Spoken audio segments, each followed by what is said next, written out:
Blessed are you among women. See him lying on a bed of straw, across his table with a open door. Mary cried in her bed she bore, the Prince of Glory is his name. Oh, carry me.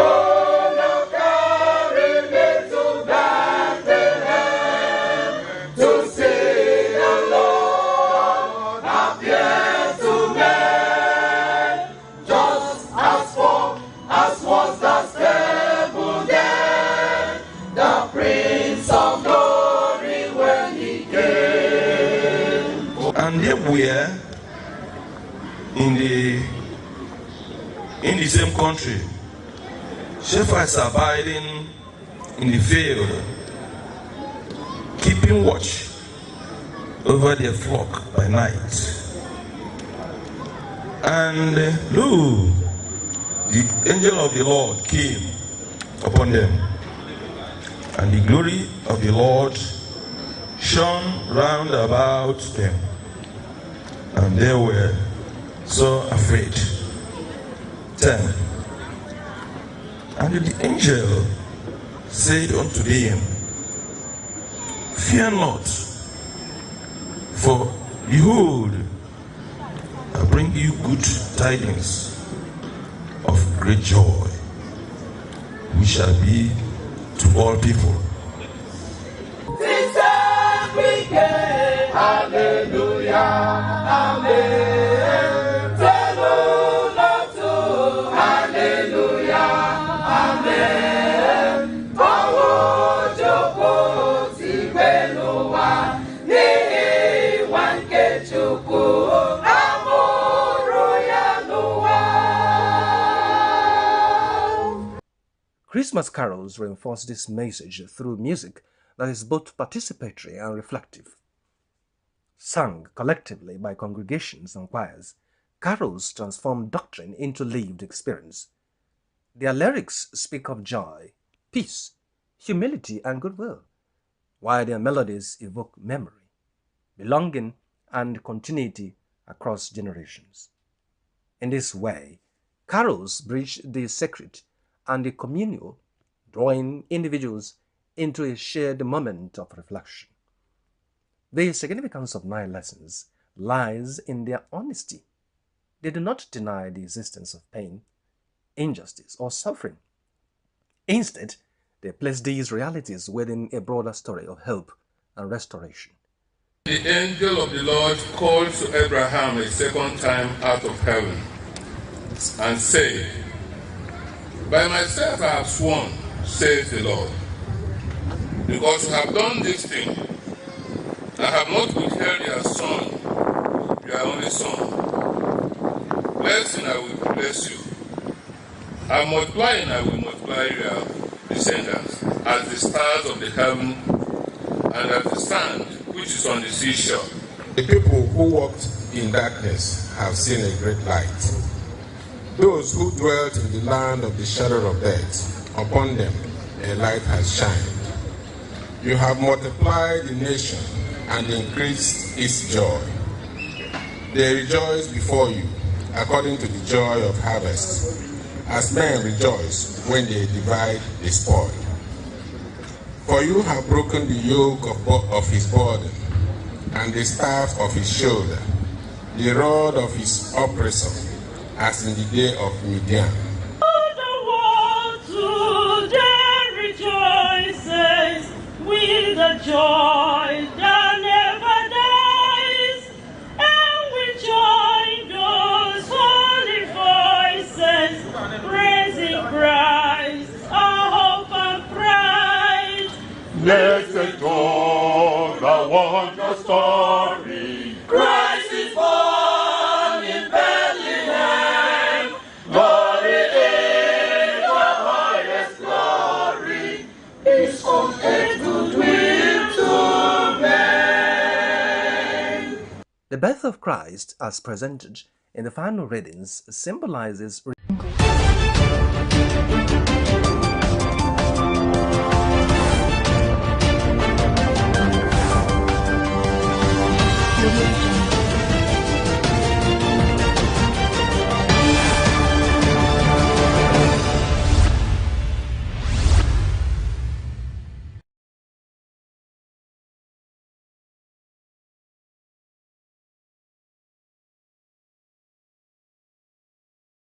Welcome to news around the globe on Aneke TV, your trusted window to major developments across Nigeria and the global community, wrapped in the warmth and goodwill of the Christmas season.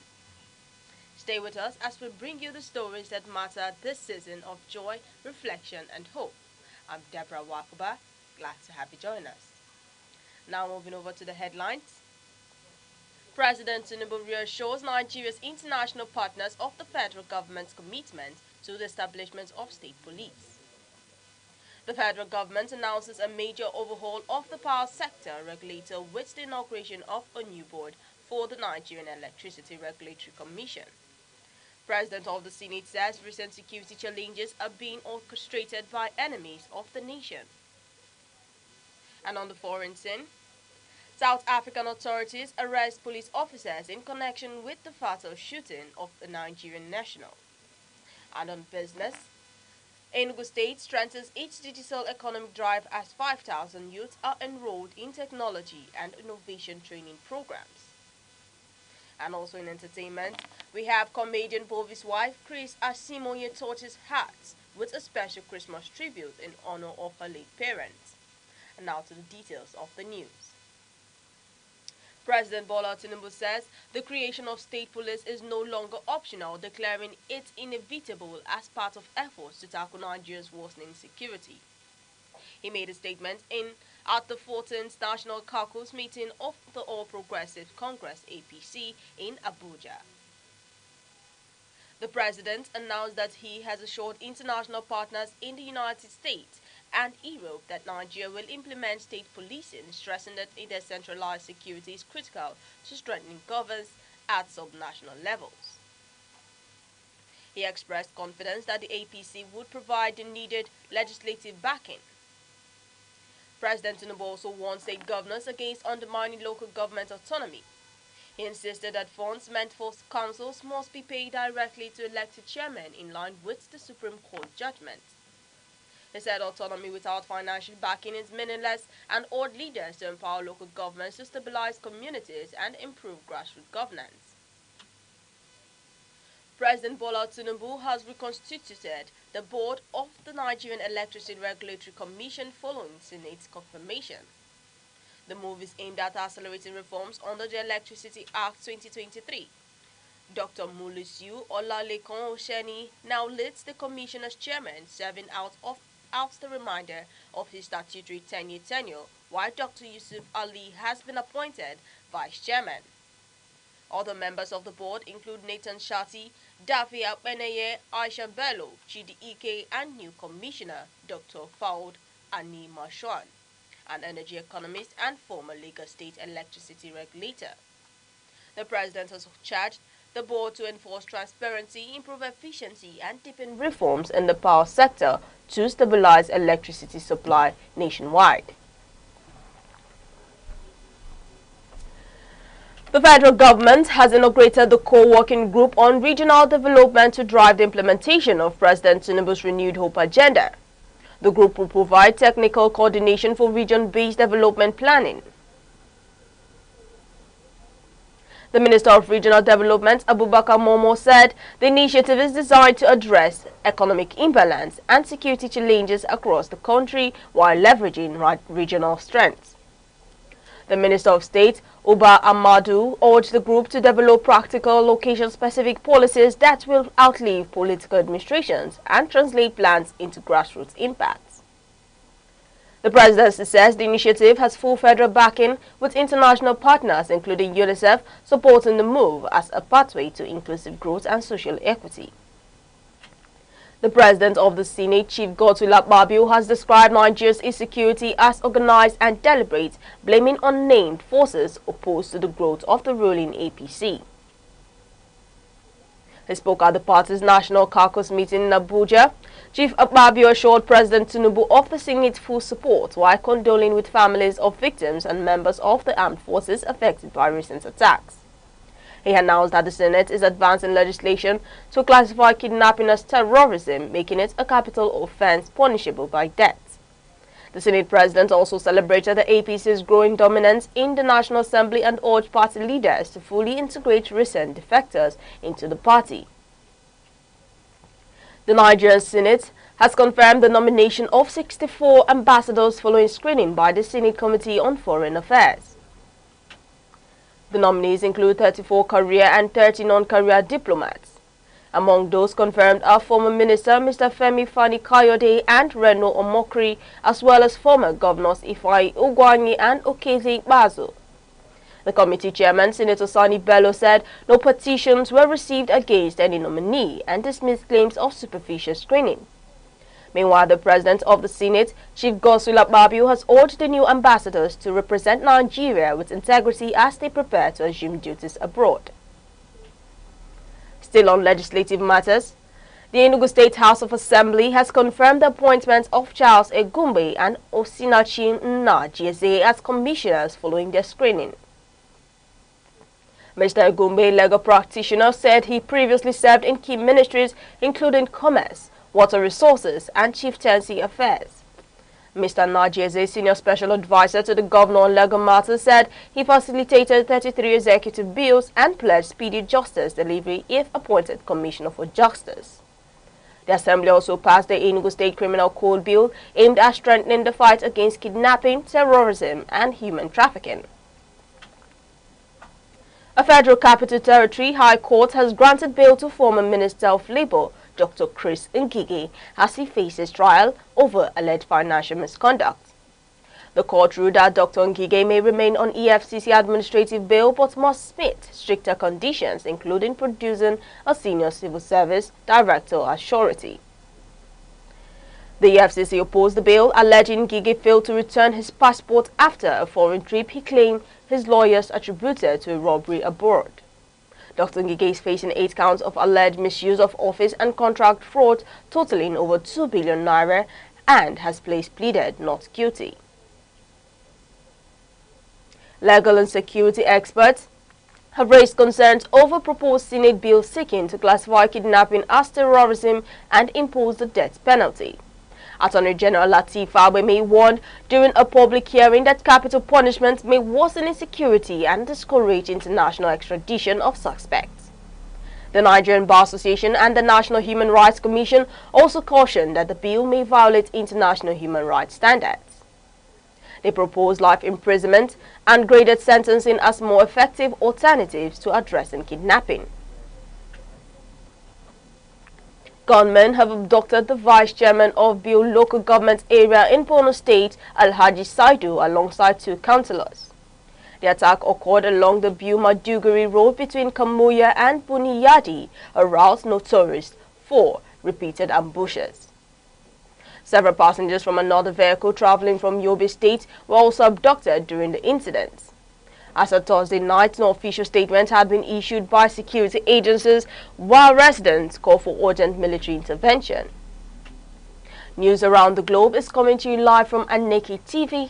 Remember, you can stay connected with us on social media platforms Facebook, X, Instagram, TikTok and YouTube, all at Aneke TV. Now a quick recap of the major stories making the news. President Bola Ahmed Tinubu reassures global partners of the federal government's resolve to establish state police in Nigeria. The federal government inaugurates a new board for the Nigerian Electricity Regulatory Commission as part of reforms in the power sector. Senate President Godswill Akpabio attributes recent security challenges to the activities of Nigeria's enemies. And coming up shortly, South Africa police arrest officers linked to the fatal shooting of a Nigerian national. And on business news, Enugu State expands its digital economy drive with the enrollment of 5,000 youth in technology training. And in entertainment, Chris Asimoye, wife of comedian Bovi, honors her late parents with a touching Christmas tribute. We'll be right back.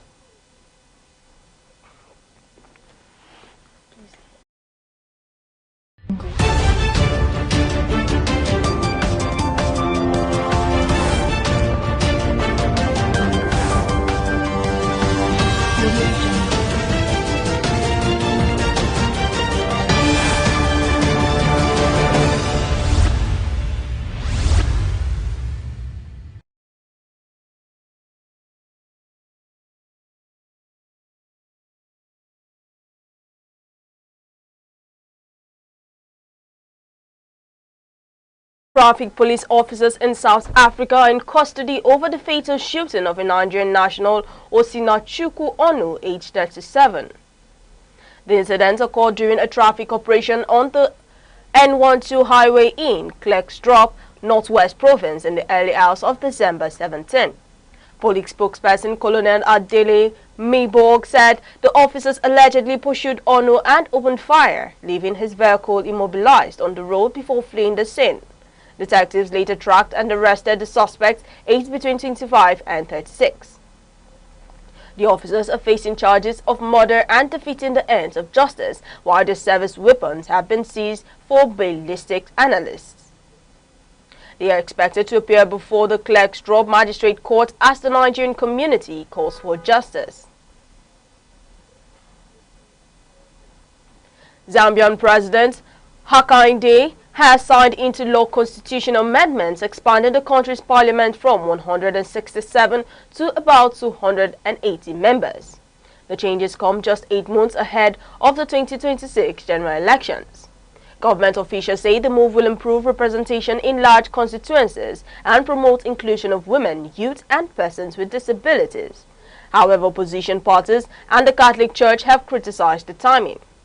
Critics argue the expansion could favor the ruling party and increase public spending at a time when Zambia is recovering from a debt crisis. The government insists the reforms are necessary for effective governance. Violence has erupted in Bangladesh following the death of Sharif Osman Hadi, a youth leader linked to last year's uprising. Hadi died in a Singapore hospital after being shot by masked gunmen outside a mosque. His death sparked protests in Dhaka, with demonstrators attacking media houses including the Daily Star and Protom Alo. Firefighters and security forces were deployed to rescue trapped journalists and restore order. Interim leader Mohammed Yunus condemned the killing, describing it as an attempt to destabilize the democratic transition. Authorities say investigations are ongoing as the country prepares for national elections. French authorities have carried out raids on the Culture Ministry and the private residence of Minister Rachida Dati. The operation is part of an ongoing corruption investigation led by France's financial prosecutor. Investigators are examining allegations of influence peddling, embezzlement and money laundering during Dati's time as a member of the European Parliament. The probe includes suspected payment from energy firm GDP Suez. The minister has denied all allegations. The raids add to existing legal challenges facing Dati and could affect her political ambitions ahead of the 2026 Paris mayoral race. Lawmakers in the Swiss canton of Fribourg have voted to ban mobile phones for students under the age of 15. The decision requires pupils to switch off and store devices during school hours. Supporters say the move will improve concentration, encourage social interaction, and reduce cyberbullying. The ban will also apply during school organized trips. The regional government is now expected to draft enforcement guidelines. The decision aligns with similar efforts across Switzerland to limit digital distractions in classrooms.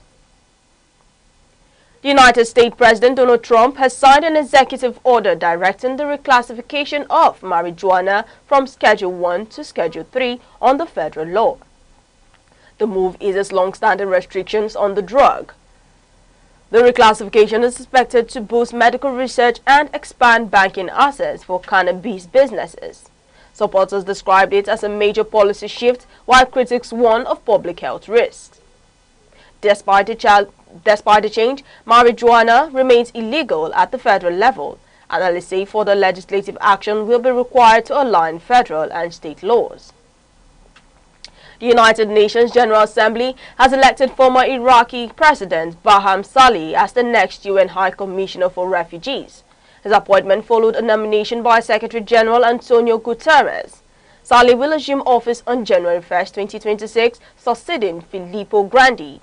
He becomes the first Middle Eastern leader to head the agency in nearly 5 decades.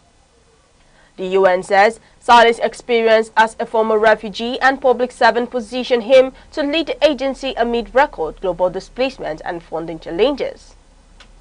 Now moving over to business news.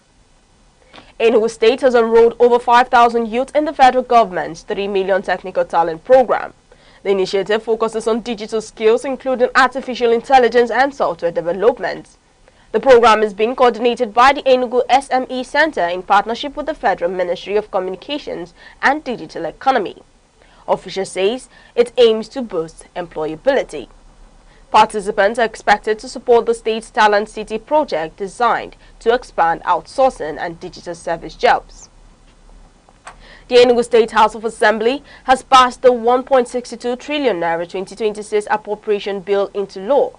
The budget represents a 66.5% increase over the 2025 fiscal plan. Lawmakers allocated 1.229 trillion naira for capital expenditure and 321 billion naira for recurrent spending.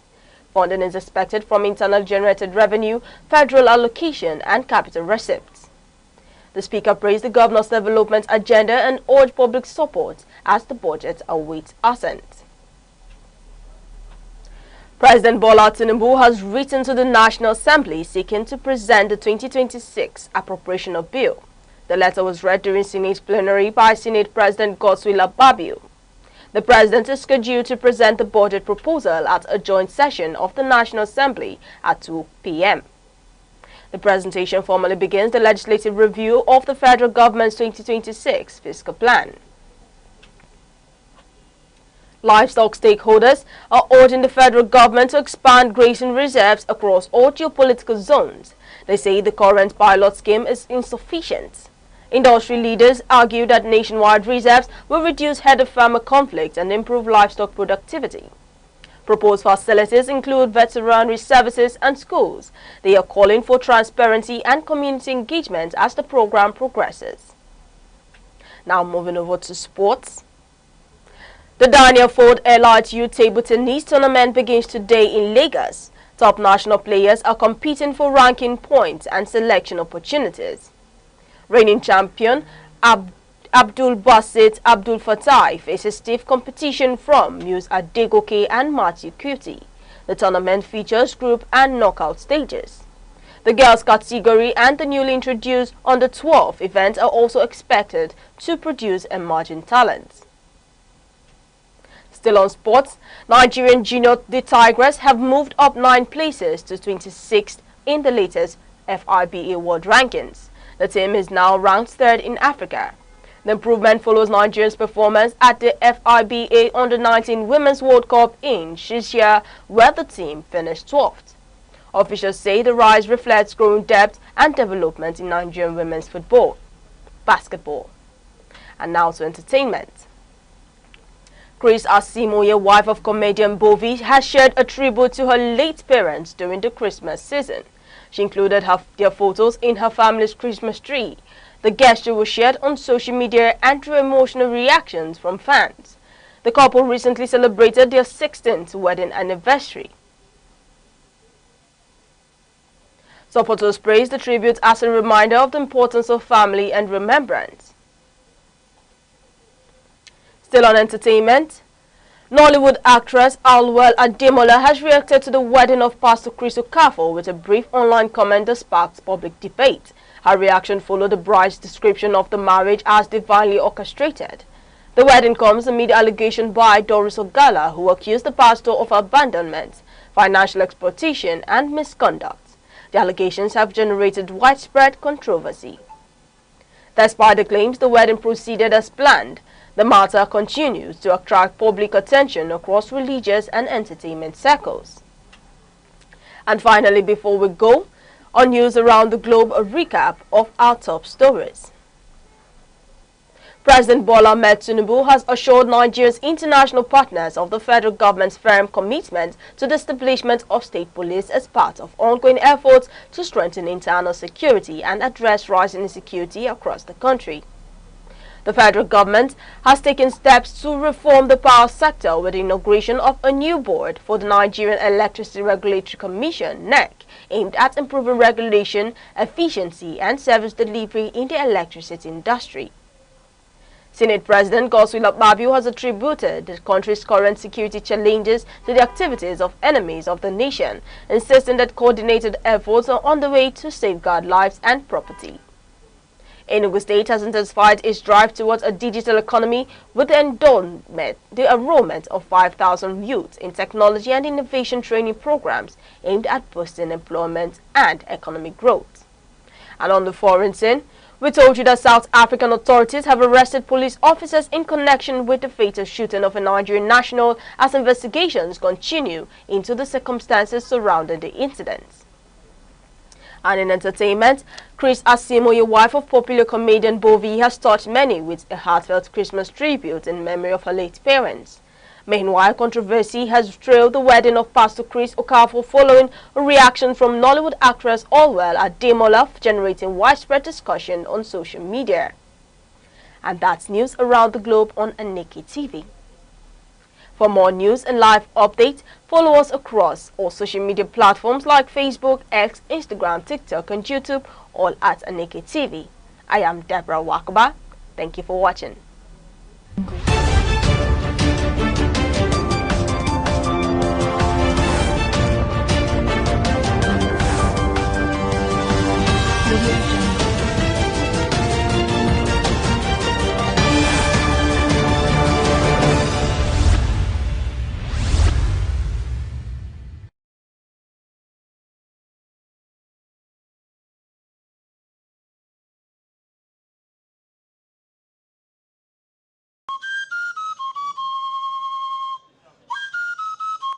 From the tiniest cells to the farthest galaxies, life holds secrets we are only beginning to uncover.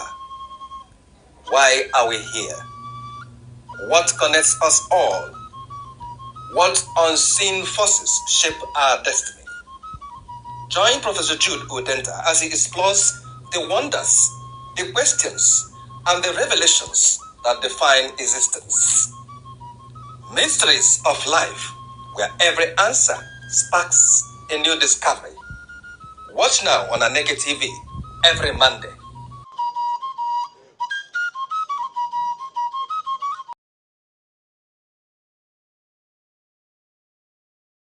As the Christmas and New Year holidays approach, the Enugu State Police Command is urging residents and travelers to stay alert and prioritize their personal safety throughout the festive season. In a statement signed by the Police Public Relations Officer, Mr. Daniel Ndukwe, the command called for greater vigilance, warning that poor planning during the celebrations often leads to avoidable security and safety risks. The police are advising members of the public to plan their movements carefully, remain aware of their surroundings, and report any suspicious behavior to the nearest security agency. Travelers are also being asked to check the security situation of their routes before embarking on any journey. On travel safety, the command is reminding motorists to ensure their vehicles are in good working condition, checking tires, brakes, lights, and other key components. Passengers using public transport are urged to patronize only reputable operators at recognized motor parks to avoid falling victim to one chance and similar crimes. Residents are further advised to avoid posting their travel plans or locations on social media and instead share such details only with trusted family members. The police public relations officer also highlighted key road safety guidelines. Motorists are encouraged to keep to speed limits, avoid night travel, stay away from drink driving, and reduce all forms of distraction behind the wheel.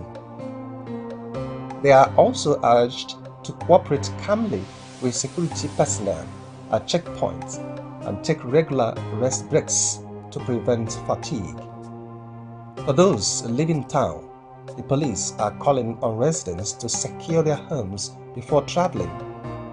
This includes activating CCTV systems where available, avoiding predictable hiding places for spare keys, and switching off all electrical appliances.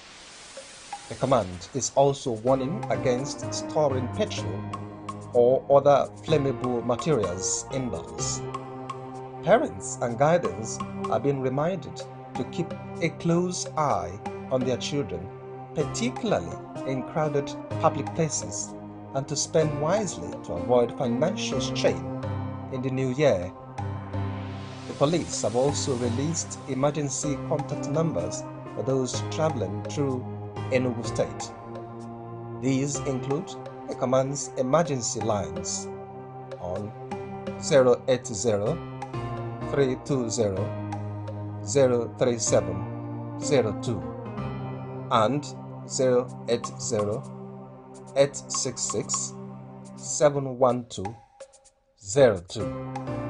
The command and control center numbers 112 or 091-346-66668 and 091-3444-8093 and PPRO's direct line 080-217-09005. Numbers for reporting police misconduct have also been provided. And finally, the Enugu Police Command is urging residents to exercise caution, stay vigilant, and enjoy a peaceful and secure festive season. The command also wishes the public safe travels and a prosperous 2026.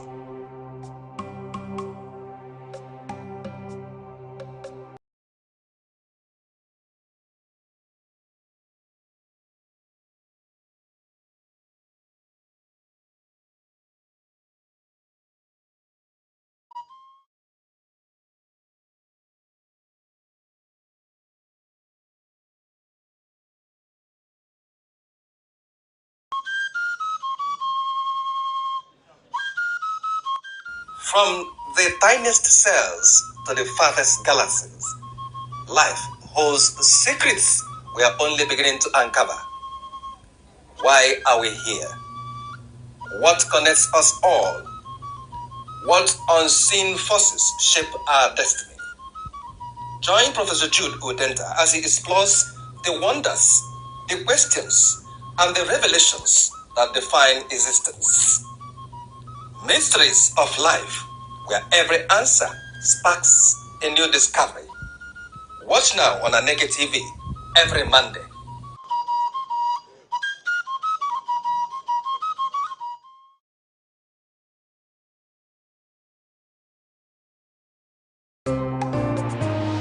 Join us on Arena, Aneke TV's premium current affairs program, where politics, development, and governance come alive. Every Monday, Wednesday, and Friday, we host top professionals and thought leaders who speak their minds on issues shaping Nigeria and the world. It's inclusive, enriching, and absolutely captivating. The roadmap is let's have our environment secured so that investors can come. If you don't know what economic security is, kidnapping will tell you what it is. You kidnapping, ransom. Customers are going to get these meters, and like we said, it's at no cost. There are things that dialogue can handle. But when you leave it, and want to use a kinetic approach alone, you cannot. For discussions that promise insight and deliver truth, stay tuned, stay informed, and keep watching Arena, only on Aneke TV.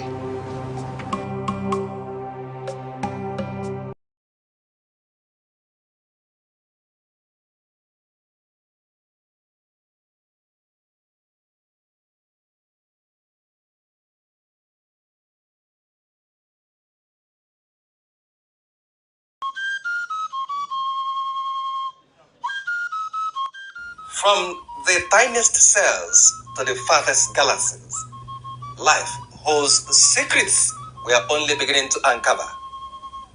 Why are we here? What connects us all? What unseen forces shape our destiny? Join Professor Jude Udenta as he explores the the wonders, the questions, and the revelations that define existence. Mysteries of life, where every answer sparks a new discovery. Watch now on Aneke TV every Monday.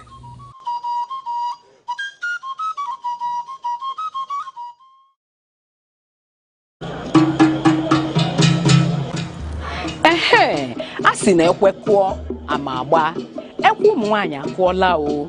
Ọkwa na nzukọ ụmụ nwaanyị oge anyị ji akpa maka ọdịmma anyị karịkwa maka ọdịmma ezinụlọ. Nzukọ ụmụ nwaanyị bụ ebe anyị na-akpa maka rike anyị, ndọrọ ndọrọ ọchịchị, azụmahịa, omenala ndị ahụ dị mma nakwa ihe ndị ahụ ga-eweta ọganihu n'obodo. Naanị ihe ị ga-eme bụ sonyela anyị na nzukọ ụmụ nwaanyị ebe ahụ a na-akarị ihe na-eweta ọganihu n'obodo. Ndị nne, ndị nna, oge a bụkwa nke anyị. Sonyela anyị na Aneke TV n'ebe a na-emetụ aka n'ihe ndị oyibo na-akpọ social media na TikTok, YouTube, Facebook, X, Instagram. Ọkwa na Aneke TV ka ihe ndị a niile na-eme. Aneke TV, anyị apụọnụ.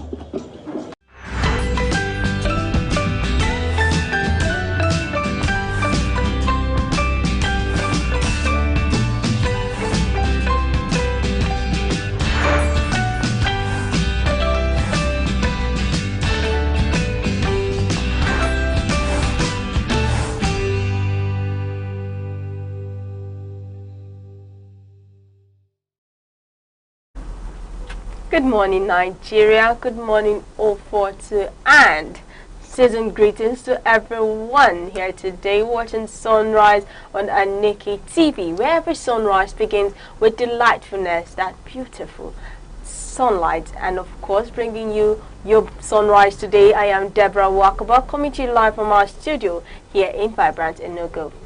And good morning to you, our global audience. I'm Uche Osai, wherever you are, at home, in your office, or in traffic. Thank you for letting us into your space this beautiful Friday morning. As always, we're here to refresh, inform, and motivate. Thank God it's Friday. Yes, thank God it's Friday. And you know Christmas is next week. Really? Yeah, like I was surprised. I was like, wow, Christmas is actually next week. Are you serious? You know, for us parents, when you talk about Christmas, you know, there's a lot of burden attached to it, but with joyful burden, you know, joyful burden, but when you say, Christmas is next week, and I go into my shell and I was thinking about many parents, what would they be thinking at this point in time? I can say what many parents are thinking about is how they're going to travel. How they're going to travel. Those that will go on holiday, yeah, right? But, you know, a lot of people are equally thinking about the Christmas rice.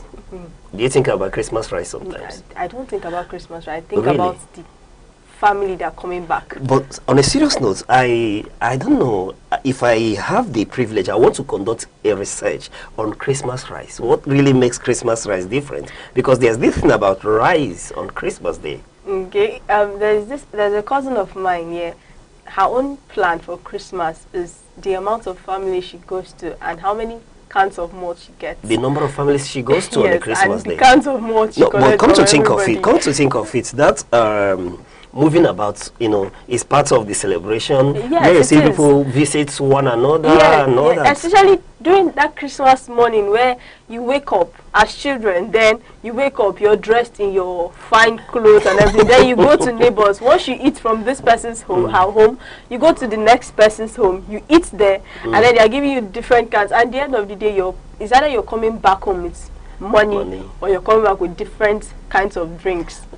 That is what Christmas used to be back then. But it's still the same for the kids, perhaps maybe because you're a little grown now.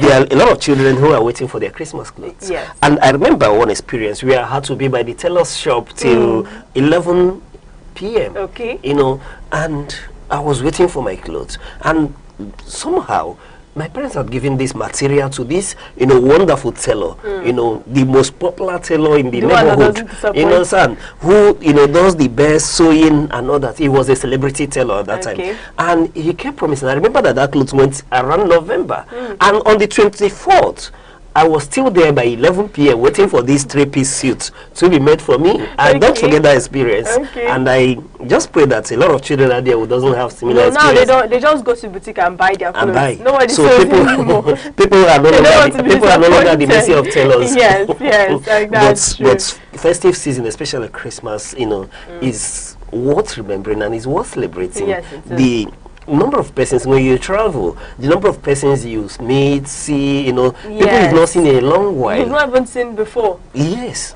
That's come back. It. That's one thing about Christmas. Yes. They come back. It's true. I always look forward to that holiday, but unfortunately, here we are. I don't think I'll be taking a holiday this time around. All right. Thank you very much. Yeah. It's Friday night. Like we said, Christmas is next week. So, season greetings to you all. And of course, we've got a power-packed morning here today on Sunrise on Aneke TV, where we'll be giving you our latest news, our weather reports, what's trending, our sports, and do not forget our stock update for today, and also that special sunrise vibe to help us start our day. And then it's straight into the desktop headlines. The key news update that you need to remain informed will be analyzed in-depthly on our show this morning. All right, now we'll be starting off with our quote of the day, with words that thoughtful, words that inspiring, words that help us or offer us insight to whatever we do to keep us well focused, stay motivated, and stay well driven. And later we'll wrap this up with the global celebrations, that will keep you smiling. Yes, and all right, then after that we'll be giving our weather reports covering cities across the southeast and beyond, so you'd know what to expect before stepping out, or if you've stepped out already, is to keep you throughout the rest of the day. All right, and then the quotes. All right, now moving to our quote of the day, let's talk about something that has to do with our mindset. Now, quote of the day is coming from Helen Keller, and her quote, she says, "Optimism is the faith that leads to achievement. Nothing can be done without hope and confidence." Now, I'm going to take that quote again, coming from Helen Keller, that says, "Optimism is the faith that leads to achievement. Nothing can be done without hope and confidence." So in simple terms, this quote is reminding us that optimism is not just positive thinking, it is a belief system. And also that when you're optimistic, you carry faith, you carry hope, and you also carry that confidence that is going to push you into something else. Now, nothing can be done without hope and confidence. You're waking up this morning and you already believe that this day would be better. Now, once you've believed it, once you've had that hope, once you're confident in stepping out of your house, you're going to find out that that day will be indeed better. Mr. Which I would like to know your take on this quote. All right, when you speak to optimism and faith, for me, it's a very key one for every human being. First of all, you talk about the belief in yourself and then being optimistic. Optimism has to come from a place of faith, right? And then the religious people, they tell us that faith is the evidence of things not seen, right? I don't know how it is framed in the good books, but faith is quite important for every human being, because first of all, the belief in yourself has to do with faith. And if you do not have this confidence, being optimistic that you are able to step out, like you did say, in a day and achieve results, right? Then there's nothing you're going to do. You can't be successful. And optimism is one attribute I see in all successful people. I tell you, I'm still doing a comparative study of successful people, successful businessmen in Nigeria. And when you raise this issue of optimism, is one quality I've seen in all of them. You see, when you see a goal-getter, you see someone who believes entirely in his ability to achieve results, and is quite apt. And thank you for bringing it up this morning, and aligning it in this very beautiful quote. But we need to emphasize the fact that everyone needs to have confidence, believe in their abilities, first of all. Yes, because that's where it starts. If you do not have ability or faith in your abilities, then no one will believe in you. You need to sell your market first before anyone would buy from you. And let me go back to my brothers, because yes, we're entrepreneurs, and whether anybody likes it or not, for good or for good, we dominate this sphere entrepreneurially, right? When you go to any nook and cranny of the world, and it is said, if you do not find an able man, then that place is not habitable. And I have traveled into the interior parts of this nation. I've traveled into the hinterlands, and there's no place I've gone to, I've been to, that I've not seen an Igbo man. I've seen an Igbo man in places where even the villagers cannot give account as to when the man came there. And he's thriving. And that's one good thing about them. And when I encounter them, remember I tell you I do comparative study of successful people in Nigeria. And I find faith, optimism in them. And is one quality I have found in the Igbo man, which is why they excel wherever they are. So when you come to the marketplace, what is that one thing you see in them? You see confidence. You see that belief in self. Just take a break today. Just go for window shopping. And when you see a little one, you know, trying to market a wear for you, you'll be forced to buy it, because what they preach to you comes from a place of self-belief, from a place of, you know, confidence in their ability to sell, because they believe in what they are doing. When they wake up in the morning, they know they are going to sell, and they do that excellently. And likewise for every other person, you can learn this aspect. You know, why I emphasize about our entrepreneurial spirit, our core attributes as a people, as business people, you understand, is that the rest of us should be able to learn. And if you get this culture from our brothers in the market, you should be able to bring it to the workplace.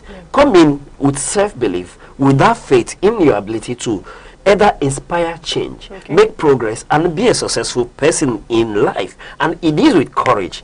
If we continue to discuss this morning, we won't go away. Because yes, when I look at this issue from the perspective of an Igbo man, I have someone call me sometime and he said, every morning you wake up, from a non-Igbo, and he says, whenever you wake up every morning, just thank God you're an Igbo man. Why? I keep till tomorrow. I'm still digesting that talk. You know, he called me and I felt to where he said, no, I just called you that whenever you wake up every morning, simply thank God that you're an Igbo man. And I kept asking him, what do you mean by that? He said he's done with that conversation. Until today, I'm still probing, wanting to know why. But it comes from a place of belief, a place of confidence and courage in believing in oneself, the ability to make things happen where there's no, you know, resources available. And that's why if you go to Bureau in Meduguri today, and if there's 10 people inhabiting that place, know that the 9th person is an Igbo man, because of that belief, that confidence in their abilities. Yeah, it's just like, as you said, you made the statement. I remember someone that said, when you go to a place, a country, and you don't find a Nigerian, leave that country asap. Let me, sorry, I may be accused this morning of waking from a tribalistic point, part of the bed, but the saying is that wherever you go to in the world, and you do not find an Igbo man, then run away from them. And yes, and I've been to the part of this note. I'm sorry I can't use local languages. I've interacted with other. I had to speak to tribes, but in Nigeria you're forced to speak to tribes. You know, it's still an issue in Nigeria, and unfortunately, I'm not comfortable looking at human being from the prism of tribe. But I've interacted interculturally, and that's one thing they tell you. That wherever you go, I've been in the north, wherever you go, you say if you do not find an Igbo man there, then business cannot be there. It's not thriving. That's for sure. So anywhere you go in the world, if there's no Igbo man there, then life there is hellish. It is actually.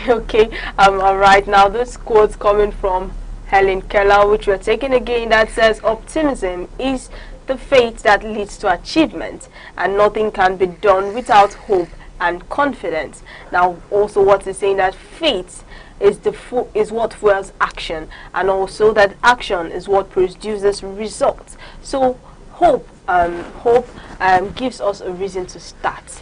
Now, like when we wake up in the morning, you're hopeful for the day. Now it gives us a reason to start our day. And also that confidence, it gives you the courage to continue. When you're confident enough, when you have this courage, when you're confident, it's going to give you the courage, it's going to give you the boldness to go do whatever you want to do. Like we said yesterday, stepping out of your comfort zone. Now having this confidence would encourage you. It gives you the courage, gives you the boldness to take one step at a time.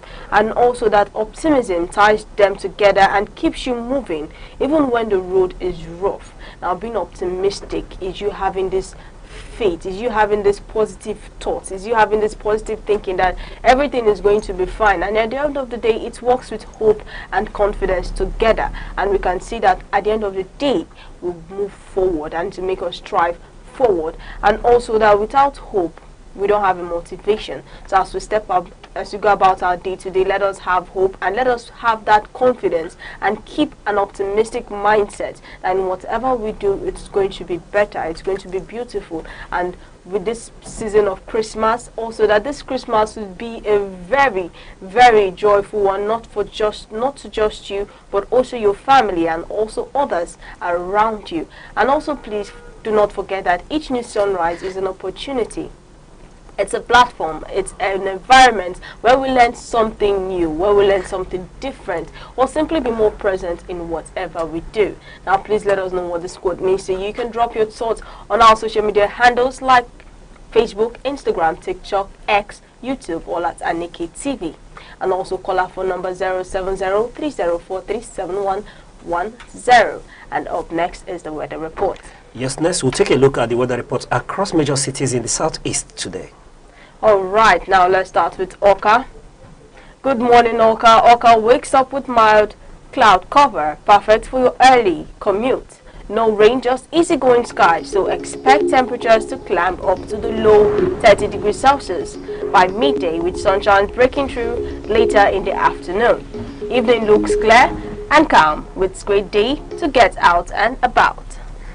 And good morning, Core City.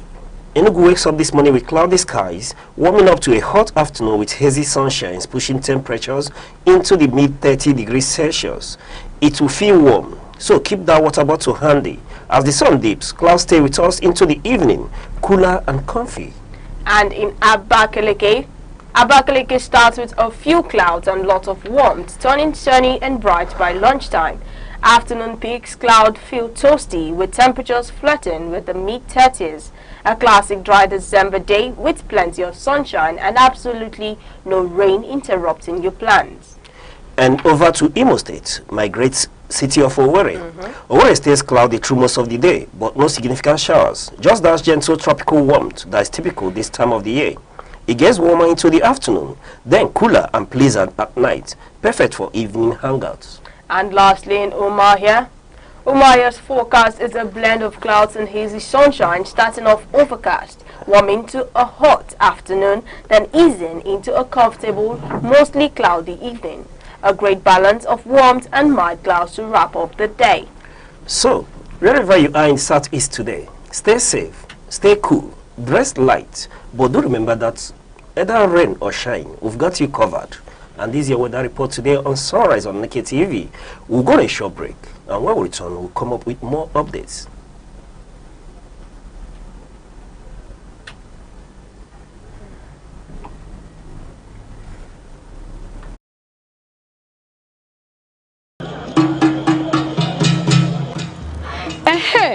Asi na ekwe kụọ ama agba ekwe ụmụ nwaanyị akụọla o ọkwa na nzukọ ụmụ nwaanyị oge anyị ji akpa maka ọdịmma anyị karịkwa maka ọdịmma ezinụlọ. Nzukọ ụmụ nwaanyị bụ ebe anyị na-akpa maka rike anyị, ndọrọ ndọrọ ọchịchị, azụmahịa, omenala ndị ahụ dị mma nakwa ihe ndị ahụ ga-eweta ọganihu n'obodo. Naanị ihe ị ga-eme bụ sonyela anyị na nzukọ ụmụ nwaanyị ebe ahụ a na-akarị ihe na-eweta ọganihu n'obodo. Ndị nne, ndị nna, oge a bụkwa nke anyị. Sonyela anyị na Aneke TV n'ebe a na-emetụ aka n'ihe ndị oyibo na-akpọ social media na TikTok, YouTube, Facebook, X, Instagram. Ọkwa na Aneke TV ka ihe ndị a niile na-eme. Aneke TV, anyị apụọnụ.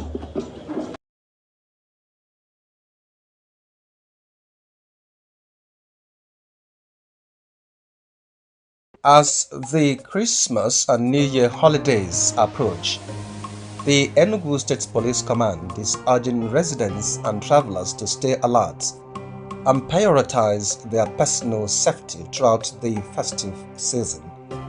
In a statement signed by the Police Public Relations Officer, Mr. Daniel Ndukwe, the command called for greater vigilance, warning that poor planning during the celebrations often leads to avoidable security and safety risks. The police are advising members of the public to plan their movements carefully, remain aware of their surroundings, and report any suspicious behavior to the nearest security agency. Travelers are also being asked to check the security situation of their routes before embarking on any journey. On travel safety, the command is reminding motorists to ensure their vehicles are in good working condition, checking tires, brakes, lights, and other key components. Passengers using public transport are urged to patronize only reputable apparatus at recognized motor parks to avoid falling victim to one chance and similar crimes. Residents are further advised to avoid posting their travel plans or locations on social media and instead share such details only with trusted family members. The police public relations officer also highlighted key road safety guidelines. Motorists are encouraged to keep to speed limits, avoid night travel, stay away from drink driving, and reduce all forms of distraction behind the wheel. They are also urged to cooperate calmly with security personnel at checkpoints and take regular rest breaks to prevent fatigue. For those leaving town, the police are calling on residents to secure their homes before traveling. This includes activating CCTV systems where available, avoiding predictable hiding places for spare keys, and switching off all electrical appliances. The command is also warning against storing petrol or other flammable materials indoors. Parents and guardians are being reminded to keep a close eye on their children, particularly in crowded public places, and to spend wisely to avoid financial strain in the new year. The police have also released emergency contact numbers for those traveling through Enugu State. These include the command's emergency lines on 080-320-03702 and 080-866-71202. The command and control center numbers 112 or 091-346-66668 and 091-3444-8093 and PPRO's direct line 080-217-09005. Numbers for reporting police misconduct have also been provided. And finally, the Enugu Police Command is urging residents to exercise caution, stay vigilant, and enjoy a peaceful and secure festive season. The command also wishes the public safe travels and a prosperous 2026.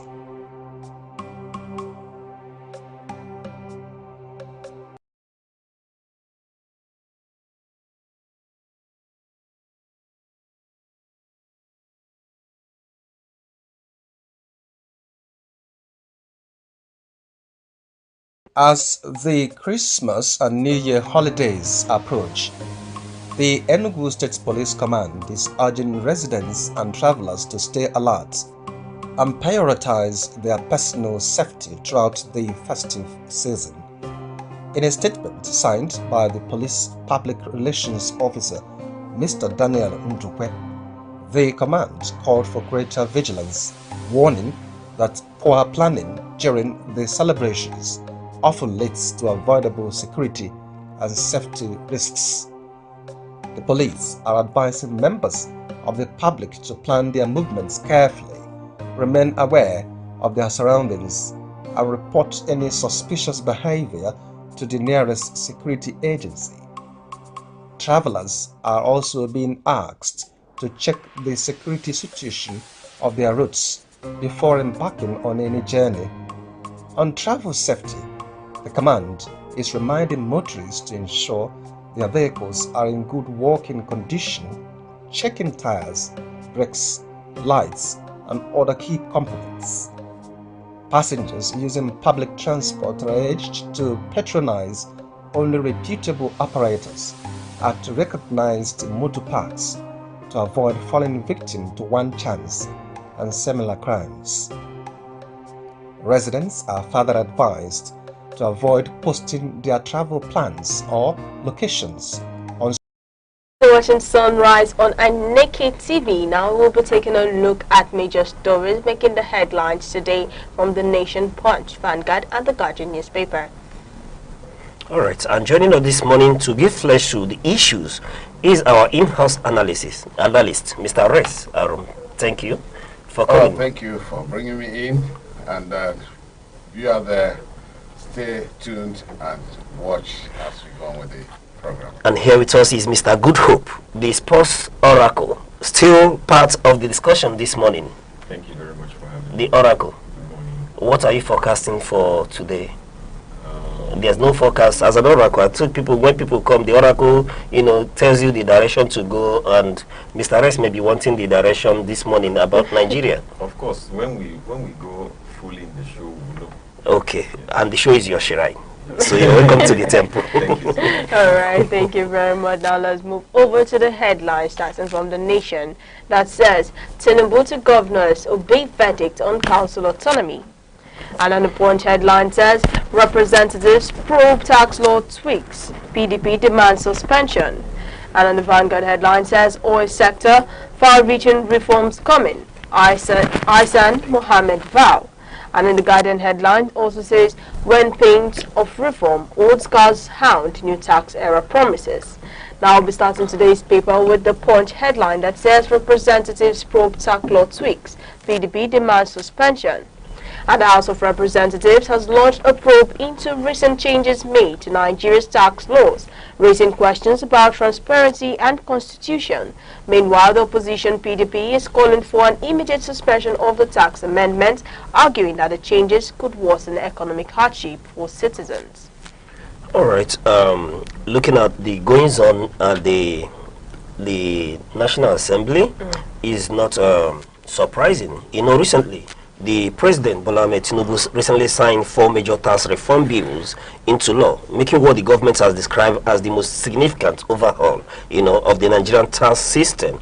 And these laws that include Nigerian Tax Act, the Nigerian Tax Administration Act, the Nigerian Revenue Service Establishment Act, and the Joint Revenue Board Establishment Act, all operating under a single authority of the Nigerian Revenue Services. These reforms we're talking about, when simplified, it talks about tax compliance, tax base, eliminating overlapping taxes, and all whatnot. But the controversy surrounding this whole issue is that the House of Rep have come out to say, Mr. Rex, that what they passed is different from what was gazetted. And beyond that, the PDP members in the House of Representatives are equally calling for a postponement of this gazetted law till further 6 months. The law is supposed to take effect from 1st of January, but they are saying beyond the discrepancies on what was passed and what was gazetted, that they should move it further to 6 months to enable the government sensitize the people, educate them on what this law is about. Mr. Rex, let's see things through your eyes this morning. Okay, when you say a law passed by the legislature, it seems that it has been doctored. If it is not exactly what they passed that was gazetted, then who doctored it? That is a question that is yearning for answers from everywhere. And it's a very serious indictment, because we are beginning to see that the synergy between the executive and the legislature is not flourishing effectively. When laws are passed and the passers of the law, the legislature that made the law, are saying it is not exactly what they did that is being gazetted, then the center is no longer holding. There's a problem somewhere. And then the PDP in the House of Representatives are saying that there should be a suspension or withholding of the law from being used in Nigeria, for being effective until 6 months. Maybe within the 6 months, they'll be able to look at what problems and the Gazette and how the Gazette came to become exactly what it were. Maybe within the time, apart from the education, the orientation, the education of the Nigerian populace on the tax reforms, probably they will want to look at it again and see if actually it will go back to the legislature for some touches for it to now go. Suspending, of course, like I have always said, it, law is law when it is being tested in courts. If that law is seen to be obnoxious, well, what I mean by being obnoxious is not being people-oriented. It doesn't support it doesn't support the welfare of the people. Then such law will be seen to be that, and then the courts may suspend it. All right. Looking at the issue, let me move a bit away before coming back. You're talking about the center not holding any longer. Is that not something to celebrate? Well, how can you celebrate when the center is not holding? It means nothing is working well. The center is no longer. No, I'm speaking to over time, we've made the argument that there's no longer a separation of power between the executive and the legislature that we now have. And then we are seeing a situation where we are beginning to see, the opposition, something that seems like the opposition are beginning to find their voice and begin to speak. And we're beginning to see even people from the ruling party beginning to speak up on issues. And to that effect, that's why I'm asking, don't you think is something worth celebrating if the center is no longer holding? Yeah, because some people vested with responsibility of our governance, legislature, executive, and all the rest, are beginning to sit up because of the hue and cry of the masses. Sometime the Supreme Court ruling, which was misinterpreted or misreported, because they said the Supreme Court gave the president the right to sack a sitting governor, an elected governor, but it's not so. The government did not do that.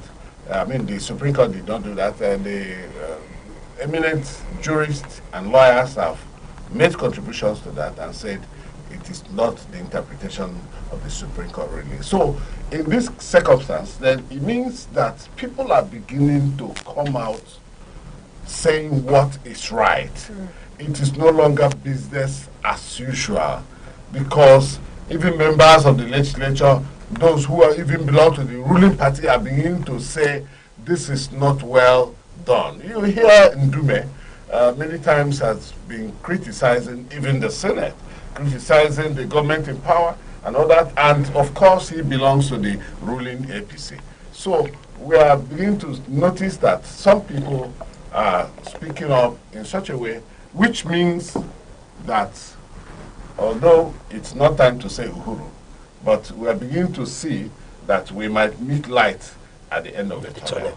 Okay, going back to this issue, Dasuki, during plenary, insisted that they revisit the version of the law that's been gazetted and compare with what they passed. And I'm asking this morning, you mentioned it in where we were speaking, should we just stop at this comparison? Shouldn't we go a little further? If there were discrepancies, who authored it and gave Mr. President to sign? That's exactly what we're saying, that it has to be investigated. This is a super fraud. A fraud on the Nigerian populace. A fraud. In fact, it is even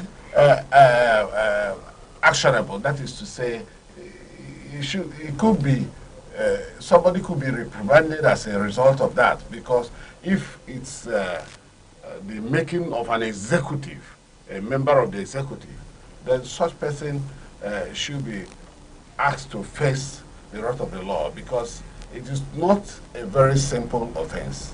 It is a big offense. You don't just come and begin to doctor what the Nigerian people, the legislators are the representatives of the people, and they have made a law, and this law are laws that is seen to have maybe emanated from the thinkings and the beliefs of the constituents of those legislative members. Do you understand? They consult with their constituency to come up to say, this is what my constituents will like the laws of this land to be. And so when they do it, and somebody comes to begin to cheat on that, I don't know, the infantry is so terrible. No, Nigeria being what it is, Nigeria being what we know it is, do you expect that the legislature, when they discover these discrepancies, they will have the courage to ask for the neck of whoever has a hand in this? That is exactly what I've just said. You do not have any faith? It has to be investigated. No, but I'm asking beyond investigation. Do you see us being able to, pursue this issue to a logical end? Except the Nigerian factor comes to prevail. Let's talk about the Nigerian factor. If it doesn't prevail, let's talk about the Nigerian factor. The factors are there. The factors are inherent in the system. That the factors where corruption plays a very significant role, because things are swept under the carpet sometimes when some big persons are involved in some activities that are not wanted, that are not supposed to be. So the factor prevails if the powers that be begins to, shield certain personalities on an issue like this. So, but I hope that one won't be shielded this time, because the National Assembly will come all out to know exactly why it has to be so. But beyond that, like I said, beyond that, if the National Assembly raises this question and possibly says that law should be repealed, somebody can possibly go to court, and the courts will repeal that law if it's not exactly what the intention of the National Assembly. Because laws are done with intention.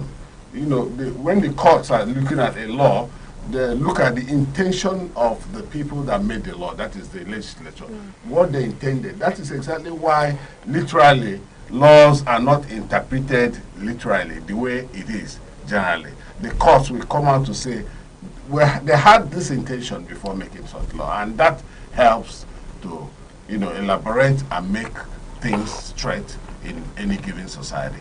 All right.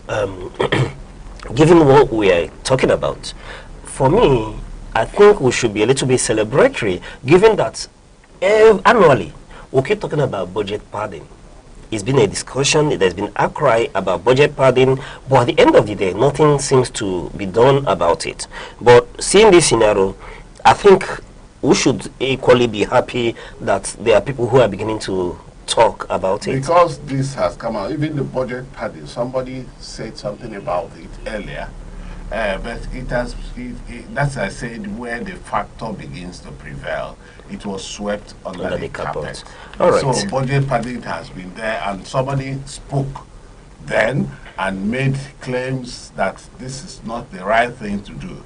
But at the end of the day, they swept it on the carpet and nobody heard about it again. Now, that's exactly what I'm saying about this present scenario. If the factors prevail, then it means in no distant time we will no longer hear about it, except the media begins to interrogate that situation.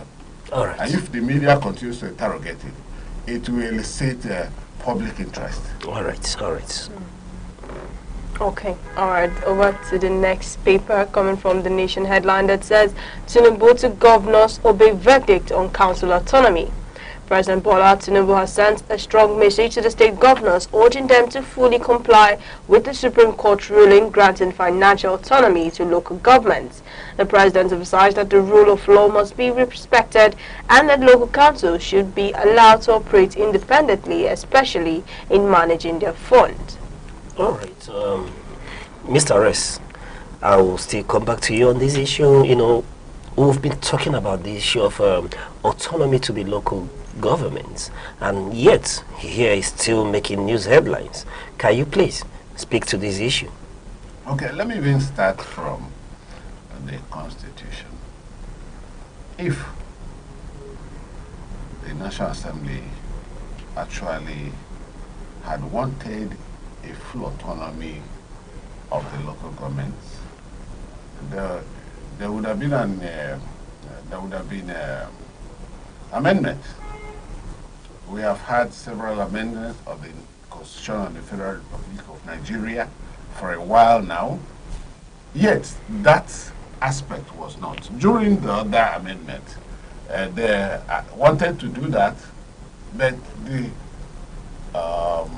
the state houses or assemblies refused to, adopt that amendment, and it flopped. Now, when Tinubu came on board, he went to the Supreme Court, asking the Supreme Court to give certain level of autonomy to the local governments. Of course, the court did that. But the problem is the implementation of that court order, because as the court has given that, it becomes a law. So we expected that the Accountant General of the Federation should be able to send monies direct to the account of the local government.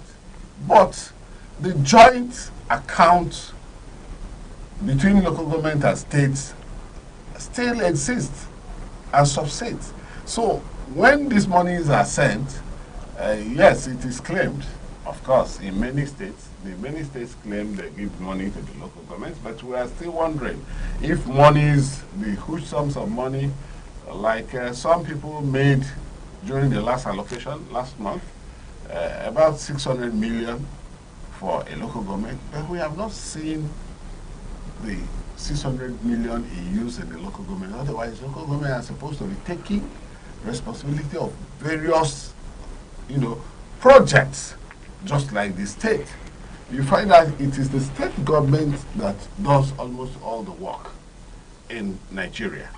We do not see local governments, doing projects that touches on the lives of the people at the localities. And of course, the localities, these are the government closest to the common man, closest to the villagers, closest to the people. And we expected that, or we are expecting that when such monies come, it will be used for the good of the people within the local government. But not much has been done. Anyway, the local government system is an appendage of the state. That is the provision of the Constitution. And the legislature in the states takes responsibility of the oversight to look after the activities of the local government. So until that is amended, there will be no better implementation of the Supreme Court,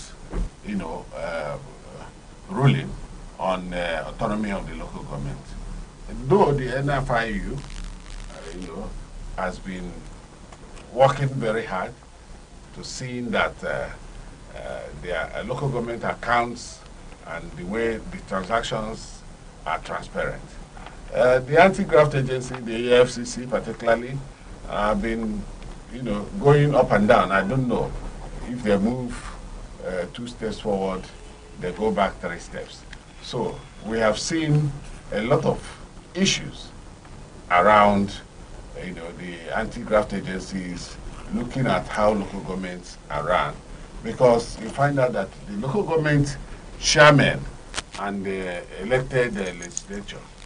Some of them don't even pass their budgets. Some of them, when you see their budgets, you see the budgets are not there in real time. That is to say, practical. The budgets are on papers.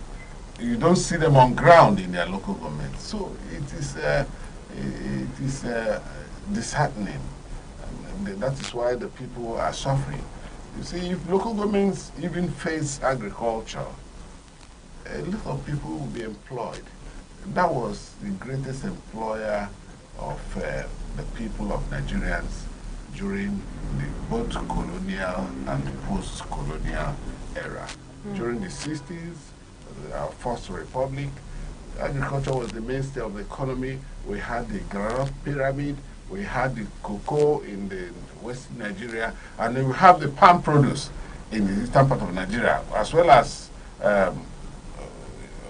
rubber plantation and all that. We had them, and even there was healthy competition amongst the regions because all were trying to survive on their own. That is why we continue to question this democracy, this presidential democracy that we are practicing, which is very good, which is very, financial heartbreaking. So much money are involved in running our presidential democracy. So we need something that could have been a little moderate so that Nigeria will survive. All right. Mr. Goodhope, we are talking about Nigerian system, the federal, the state, and the local government. And we are talking about financial autonomy here. Well, from what Mr. Rex has already said, you will see that this is very important to fund the grassroots government and also to give the people living in the communities the privilege to understand and to participate even in the government systems. First of all, when this law was made in July, when the Supreme Court had to give their verdict, it was necessary for them to carry on with what for the state governments to carry on what they have been given. But the president reminding them again in the caucus meeting shows that there are some of them who are not doing it, and which means that it has to be enforced. And you know that there's nothing that happens in the grassroots level, especially in the government, without the state being involved. And from what the president has been saying, from what he said yesterday, he was trying to emphasize more on the need for the local government to operate on their own and let the funds go to them directly so that they can have more room for spending and for their expenditures and for what they are going for. Because you know that the state joint account, once the money comes, once the allocation comes to them, there could be many procedures. There could be a lot of things that will come up because you know that we are running a system that is involved with humanity. So once something comes, the state and the local government may have to, do one or two things with the fund, and that may not really go over to the local government. All of them may not go to the local government. All of the funds may not go to the local government. But from what the president have said, he is trying to emphasize that local government, them operating, would also empower the state security because there's nothing that will work in the state without the local government playing a part. And that would also mean that the local government will see that they also are valued and cherished in the system of government. And that will give them a higher hand to operate at the maximum level they should operate. And from what the president has said and from what he means, from what I'm seeing, not all the states have implemented this, and he had to remind them again that this is important because the grassroots government is also a government of the people, is also playing that part in democracy, and that makes a lot of sense for me. And I see that it will go a long way to help the government generally. All right, Debbie. All right, thank you very much for that. Now let's go over to one of the legal stories making the news today, where it says former Labour and Employment Minister Dr. Chris Ngige, has been granted bail in the alleged 2.2 billion naira 2.2 billion naira fraud case brought against him. The Federal High Court Territory High Court in Gwarimpa, Abuja, ruled on Thursday that Ngige should be admitted to bail while he awaits trial on charges including abuse of office and corrupt practices tied to contracts worth about 2.2 billion naira. All right. First of all, it is his right to be granted bail. You know, one is not guilty until the person is proven guilty. And bails, to me, is at times granted on facial recognition. Chris Ngige has become a senior citizen in Nigeria, having been a governor and a minister in Nigeria. The court can tell me that they cannot grant him administrative bail on recognition. But Mr. Rez, we're talking about corruption here. Yes, EFCC has to do their job. But this morning, we are being told that the former minister has been granted bail. Do you agree that he should be granted bail or he should be remanded till the case runs its course? You see, when you talk about bail, it depends on the offense that one has committed. You don't just grant bail because somebody is a senior citizen, somebody is well known, and all that. Sometimes there are crimes that one is involved in, and he will not be granted bail for security reasons. So, but in the present circumstance, well, they have already granted him bail. I don't know if the bail was on self-recognition or not. I do not know exactly what played out in the court. But then, he's granted bail, and then the case goes on. But we are beginning to think, or some people are thinking, that this issue of anti-graft agencies picking persons that have been in government and probing into their activities while they were in government and looking at whether they committed fraud, nepotism, and what have you. Some schools of thought think that the government of the day may not be doing that under, the guise of ensuring that corruption is nipped in the bud. That it may be a way to check the excesses of some persons who have not danced in their tune, or who are not aligned to whatever belief or whatever projects or programs they have. Remember that the election is fast coming, and we're expecting Mr. President to run for a second tenure. And himself and all his cronies are on the show. You know, the power, people don't like to leave power.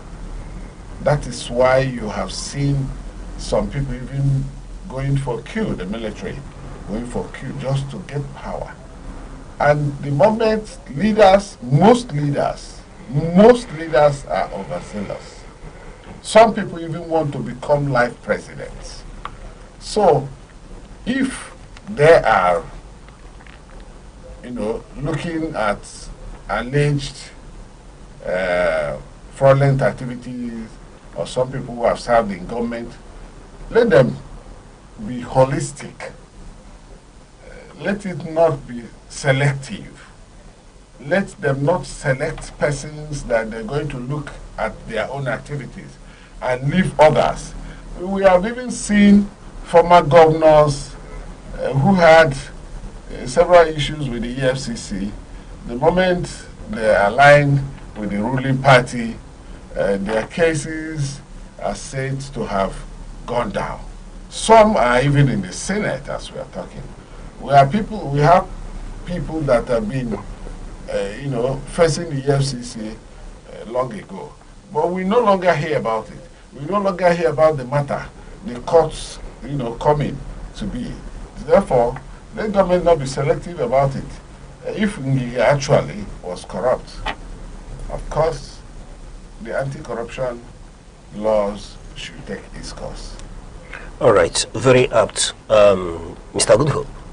Okay, so looking at the case here, you see that a federal minister who served or who has served in various capacity of the government should, from what he's accused, should not take anything, should not take any gift. But he was accused of having the ability to collect, to take gifts and award contracts. And those gifts would have influenced his decision to give contracts to who and who that who wanted to give the contract. And that is a no-no for the code of Iraq conduct. Yes, but Mr. Goodhope, this is still an allegation. It's not been proved. Yes, it's an allegation. However, we are going to see it from the point of the court remanding him, and the court also granting him bail, and the stuffs that he already has to go through before he comes out. And from what Mr. Rex has said, we're going to see what happens at the long run of this. But for me, even though the case was adjourned to January 28th, we are also going to see that it is an alert or an alarm to all federal office holders that after you are done with your service, you can be called back, you can be tried, and that's a bonus to the justice of Nigeria generally. That's why. It's all right. The takings are quite apt, but for want of time this morning, when it comes to the issue of corruption and then calling to account men, women who have served this nation to give account of their stewardship, our position on the sunrise this morning is that the government, the EFCC, and the law should be fair to all. Let us treat all human equally before the law. If at the end of the day he is found to be corrupt, then let him face the law. But media trials should be discouraged, and while we are at it, let it be seen that justice is done in all cases, irrespective of tribe or personality involved, and should make sure that we are not, fighting our political wars under the guise of fighting corruption. And on the issue of Tinubu, to governors to obey verdict on council autonomy, well, the courts has ruled on financial autonomy for the local government, and the Mr. President reminding governors, let's remind the federal government that if they have the ability to go to court and get the court to rule on financial autonomy, then implementation shouldn't be an issue. They should be equally able to implement this law, this order of court. Why should there be a joint account between the local government and the state government as at this moment, if the court has ruled otherwise? Though very intricate as it is, but we should see to it that we begin to obey laws in Nigeria. That's quite important. Then, moving over to the rest probe on tax law concerning what was passed and the bill that was gazetted, then we equally align that proper investigations should be carried out, not just to find out these discrepancies, but to equally let the Nigerian people know who authored a bill that has been passed. And beyond that, they call from the PDP for elongation of period to sensitize, create more awareness is quite apt, and we align with them in urging the federal government to extend the duration away from January 1st to at least in 6 months' time, while every Nigerian takes time to understand what is at stake here. Thank you very much. All right, thank you very much for that one. Now, that is all for our newspaper review here on Sunrise today. I'll be moving over to our sports updates. All right, Mr. Goodhope. What do you have for us this morning? What's happening in the sports world? Now you come with the sports oracle, please. Okay. Mr. Good Hope, the sports oracle. Yes. Now we are in your shrine. Yes. Let's know what's happening in the world of sports. All right, thank you so much. Nigeria's the Tigress under 19 has been given the latest FIFA ranking. Just came out, and from the stuff we saw that they finished number 12 in the just concluded competition that they had, and currently they have ranked 26th in the latest world rankings, and that has made it in the world of sports. So we have Max Verstappen, the F1 Formula One driver, who was a runner-up from last season's Formula One Grand Prix. He has said that he will be taking the position of number 2. He will be driving the car, that the title, the plate number, and the whole thing will be number 2. That means last season you are seeing him driving number 6, number 7, and number 33 even. And all those kind of cars are and numbers are what has inspired him from childhood to be able to take up what he has the dreams he had. And he has won this 4 times in a row. He has won the Grand Prix 4 times in a row. That has actually impacted his driving and his game in the Formula One. He drives for Red Bull. I don't know if if any of you knows Max Verstappen. First of all, Grand Prix, the Formula One. I know, Mr. Chosai, you would like to be watching people driving, and even you, Deborah, you would like to drive one day. You like to drive on a high speed. I love to drive, but not to crash. Okay. Not really, because of the laws that they have currently. You find a lot of safety rules. Okay. Mr. Ress, you enjoy the crashing of the cars? No, I don't enjoy the crashes. I enjoy the riding. I enjoy the speed a lot. Yeah. In fact, when I drive like I am in a Formula One. It's awesome. So that's all we have in the world of sports so far. But if we can move on to entertainment, we can. And there's a news about something that has excited me just from last night. Barack Obama has posted the list of the things, or the list of his art gallery, what he has been doing throughout the year 2025. And on that list, he posted his music, his music favorite channels, people he loves to listen to. And we have some Nigerians some Nigerian songs making it to the list. We have 99 by Olamide, Dalcom, Say Vibes, Asake, and Young John. Sorry. And in that same list, we have Burna Boy featuring Travis Scott, that song, ta ta ta ta. And we have a lot of others. He posted also the books he has read over the year. And talking about this in entertainment, you see that even the presidents, the ex-president also finds time to read and engage in a lot of things in the world, in his own world. I don't know if looking at his duty, don't say have a lot he's doing, but you find that most of our young people now may not even have time to read or to do anything. When we say, okay, we are doing this thing, we may not be able to catch up with it. And moving on in the world of entertainment, we have wife of Bovi has said that she is very emotional. She remembered her family, that her parents who are late, and this is the Christmas, and she's remembering them. She just had to have their picture on their Christmas tree. And looking at that, I'm thinking about it as somebody who is also emotional, because losing both parents at that time of her life really has sparked a lot of things. And without her getting married to Bovi, I don't know where she could have been. So maybe God had to, do something, or the universe had to align the whole thing. I look at the whole thing, from the angle of the Christmas rice that we'll talk about. Maybe she was remembering Christmas rice. Mr. Rice, I don't know, you're growing up, if the Christmas rice was a thing for you as well at that time.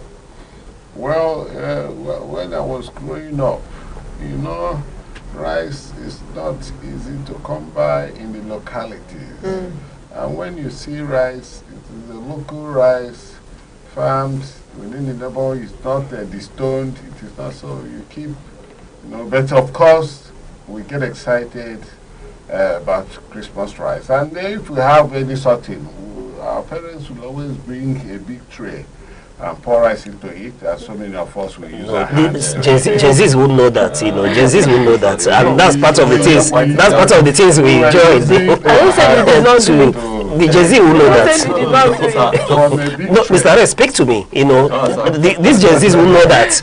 We enjoy that in the villages that too. Is about Christmas rice. So when the children will come, all of us within the family, you know, the family is quite a large family. Yes. Yeah. So we all young people use our hands to eat it and so on. So The fried rice at that time. Fried rice? No, it's fried rice. That's the original fried rice. What they have now is, you know, the original fried rice. Mr. Rice, speak to me. The original fried rice. Original fried rice, not the ones they have now. And you know how the local stews are done. Yeah. It's not the kind of stew we They have now. So when they do it, you use your hand to eat it. We talk about, you know, killing of animal meat. Once in a while, you have it, and you are giving it is shared, no matter how small. It is shared to everybody, and when you are eating your own, you put your meat by the side. Oh, you hold it. You will secure your territory first. You secure your meat by the side so that nobody else will take. Then you eat your rice. After it, you take your meat and eat it last. Taking it last, small, and you never want it to finish. And then you look up to those Coca-Cola products that would come up, the mineral soft drinks that would follow It was them. not even Coca-Cola, it was Tango. Okay. Yes, what You I see, had- Gen Zs will know that as well. Yes, Gen Zs will know what that I as well. had is Tango. Gen Zs will know that. Those days, in the 60s, you have Tango and a few other ones. So, But, Mr. You are Guto, not what does bonded. Christmas rice mean for you? The Gen Zs. You see about fried rice, Right that's now, what they eat. Right now, as I'm You're imagining fried rice. as I've grown a little, Yeah. I'm thinking about it, and I can't relate to Christmas now. I love the word a little. Yes, of course. I love the word a little. Like I can't manage my life now, what it was was then. when I was growing up. Even though we had that privilege of having Christmas rice and everything, anytime we are celebrating, we had Christmas rice. But for me, I feel like there's something about now that they did not explain to us then. Which is? The rice does not taste the same now. Okay. Yes. Okay. Mr. Che, you know that the rice, even No, but kudos to the former late President Buhari, who now returned us to eating local rice. You know, when you were talking about local rice, I know they won't understand, but Buhari made it possible for them to know that there's a thing called local rice, and I think they've had a little feel of it, not the ones that were not distoned. Because when you're talking about the feel of it, yeah, in the Western Nigeria, they're starting early to adapt to local rice. That is what they call ofada rice. When you come there, even up to today, they use leaf Yes. and put they it. put the ofada rice for you. So these are people who have started, doing their cultural things. But you see, we were actually doing some cultural things until the emergence of the white man kind of things. Our people went overseas, came back, and started changing everything, and we turned to become white men. We adapted. As if maybe we become more white than even the Englishman. So, but we are now going back to our roots. Yes, you can see that our children are beginning to learn our vernacular, and a lot many, even those who are living overseas, teach their children vernacular, Yeah. and they speak it right there. They've never been To Nigeria. but they speak our language there. So, Yeah. so those of us from the eastern part of this country, I'm talking about the Igbos. Yes. All right, Mr. Goodhope. all right. Still in entertainment, the news that has been making rounds on the internet about the man of God who got married just over the weekend and was allegedly engaged to or had something to do with Doris Ogala, the actress. News came out again to say that one of the things that happened was the lady have accused him of financial exploiting and other things that all the promises that failed. He promised, from what the lady said, that he promised her marriage, but it's not. Look at what is happening now. And I did not even want to look at this from a point, but I just wanted to look at it from. Let's just look at it from a point together. Maybe if it's just what is really happening is Could that be true from what we are saying? Because the lady is seen to be crying, from the internet, seems to be crying, having a lot of things that are engaging in a lot of things that shows that she's so feeling so bad and feeling very, very bad. And I don't know what to say here. Rather, this is just what we saw. I don't know, ladies, when they promise you marriage, I don't know what you should get. I don't know how you should register the thing. Let it be a concrete thing. If not, the man of God has not come out to say anything about it. He just has continued with his honeymoon with the marriage that he just had, and we're expecting him to come and clear the air in the news. Yeah, that's all. All right, that should be for another subject some other time. Okay, thank you very much for those updates. And moving over to the Nigerian stock market update this morning. The market yesterday, Thursday, December 18, 2025, closed on a bullish momentum as investors responded to corporate activities and anticipated year-end portfolio rebalancing.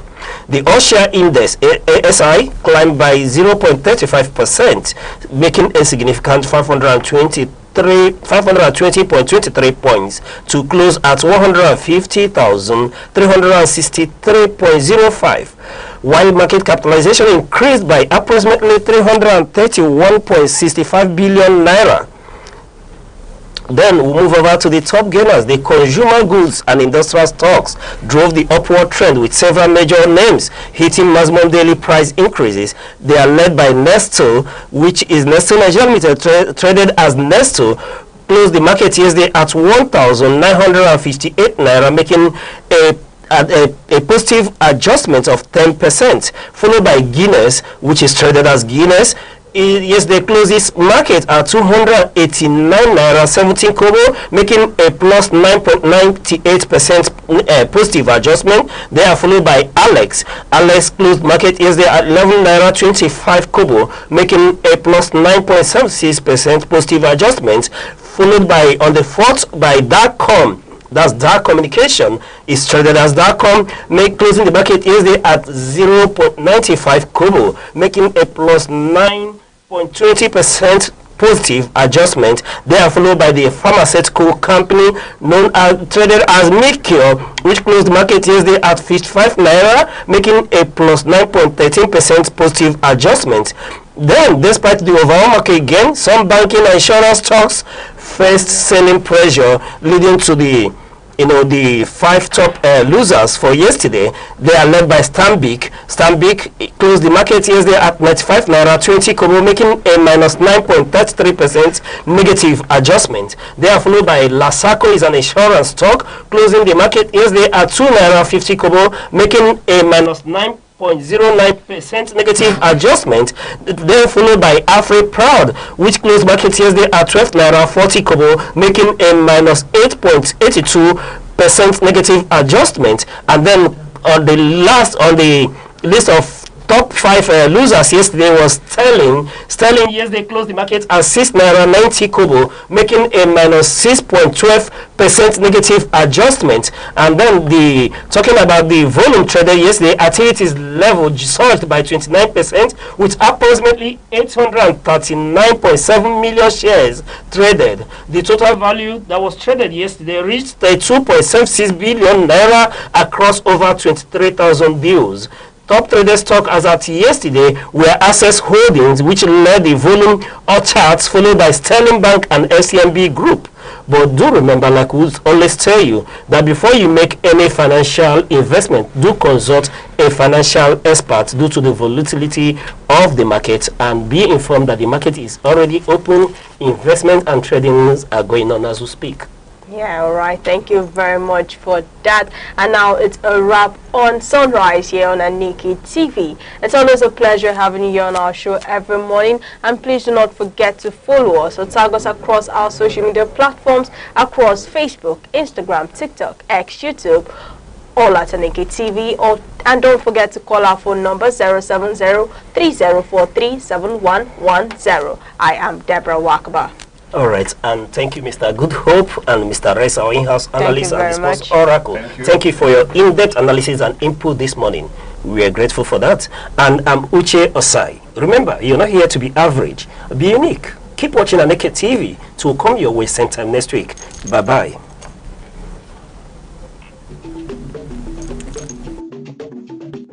The Insight with Uche Osai. Having the political will to confront whatever is the challenges. Igbo man wrestles with the tortoise that had a lot of ingenuity, a lot of ideas, and the tireless.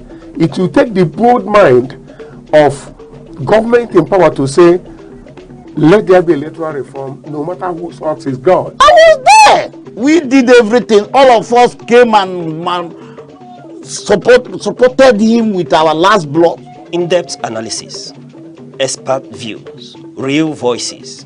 Uncover the stories shaping Nigeria today. Deep dive, honest, unfiltered, only on The Insight with Uche Osai on Aneke TV.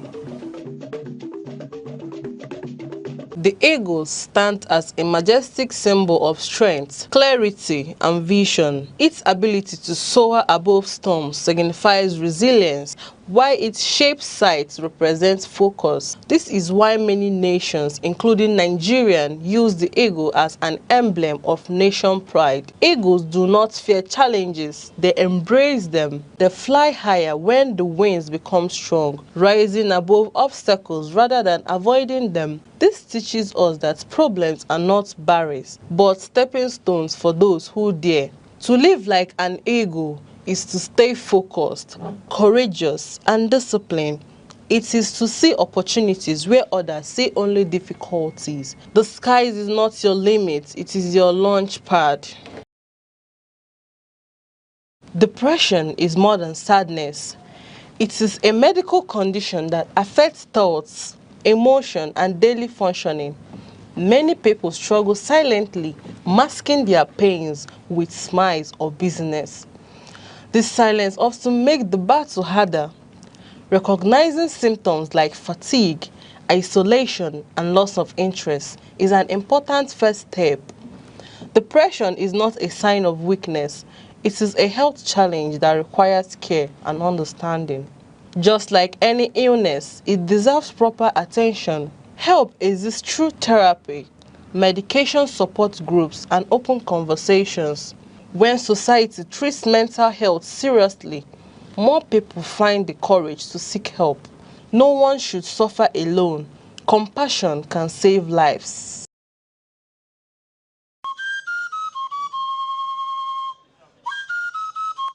From the tiniest cells to the farthest galaxies, life holds secrets we are only beginning to uncover. Why are we here? What connects us all? What unseen forces shape our destiny? Join Professor Jude Udenta as he explores the wonders, the questions, and the revelations that define existence. Mysteries of life, where every answer sparks a new discovery. Watch now on Aneke TV every Monday.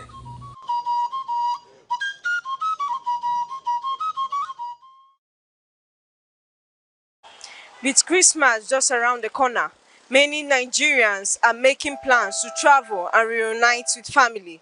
But rising transport costs and concerns over safety on major highways are shaping those decisions.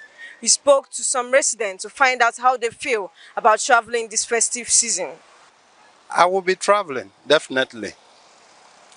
We don't depend on the security of this world or Nigeria.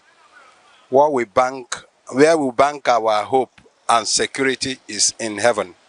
So, one with God is majority. We know if we are to count in Nigerian security, we will not go anywhere. Though despite that your room where you live in the township, you are not safe. Talk less of traveling along the road. But with God, everything is possible. And we believe so well. He will lead us through. We will go and we must come back. Yeah, because I am within Enugu. I'm from Enugu State. I'm not that far. And same in Kano. So it's not that far. I feel very safe and God is with me. No, I would want to go home, but it is neither here or there. Usually where I come from, I think because of criminal activities being on the increase, sometimes you want to wait because many people are coming home, and sometimes some people see it as a time probably to snatch cars, to settle old scores, one thing or the other. So sometimes one prefers to go after the real meeting where when activities must have decreased or reduced to a barest minimum. So safety is primarily of concern, really. And most times because of the highways. Maybe the idea of getting rich quick, people stand on the road, car snatching. We had one or two experiences last time, so one would not want such thing to occur again.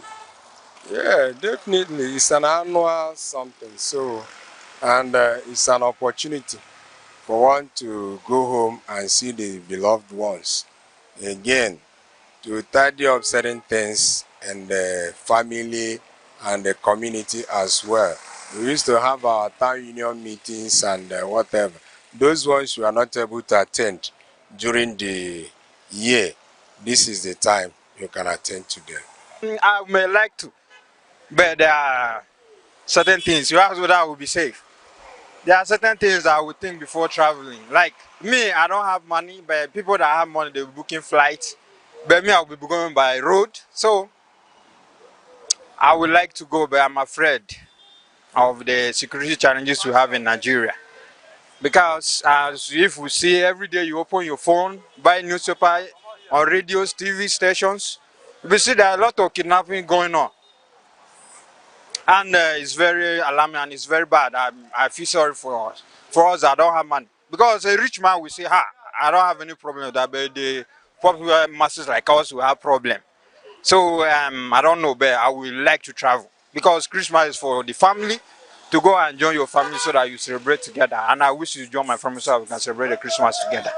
Actually, I may like to travel to see my family, but I'm so afraid as well because I don't have money to take a flight to my place. And based on land, traveling on land, based on what I'm seeing up and down, there's so much kidnapping up and down there. But I would like to just send in something to enjoy themselves. No, I don't. I don't. Actually, I don't. Going by what the news going around, what we see on daily basis, Fulani herdsmen, kidnappers, and all that, I don't feel safe anymore. I don't feel safe. Though I'll travel, but I don't feel safe. If I'm to travel, okay, within my area, I feel very safe. But the other communities that I may pass through before getting to my village, I don't know about them. It's a very lonely part, interstate journey that you can't even guarantee the safety along the bushy areas with the herdsmen and with maybe kidnappers or bandits or however you may name them. But within the city, I think I feel very safe. Yes, possibly I may travel or I may not, based on the situation of the country, due to the transport costs and some other things. The challenges that I'm facing or the challenges that the country is facing now. Safe? With the way the country is, no, I don't think it's safe, like to travel this year. If possible, let's anything that has to do with travel should be from next year. Let's see how the country is before we travel. Yes, because the bandits killing, Fulani henchmen and all that is becoming much in Nigeria. So I think anything that has to do with travel now, if it depends on your village, if your village is close by, you can travel. But if your place is very far, you can leave it next year. Actually, I'll feel safe because the country actually does not, everything that is happening to the country does not concern me. Eh? It happens for a purpose. So it's for those that are in the top that has the answers to this question. But for me, I will travel with happiness in my mind, joy, everything. By the current happening on this the country, I don't feel safe traveling. I prefer staying where I am. Just for security purpose, I prefer staying where I am. Those were the views of some Nigerians as the Christmas holidays draw near. While many look forward to celebrating with loved ones, safety and affordability remain key factors influencing their travel choices. I am Sharon Uche, Aneke TV.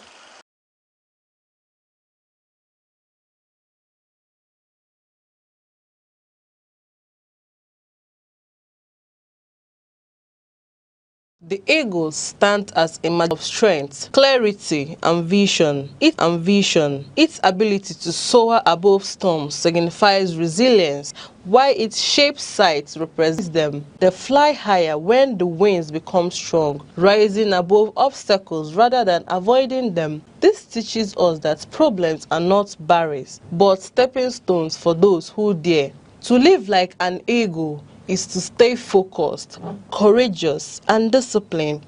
It is to see opportunities where others see only difficulties. The sky is not your limit, it is your launch pad. Police checkpoints. We're on the streets of Enugu to hear how Nigerians are affected by the police checkpoints. Do they feel safe or harassed?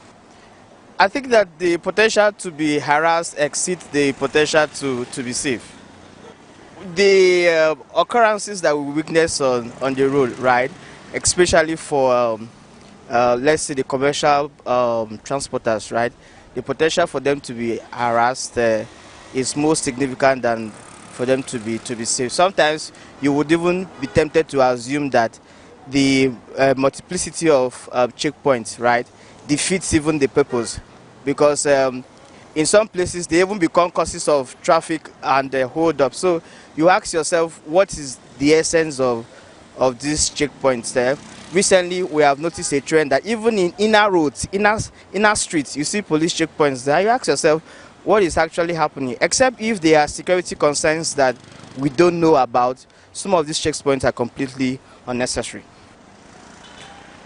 Police checkpoints, once you drive, they will search you, you move. But in this particular area, this our area, this southeast, if you look around, checkpoint here and there, you see traffic jam. And this time around, this is festive period. Yes, we need to have police checkpoints. But the management of that checkpoint matters.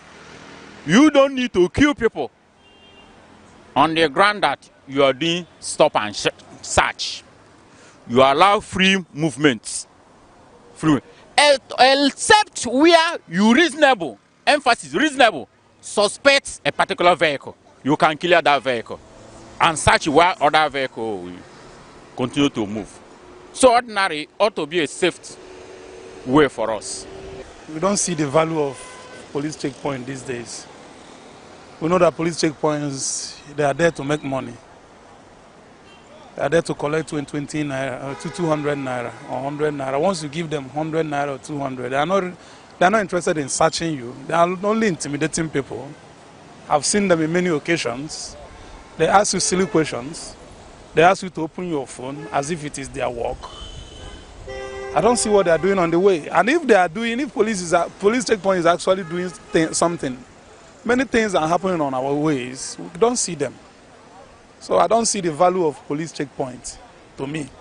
Ordinarily, it's supposed to be a nice thing, but that is not what they are doing. They are extorting people. From my experience, because I'm on the road every day, and I see it. So I feel harassed and embarrassed by the attitude and their way of doing their work. It makes me feel safe to an extent. As a lawyer, they have not really ever accosted me or harassed me in any way. But then to other passers-by or other people during the road, I think most times they do harass. But then I feel generally they are fulfilling their duties, you get. So I think they are doing their work reliably well. It makes people feel harassed. And again, this morning they stopped one guy, searching him from head to toe. It feels embarrassed. And maybe people walking around might feel Onyabuko a bandit or Onyabuko Onyori.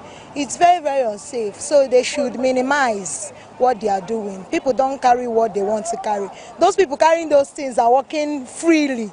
And those ones that are very, very safe, they are the ones that are embarrassing on the way. So they should just kindly minimize it. I don't think it's necessary. In the streets, I don't think it's necessary because I know most streets they do have their own, this neighborhood watch, right? So, I mean, they should be better deployed where they are needed, not in the streets, especially highways. I think, especially this season, so that motorists can feel safe and all. In terms of police checkpoints, if you don't have any cockroach in your cupboard, you don't have nothing to fear. So, getting to a police checkpoint, I feel free because they are there to discharge their duty, and I'm on my way going to where I'm going. So, I don't think that I can be afraid of them or panic when getting to a police station checkpoint. So, I'm not scared because I know that I'm for a legit business. Police is working today, honestly. Yes. Police is working here in Eastern Zone. Though we know we have hoodlums. Hoodlums are quite different from police. They can stay at a police checking point and start robbing people or harassing people. Then you thought police are the people doing that. This is the reality on our streets. Like, share, and follow for more real voices. I am Sharon Uchi, Aneke TV.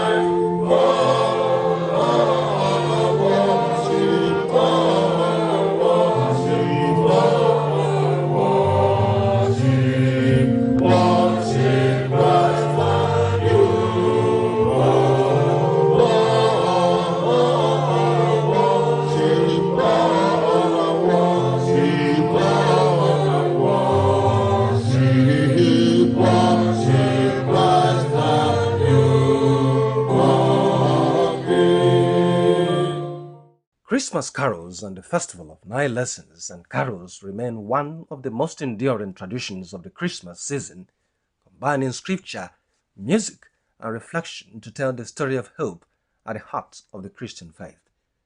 Beyond the pageantry and familiar melodies, the service carries lessons that continue to resonate in an increasingly divided and uncertain world.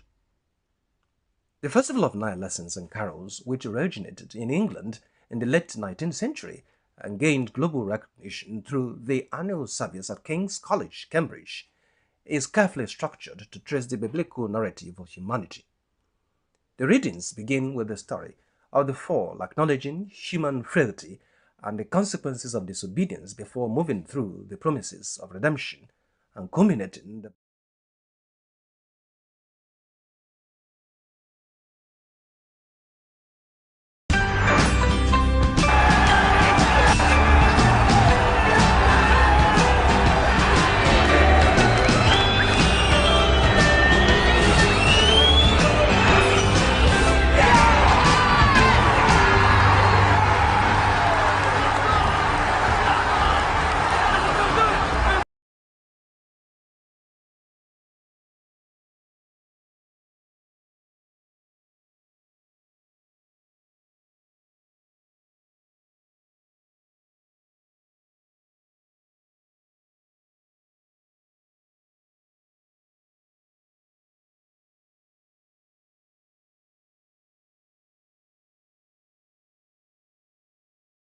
Welcome to Sports Wrap today. My name is Good Hope Chukwuma, the Sports Oracle. You're welcome to my shrine, like Miss Uche has said. This is my shrine of sports, and I welcome you all to this day's edition of sports this morning.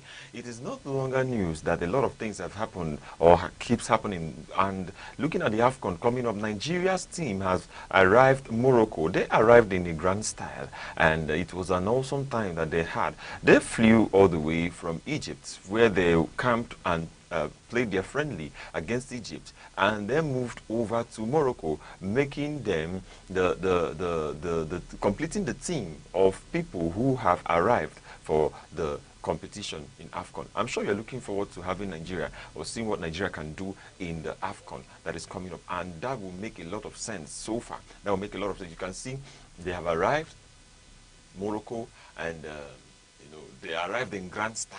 Looking at what they wore, and how they just represented the culture. I don't know who made this outfit for them, but it's awesome. It's really awesome to see that these guys are looking very cool. Not just for them to look this cool. Let them also deliver. It's not to look cool. Oga deliver. Score goals. So don't be thinking about that. That's what I see. But looking at each and every one of them, they are looking very good, and I like the combination of green, white, green, and what is going on there. And you see Osimhen, you see Victor Victor of the Nigerian Super Eagles. You see Ndidi, Wilfred Ndidi. You can also see the defender, Nigerian Super Eagles defender. You are seeing a lot of them who have come. Even the guy Ademola Lukman has arrived. Each and every one of them have arrived, and is making a lot of sense. It's coming together now, and that is awesome. That is so awesome. That is awesome. I don't know the team you are looking forward to have in the Super Eagles, the performance you are expecting, but with this kind of grand entrance, we're expecting the best of their performance. Now, moving on from that, we have the Formula One car race guru, Max Verstappen. He has said that in this coming year, he's going to have a car that will have the number 3. Max Verstappen has revealed that he will switch to racing under the number 3 for the 2026 season, with Lando Norris taking over the number 1 after beating the Red Bull driver to the title by just 2 points. Since his debut with Toro Rosso back in 2015, Verstappen competed as car 33, but took the option of switching to the number 1 when he piped Mercedes Lewis Hamilton to the 2021 title, kicking off a 4-year reign as world champion. That streak was brought to an end by Norris, who took 3rd place at the Abu Dhabi Grand Prix to secure his maiden title as a McLaren driver, with Verstappen missing out despite a late impressive comeback. Instead of returning to his previous number 33, the Dutchman will take the number previously used by his former teammate Daniel Ricciardo. The two raced alongside each other at Red Bull from 2016 to 2018, but Verstappen explained that the change to number 3 has been a dream of his throughout career.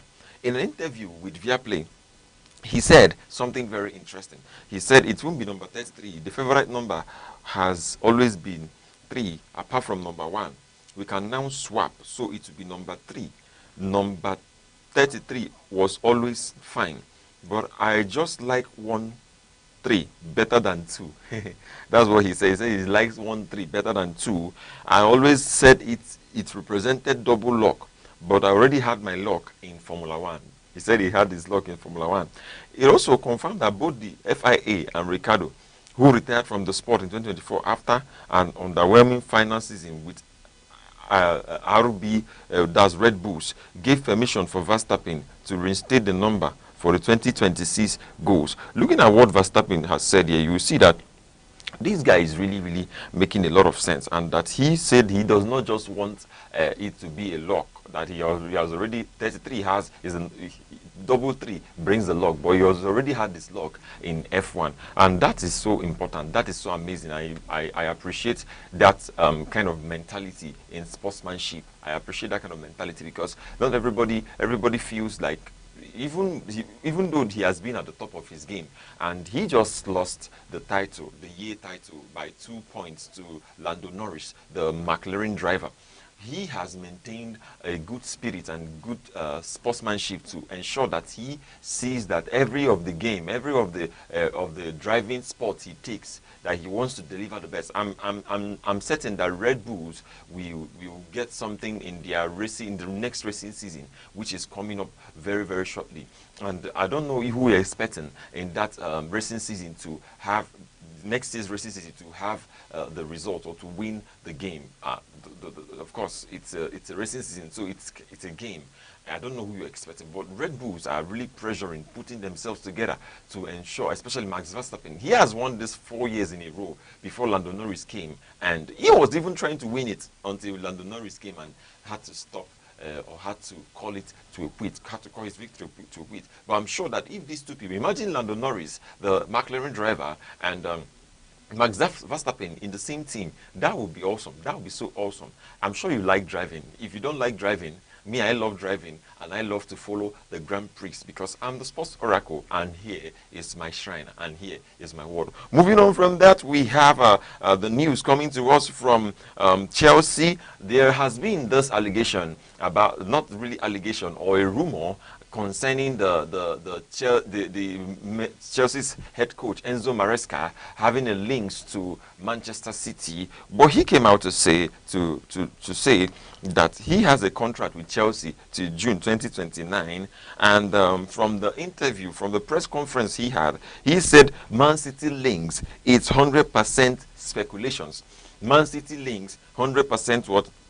Speculations. No time for that. I don't know what he means by no time for that. As if they bring him to Man City, he will not want to love that project. I'm sure that there's no coach you bring to Manchester City now that will not love the project that Manchester City has, because Manchester City has been performing at the top.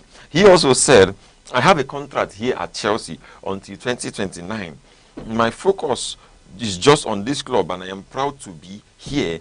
It's important to understand why this news was there, but it is what? Speculations. He said that the news that was coming around is just speculations. It's not a real intense news. So he doesn't have any thing to put into the whole thing, because he said it's speculations, and we wonder what will happen when he is saying it's speculations, that he's not going to be go to Man City, that he loves the project. He's going to be at Chelsea in the next 4 years. And you know how the Chelsea's game used to be before, especially when they had the owner Roman Abramovich, who for the moment, any coach that did not do well, he will sack the coach and bring the coach to books. So looking at what we are having now from the team, I feel like Chelsea themselves are trying to adjust in the way they make their decisions, especially in the coaching role.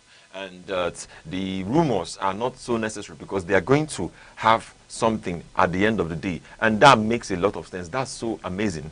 That's so amazing. That's so amazing from what he said. Looking at the performance that Chelsea team also has, you will see that the team lacks depth in their defense and in their attack. Their midfield, they have the best in the Premier League, one of the best midfields in the Premier League, but they are not so fixed in the defense. They are also not so fixed in the striking, because they had the likes of Jackson leave this season to Bayern Munich, where he went to try his luck, and a lot of things happened, and it was not so good. But looking back to what is happening to Chelsea, you will see that after the days, I said it here when I was with Mr. West, I said it that after the season, the season spell of the Diadroba, there was, or there has never been a striker in number 9 who succeeded so much, who was at the best of his game, as the Diadroba and the likes of them were successful at Chelsea.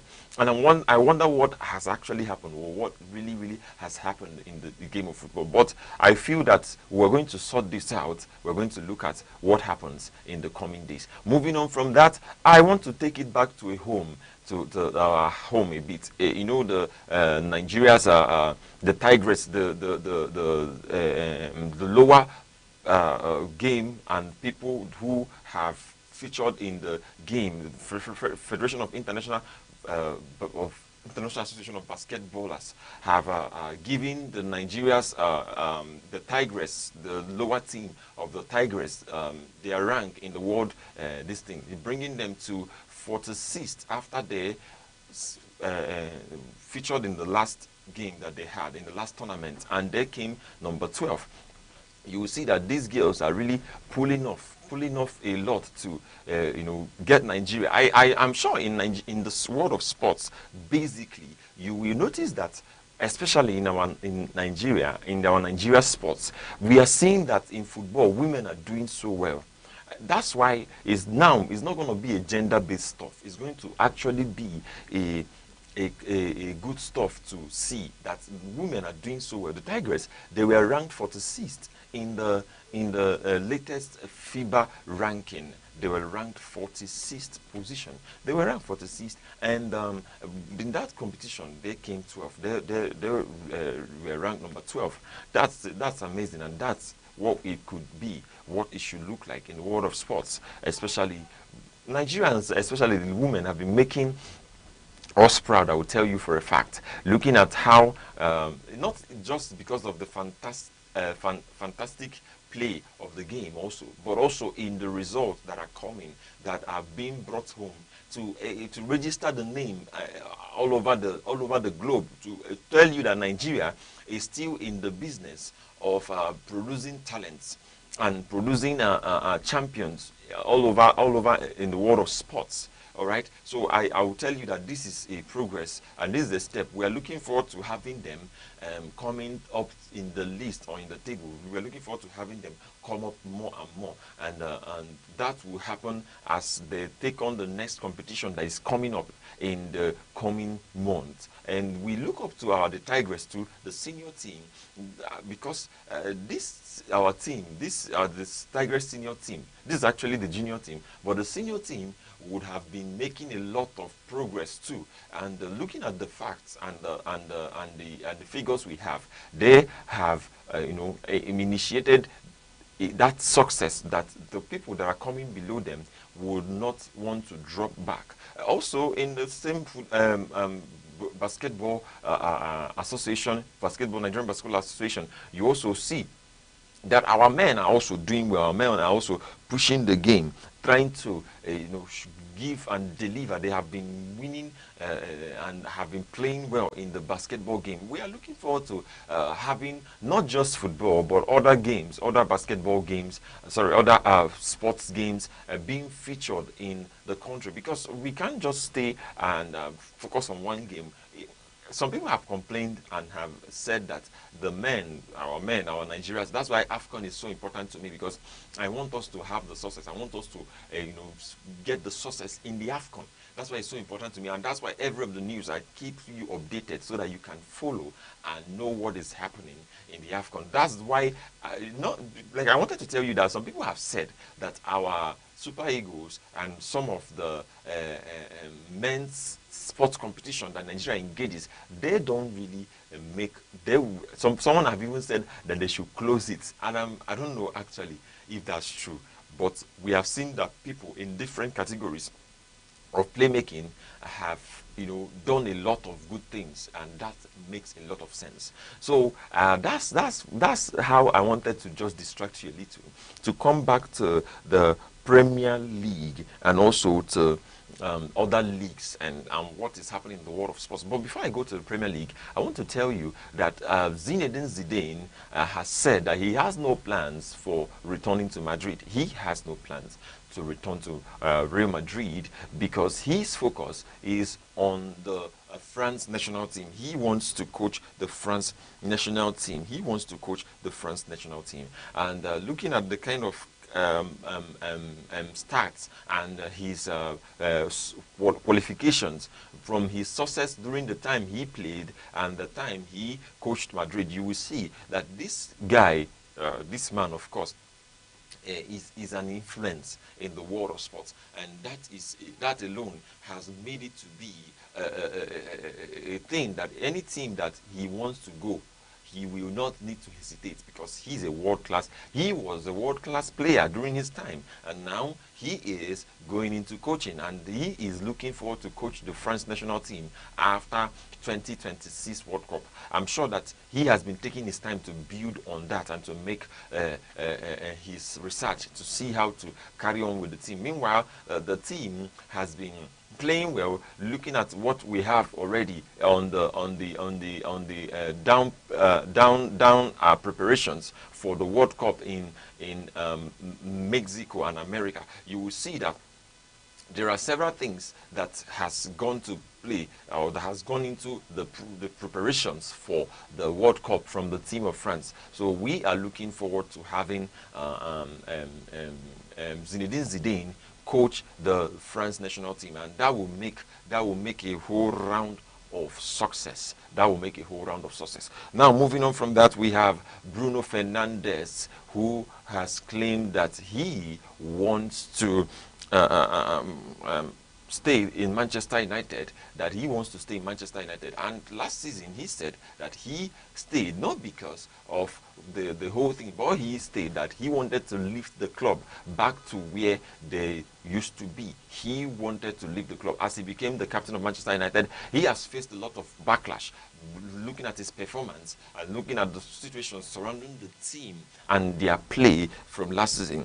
He said that he's very aware that he could have followed a different path, would have had more trophies, but people are talking about him in different ways because he had trophies in his cabinet. And he went on to say also that he struggled most, and that is in the team Manchester United. He said when we struggled the most, he stayed at the present Manchester United. And he also said, I hope everyone at the club is aware that is aware of that, because the chances I had was very good. He also said that my loyalty was in the toughest period I had at the club. I could have left 2 times. He could have left 2 times. One last season when he wanted to move to the Saudi Pro League, where he would have been paid millions of euros annually. But he decided, from what he said earlier in the news, he said that he does not want to go to any team except to see that Manchester United, until he's done with what he is doing at Manchester United, then he would leave. Looking at the stats he has at Manchester United, in the Premier League, there has not been anyone who has created chances, for goal scoring or to make an impact towards the goal than Bruno Fernandes. We have someone around that who has also contributed. That's Mohamed Salah, who has contributed in the Premier League goal involvement and contributions. But Bruno Fernandes has created the most chances. And Manchester United this season has had the most shots in the Premier League, following their 4-4 draw with the Cherries of Bournemouth just a few days ago on Monday. You notice that the game is the team themselves are taking shape, and also we would see how they will flourish without Bruno and Ahmad, who had gone to the AFCON for their own countries' performance. We will see how they would actually flow, and we'll see how the team would manage to do what they have to do. And at the end of the day, we are going to notice and we're going to see the progress that Bruno has been saying. Bruno said something that touched me even as a football fan. He said that his present team is one of the he stayed back and struggled when his present team was struggling. That means that he is a loyal football playmaker. He has been loyal to Manchester United, and he said he does not want to go to any Saudi Pro League, because looking at the league, looking at the money is tempting, but he's considering his family. So he's considering moving himself, his family. So that is all we have on Bruno Fernandes so far. Why we look at this too? While we look at this too, we are seeing in the news that Arsenal's Arsenal's Gabriel Jesus has returned to the team with all energy and positivity. Uh, Gabriel Jesus returned and made a mark in the match they had the other day. And he said, I feel that I have an unfinished business at Arsenal. I don't want to leave. We can wake up the sleeping giants. Come on, Arsenal, you can wake up the sleeping giants. We've known Arsenal over the years to be butlers, people that that at the end of they have this near success syndrome a lot. They have had it for quite a number of years, going to 11 years, and from the time they have played, they are invisible. And it's been a while Arsenal won anything that they can even use. They have not even won. Let me not sub, but Arsenal has not won even gone that they say they are gunners. But let's leave it at that. But looking at what Gabriel Jesus said, I too, as a sports oracle, can tell you that Arsenal is up for the games, topping the league, topping their group on the Champions League draw. You will see that Arsenal is out to make the mark. That makes a lot of sense, and they currently have made a lot of progress in the Champions League, playing a lot of matches without losing. Just the one they lost before this one. That tells you that Arsenal is on the radar to make it. And he said, Gabriel Jesus says, we can do what? Wake up the sleeping giant. With this manager and this squad, we can do it. I trust my football. I trust God's plan. You see, he said he trusts his football and he trusts God's plan. He's believing that at the end of the day, that he's going to make a good mark. He's going to make a good mark. He's going to put himself to the radar of world football and world. I don't know what you think about Arsenal really, because looking at the team themselves now, you're going to see that there's a lot of progress from what Gabriel Jesus have said. He has been on injury for a while, and as he came back, he started playing, and just last two matches, he was featured in the game. And looking at the game, you will see that from that Brazilian playmaker who came to Arsenal and started playing the game. He went from Manchester City to Arsenal and has been relevant for Arsenal anytime he is back. So that is what I think that will make sense. I believe Arsenal will not bottle the league this time. They will even have at least one trophy. They will even have at least something can happen. Something can really happen, and I trust that that will happen. Not that I'm believing God for Arsenal or I'm believing the universe or the stars. He said he trusts God's plan, so we trust what he trusts, and we are going to see it at the end of the day that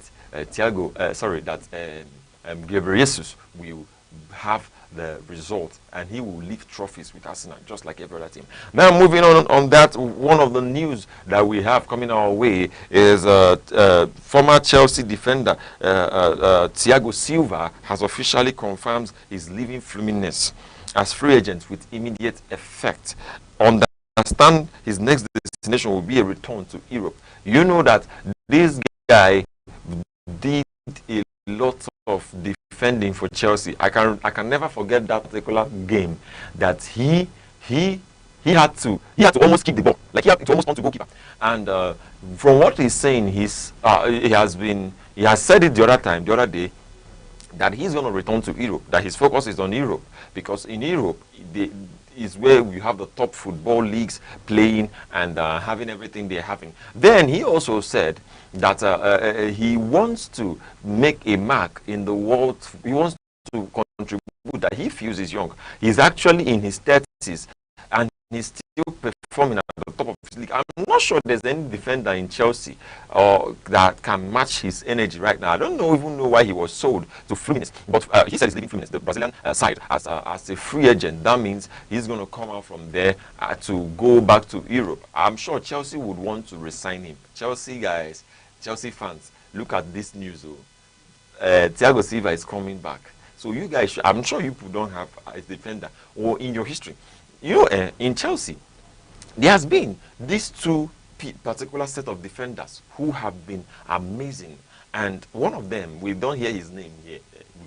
We're not hearing his name again. And you know one of the person I'm talking about, David Luiz. David Luiz was a threat to strikers in the Chelsea defense. He would always go and attack He's a defender, but he attacks strikers. You see what that means? So that means he's doing two jobs for his business at the defense.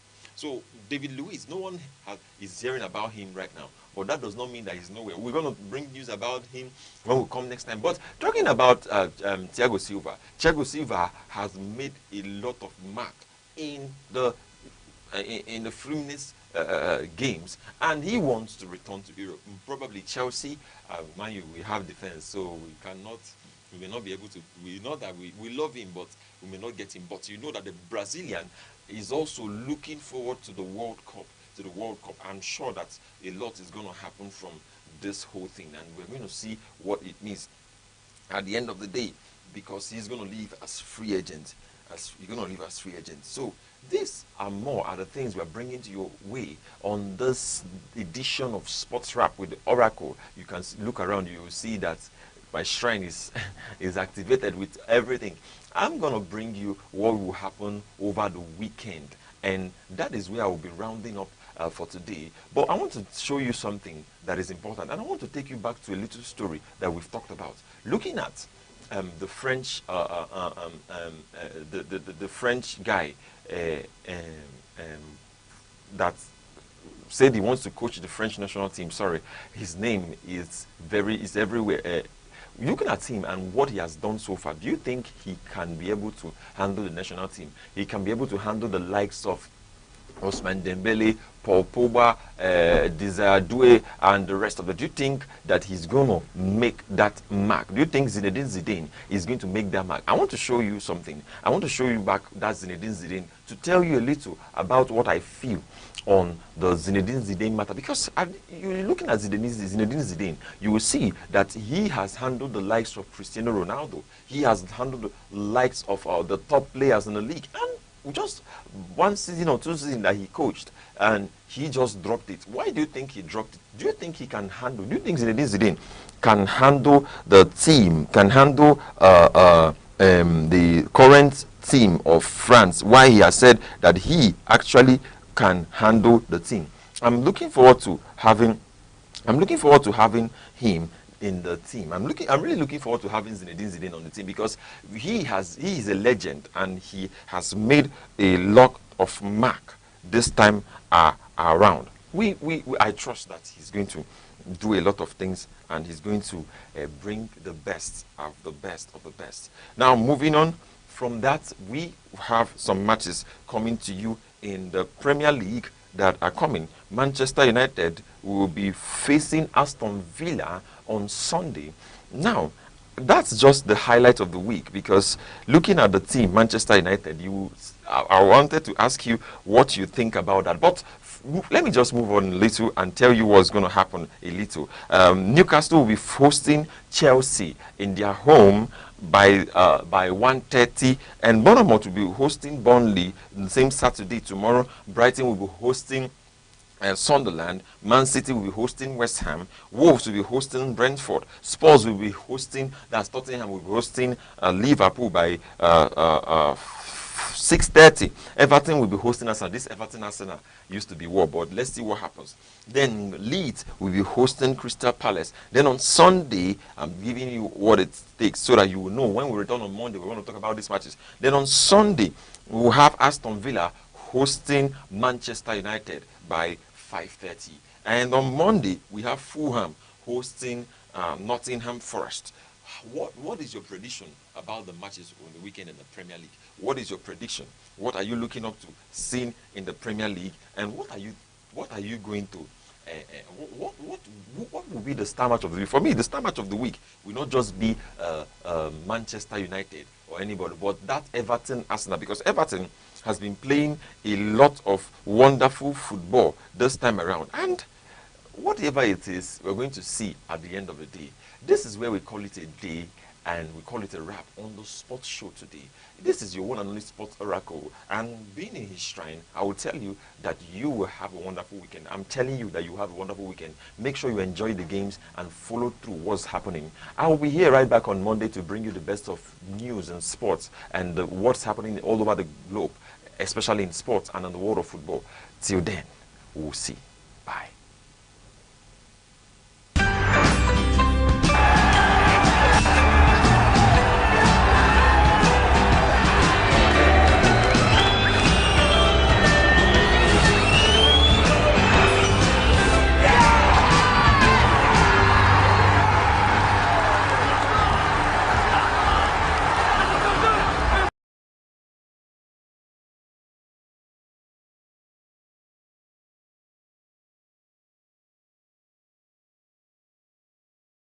As Christians across Nigeria prepare to celebrate the joy and spirit of Christmas, religious leaders in Enugu have sent heartfelt messages to guide the faithful during this festive season.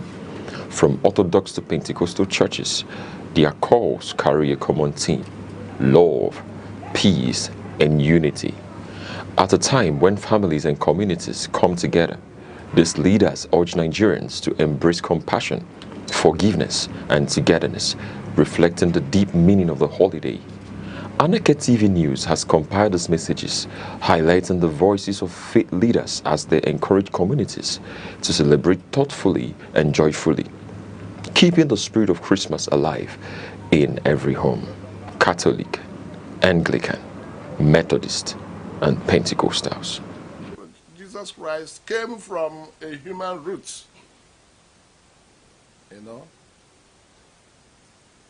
that dates back to Abraham, but was of the heroic and big dynasty of David. That's what we see in Matthew. Anybody who listened to the gospel and the church, according to the Catholic Church, the Vigil Night, will get the genealogy of Jesus Christ. How it was traced from Abraham down to Joseph, the foster father. Then Mary, of course, happened to be the mother. So that gives the natural setting for the birth of Christ. Why? Because having failed, God, in his own wisdom, in his own love, decided to pick man up again. Came in the form of man that we call Jesus Christ. That is the story of the incarnation, how it all started. As Christians across Nigeria prepare to celebrate the joy and spirit of Christmas, religious leaders in Enugu have sent heartfelt messages to guide the faithful during this festive season. From Orthodox to Pentecostal churches, their calls carry a common theme: love, peace, and unity. At a time when families and communities come together, these leaders urge Nigerians to embrace compassion, forgiveness, and togetherness, reflecting the deep meaning of the holiday. Aneke TV News has compiled these messages, highlighting the voices of faith leaders as they encourage communities to celebrate thoughtfully and joyfully, keeping the spirit of Christmas alive in every home. Catholic, Anglican, Methodist, and Pentecostals. The meaning of Christmas really is God is with us. Emmanuel is with us. At every point of celebration in these days, we must remember that God is with us. With us in every situation, in our businesses, in our homes, and in whatever we do in politics. God has stepped into your pain. Remember this. And your shame and your embarrassment. That situation must be ready to recognize that a son is given to help you to come out of the situation. Christmas, generally, the mission is to serve and restore. To serve humanity and restore humanity. Unto us a child is born, unto us a son is given, and the government shall be on his shoulders, and he shall be called Wonderful, Wonderful Counselor, Mighty God, Everlasting Father, Prince of Peace, Mighty God. Did you hear that scripture? Unto us a child is born, and unto us a son is given. The government of your home, government of your nation, government of your business, government of your church shall be on his shoulders. And therefore, I wish every family a very, very Merry Christmas. I want to wish a happy Christmas to all the believers all over the world, all the Christians in Enugu, Nigeria, and beyond. Christmas is a season of celebration. It is a time when believers all over the world gather together to commemorate the birth of Jesus Christ of Nazareth. And I pray that this season of celebration will bring unending joy to every family that dare to celebrate this season. And one funny thing about Christmas is that even those who don't go to church cannot deny the wind of the season. So, whichever way, I wish everyone happy, blissful Christmas and a prosperous New Year. If he was not born at this time, our faith in Christ, our faith in God would have been in vain. It was because his arrival on this earth that made everything possible for us. And hereby, I want to encourage the people of Enugu State and the entire world to embrace Christ. He brought into us a new glory. He brought a new vision. He brought in mercy. And that is what the Bible said, that whosoever believed in him, whosoever that accepted him, make a U-turn and believe in him, is a such person will not be perished. That person will not suffer the punishment of the old. That person will not partake in the evil of the family. That person will not partake in the destruction that is coming ahead. But once you believe in him, you are safe. That is why we celebrate him today. Honestly, it might not be that Jesus was born exactly on 25th of December. But when the earlier father discovered everything going on, they said, no, this kind of person needs to be celebrated. And that was when they brought him to be celebrated every 25th of December.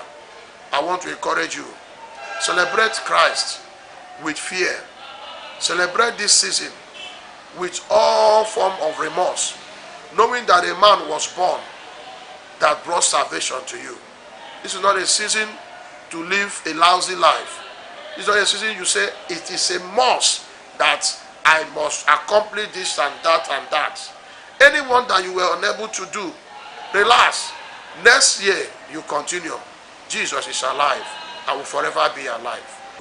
I would like to remind Christians, all of us, that the most important thing is remember the birth, yes, but the death and resurrection of our Lord Jesus Christ and what it means to us. And have this in mind. It means that we have salvation. It means that we have redemption through his death and through his resurrection. That is our Christmas message to Christians. Jesus Christ came to change the narrative. He came in to bring hope to the hopeless, to bring life to the lifeless, to bring joy to the joyless, and to bring peace to the non-peaceful situations. He is the Prince of Peace. And since he came in, the narrative of the whole world has changed. So with Christ and the Mass about him that we are celebrating is a Mass of hope, a Mass of reassurance. Number one, that God has not forgotten man. That times when things are so bad, we think, has God not forgotten me? Or has God not forgotten us? But Christmas reassures man that God does not forget. And God will not forget. So every time we celebrate Christmas, it should be a time of reassurance. It should be a time of renewed hope that however bad things might have gone, a time of change is coming. And that's what I want all the viewers to know. I don't know what has been very wrong in your life. I don't know the challenges you have faced. I don't know the semi-hopeless situation in your life. All I can tell you, because of Christmas, hope is coming. There's hope. A new dawn will come. It's like we are down to the lowest pitch, but Nigeria will rise again.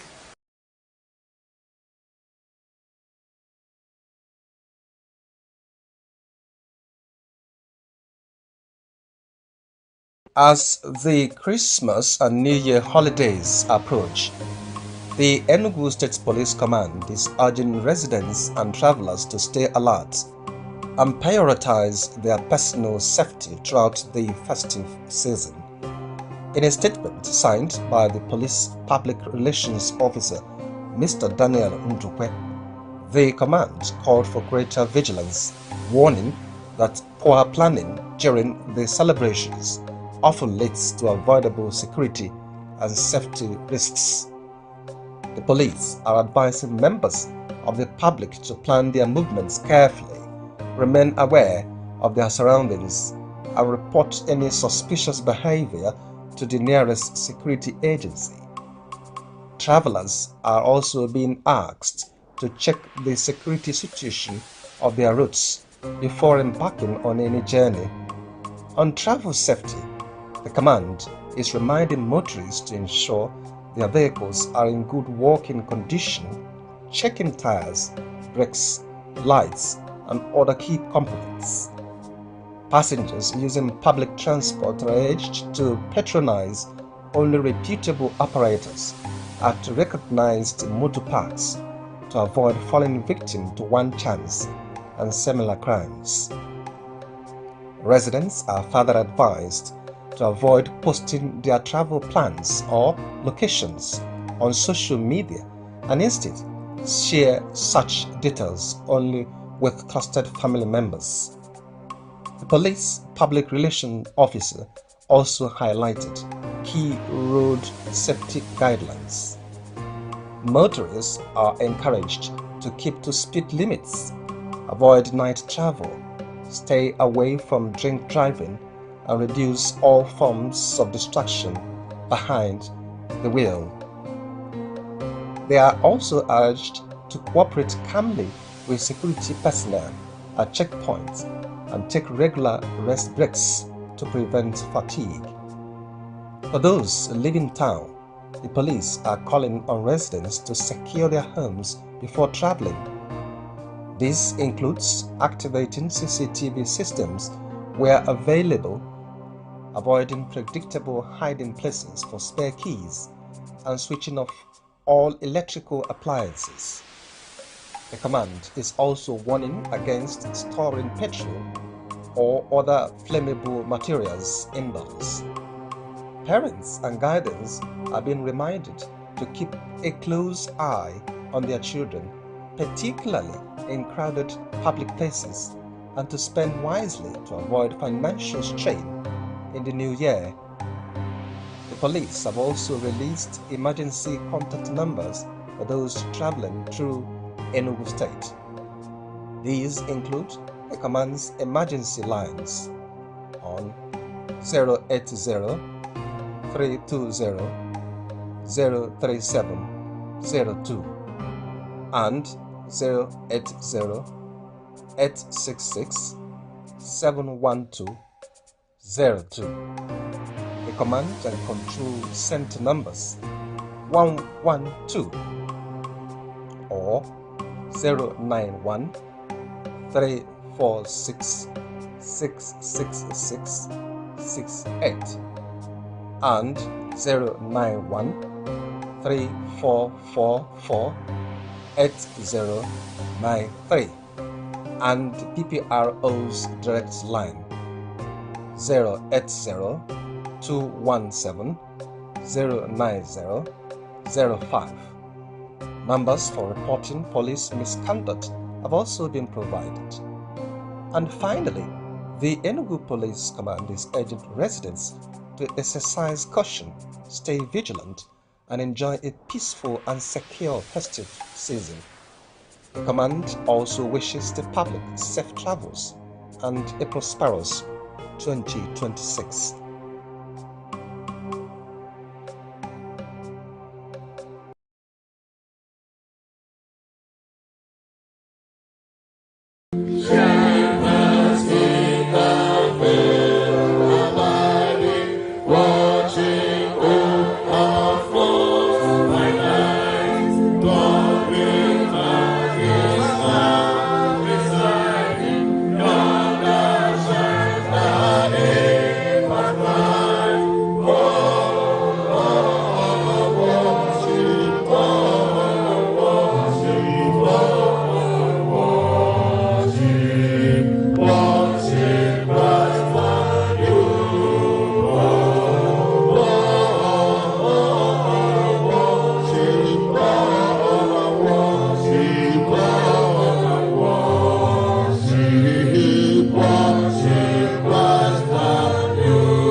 Christmas carols and the Festival of Nine Lessons and Carols remain one of the most enduring traditions of the Christmas season, combining scripture, music, and reflection to tell the story of hope at the heart of the Christian faith.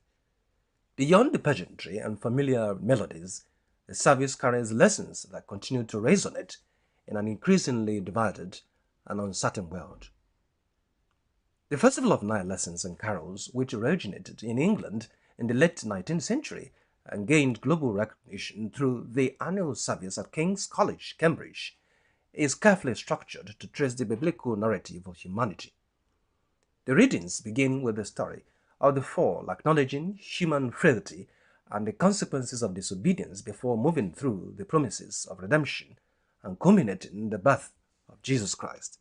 Now in the 6th month, the angel Gabriel was sent by God to a city of Galilee named Nazareth, to a virgin betrothed to a man whose name was Joseph of the house of David. The virgin's name was Mary. And having come in, the angel said to her, "Rejoice, highly favored one. The Lord is with you.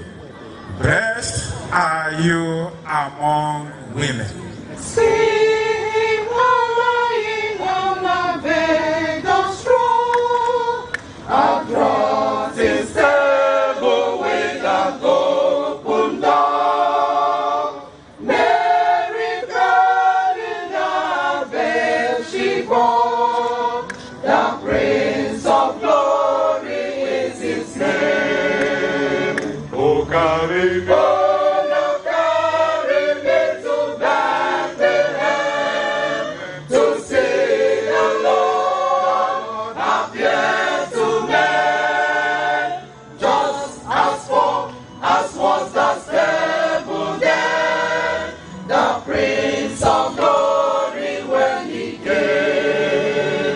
And they were in the same country, shepherds abiding in the field, keeping watch over their flock by night. And lo, the angel of the Lord came upon them, and the glory of the Lord shone round about them, and they were so afraid. 10. And the angel said unto them, "Fear not, for behold, I bring you good tidings of great joy, which shall be to all people. Hallelujah, amen. Hallelujah, amen.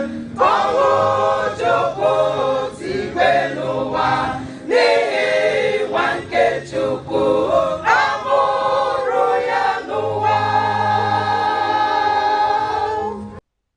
Christmas carols reinforce this message through music that is both participatory and reflective. Sung collectively by congregations and choirs, carols transform doctrine into lived experience. Their lyrics speak of joy, peace, humility, and goodwill, while their melodies evoke memory, belonging, and continuity across generations. In this way, carols bridge the sacred and the communal, drawing individuals into a shared moment of reflection. The significance of 9 lessons lies in their honesty. They do not deny the existence of pain, injustice, or suffering. Instead, they place these realities within a broader story of hope and restoration. The angel of the Lord called to Abraham a second time out of heaven and said, "By myself I have sworn, says the Lord, because you have done this thing. I have not withheld your son, your only son.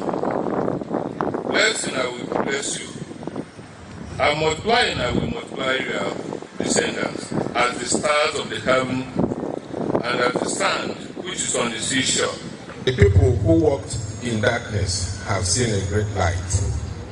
Those who dwelt in the land of the shadow of death, upon them a light has shined.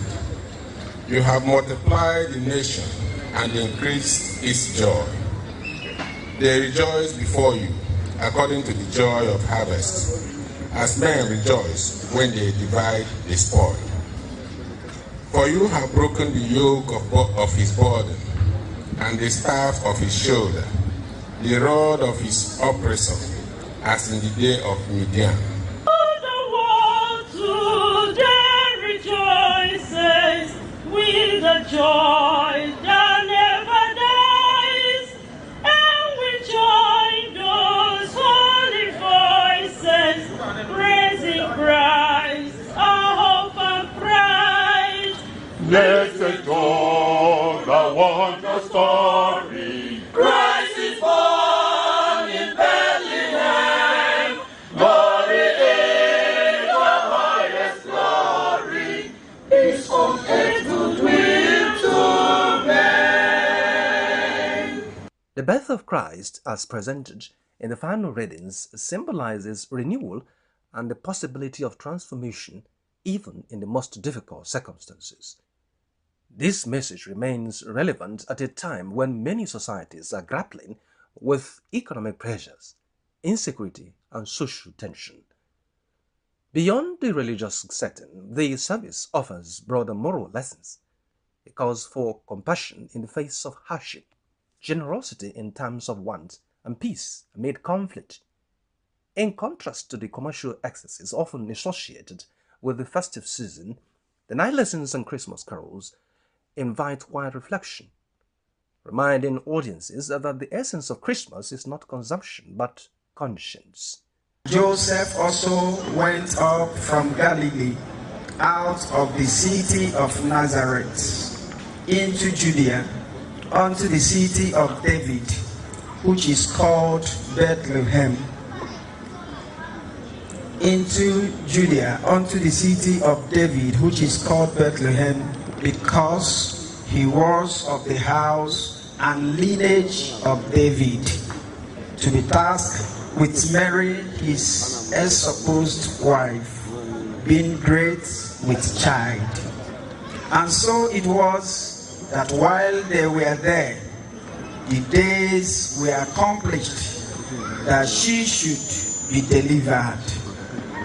And she brought forth her firstborn son, and wrapped him in a swaddling clothes, and laid him in a manger, because there was no room. On the second day of Christmas, my true love said to me, 2 turtle doves and a partridge in a pear tree. On the 3rd day of Christmas, my true love said to me, 3 French hens, 2 turtle doves and a partridge in a pear tree. On the 4th day of Christmas, my true love said to me, 4 calling hens, 3 French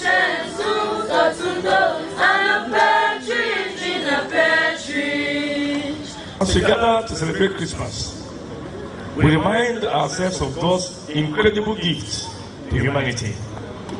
He gave His Son, Jesus Christ, born in humility, to bring salvation to all people. God's love is for you and for me. He loves you deeply, knowing your struggles and your fears.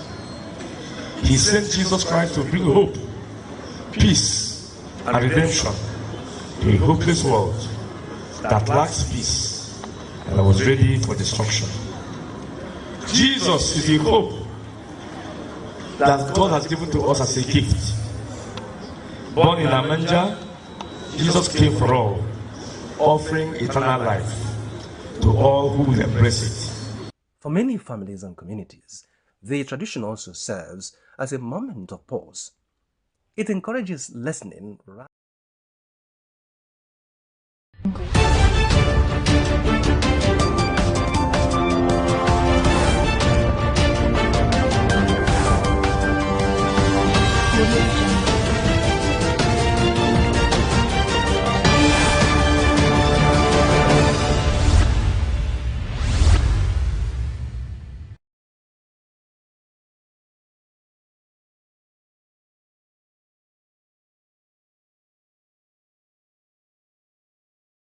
across the country on Aneke TV, coming to you in the warm spirit of Christmas, a season of hope, peace and goodwill as families across the nation prepare to celebrate. I'm Deborah Wakaba. Now to the headlines. Federal government orders direct disbursement of funds to local government councils. Federal government moves to ban importation of substandard used vehicles and spare parts from 2026. House of Representatives reject jail term for delegate inducement as 2025 electoral bill advances. JAMB registrar condemns religious intolerance at international conference. And the news in details. President Bola Tinubu has directed the immediate release of Federation allocation directly to local government councils across the country. The president gave the directive while addressing governors at an APC National Caucus meeting in Abuja. He wants state governments to stop interfering with council funds, stressing that local government autonomy cannot work without direct access to finances. According to him, councils must be properly funded to deliver development at the grassroots. President Tinubu said the directive is in line with the 2024 Supreme Court judgment, which declared state-controlled joint accounts unconstitutional. The president urged governors to comply fully with the law, insisting that funds belong to the councils and will now reach them without state-level interference. In the meantime, President Bola Tinubu says the creation of state police has become inevitable in Nigeria's effort to tackle rising insecurity. He made the declaration at the 14th APC National Caucus meeting in Abuja. The president announced that he has assured international partners in the United States and Europe of Nigeria's commitment to decentralized policing. He said state police will strengthen security at subnational levels. President Tinubu expressed confidence that the APC would provide the necessary legislative support for the reform. The federal government says full implementation of the end-of-life vehicle policy will begin in the second quarter of 2026. The National Automotive Design and Development Council, NADDC, says the policy will stop unsafe used vehicles and standard spare parts from entering Nigeria. Director General of NADDC, Otumba Joseph Osinipin, said unit vehicles already on Nigerian roads will be phased out. However, industry experts and transport operators have raised concerns over the policy's economic impact. They warned that many Nigerians depend on older vehicles due to economic hardship. Critics are urging governments to enforce existing import age limits and provide affordable transport alternatives before implementing a nationwide vehicle scrapping program. The House of Representatives have passed the Electoral Act Amendment Bill 2025 with a controversial decision to remove a clause criminalizing delegates vote buying during party primaries. Clause subsection 89, subsection 4, which proposed a 2-year jail term for inducement of delegates, was rejected during consideration at the Committee of the Whole, presided over by Deputy Speaker Benjamin Kalu. Lawmakers explained that the amendment focused on limited adjustments rather than a comprehensive overhaul of the Electoral Act. Several proposed reforms failed to gain majority support. Other sideline proposals include early voting, inmate voting, and digital replacement of permanent voters' cards. Critics say the omission weakens efforts to curb money politics. The Nigerian Labour Congress says its nationwide protests against insecurity have yielded results. The union says the federal government has begun responding more urgently to security concerns. Chairman of the NLC in Kano State, Comrade Kabiru Nuwa, said the protest forced the presidency to engage labor leaders in an emergency meeting. He disclosed that discussions with government officials have produced a proposed action plan to address kidnapping and banditry nationwide. The NLC says it will continue to monitor government actions to ensure commitments translate into improved safety for Nigerians. The Oba of Kaba, Oba Solomon Owoniyi, has ordered the suspension of all church activities in Kaba, Bunu local government area of Kogi State over security threats. The decision followed intelligence reports of planned bandit attacks on religious gatherings. The directive was reached in collaboration with the Christian Association of Nigeria (CAN). The move comes after a recent attack on an ECWA church where worshippers were killed and others abducted. Authorities also recovered arms from criminal hideouts in the state. CAN has urged full compliance, while residents have been advised to pray from their homes until security agencies declare the area safe. Meanwhile, troops of the Nigerian Army's 8th Division garrison have killed 5 suspected bandits during operations in Sokoto and Zamfara states. The military operation targeted known bandit hideouts in border communities of Isha local government area in Sokoto state.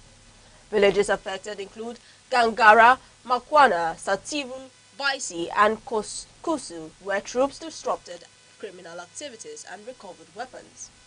The operation later extended to Shinkafi local government area of Zamfara state, where troops reportedly encountered resistance from armed elements. In the meantime, the Anglican Bishop of Enugu Diocese, the Right Reverend Samuel Ike, has called on Nigerians to remember soldiers and displaced persons this Christmas. In his Christmas message titled, "Allow the Prince of Peace to Reign," the bishop urged prayers and acts of generosity for those facing hardship. He also appealed to the President Bola Tinubu to consider a political solution to the Nnamdi Kanu issue to ease tensions in the southeast. Bishop Ike commended Enugu State Governor Peter Mbah's achievements, but called for a review of multiple taxes to ease economic pressure on residents. The Federal Ministry of Aviation and Aerospace Development has launched a full digital documentation system to replace manual paperwork.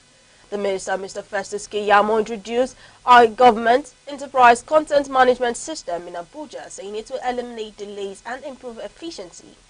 He announced that all official correspondence must now pass through verified digital channels, ending reliance on physical files. The initiatives aligns with the federal government's December 31st, 2025 deadline for full digitalization of all ministries. The Abia State government is concluding its Global Medical Mission 2025, providing free surgeries and consultations across the state. The Commissioner for Health in the state, Professor Enoch Uche, said the initiative reflects Governor Alex Otis' commitment to healthcare equity. Medical teams carried out about 150 surgeries daily, including eye and pediatric procedures, while also training local health workers. The Abia State Diaspora Commission says the program will strengthen healthcare delivery and reduce dependence on unregulated medical practices. You're watching Aneke TV News across the country. Remember, you can follow us on Facebook, X, Instagram, TikTok, and YouTube, all at Aneke TV. Now, a quick reminder of major developments in the news. Federal government orders direct disbursement of funds to local government councils. Federal government moves to ban importation of substandard used vehicles and spare parts from 2026. House of Representatives rejects jail term for delegate inducement as 2025 electoral bill advances. And coming up shortly, JAMB registrar condemns religious intolerance at international conference. We'll be right back.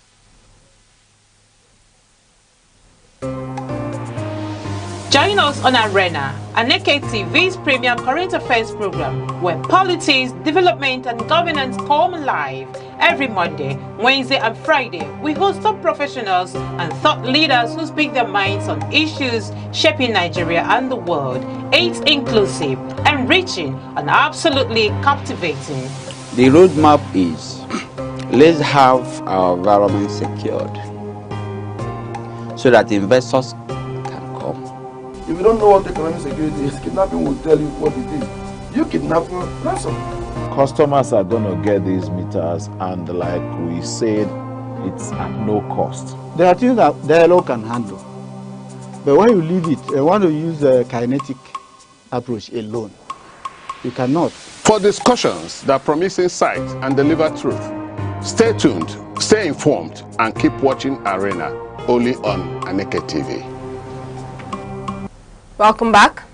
The Kano State Public Compliance and Anti-Corruption Commission has recovered and returned 40 million naira to individuals and business owners through mediation and reconciliation. The checks were presented on Thursday by the Commission's Executive Chairman Alhaji Saidu Yahaya at its headquarters in Kano. The recovered funds stemmed from failed business transactions and contractual disputes. Beneficiaries include Abdul Hakim and Brothers Enterprise, which received 17 million naira, and Adamu Kamal, who got 15 million naira, while others received between 1 million naira and 2 million naira. Alhaji Yahaya said the cases were purely civil matters common in a commercial center like Kano. He explained that the Commission prefers direct bank transfers to ensure transparency, adding that the public presentation was to build trust and encourage citizens to seek redress. The Lagos State Police Command has arrested 5 suspects over a state kidnapping involving a 15-year-old boy who conspired with others to extort his mother. The suspects were arrested by operatives of the Agro Palace Division after investigations into a viral distress video. Police revealed that the kidnapping was staged in a French room to force the victim's mother to pay ransom following her receipt for 1 million naira from a contribution scheme. The group succeeded in extorting 1.7 million naira, which was traced through a POS terminal. Police spokesperson SP Abimbola Adebisi confirmed that all suspects are in custody and will be charged to court. The Commissioner of Police CP Oluwandare Jimo warned against such criminal acts, especially during the festive season.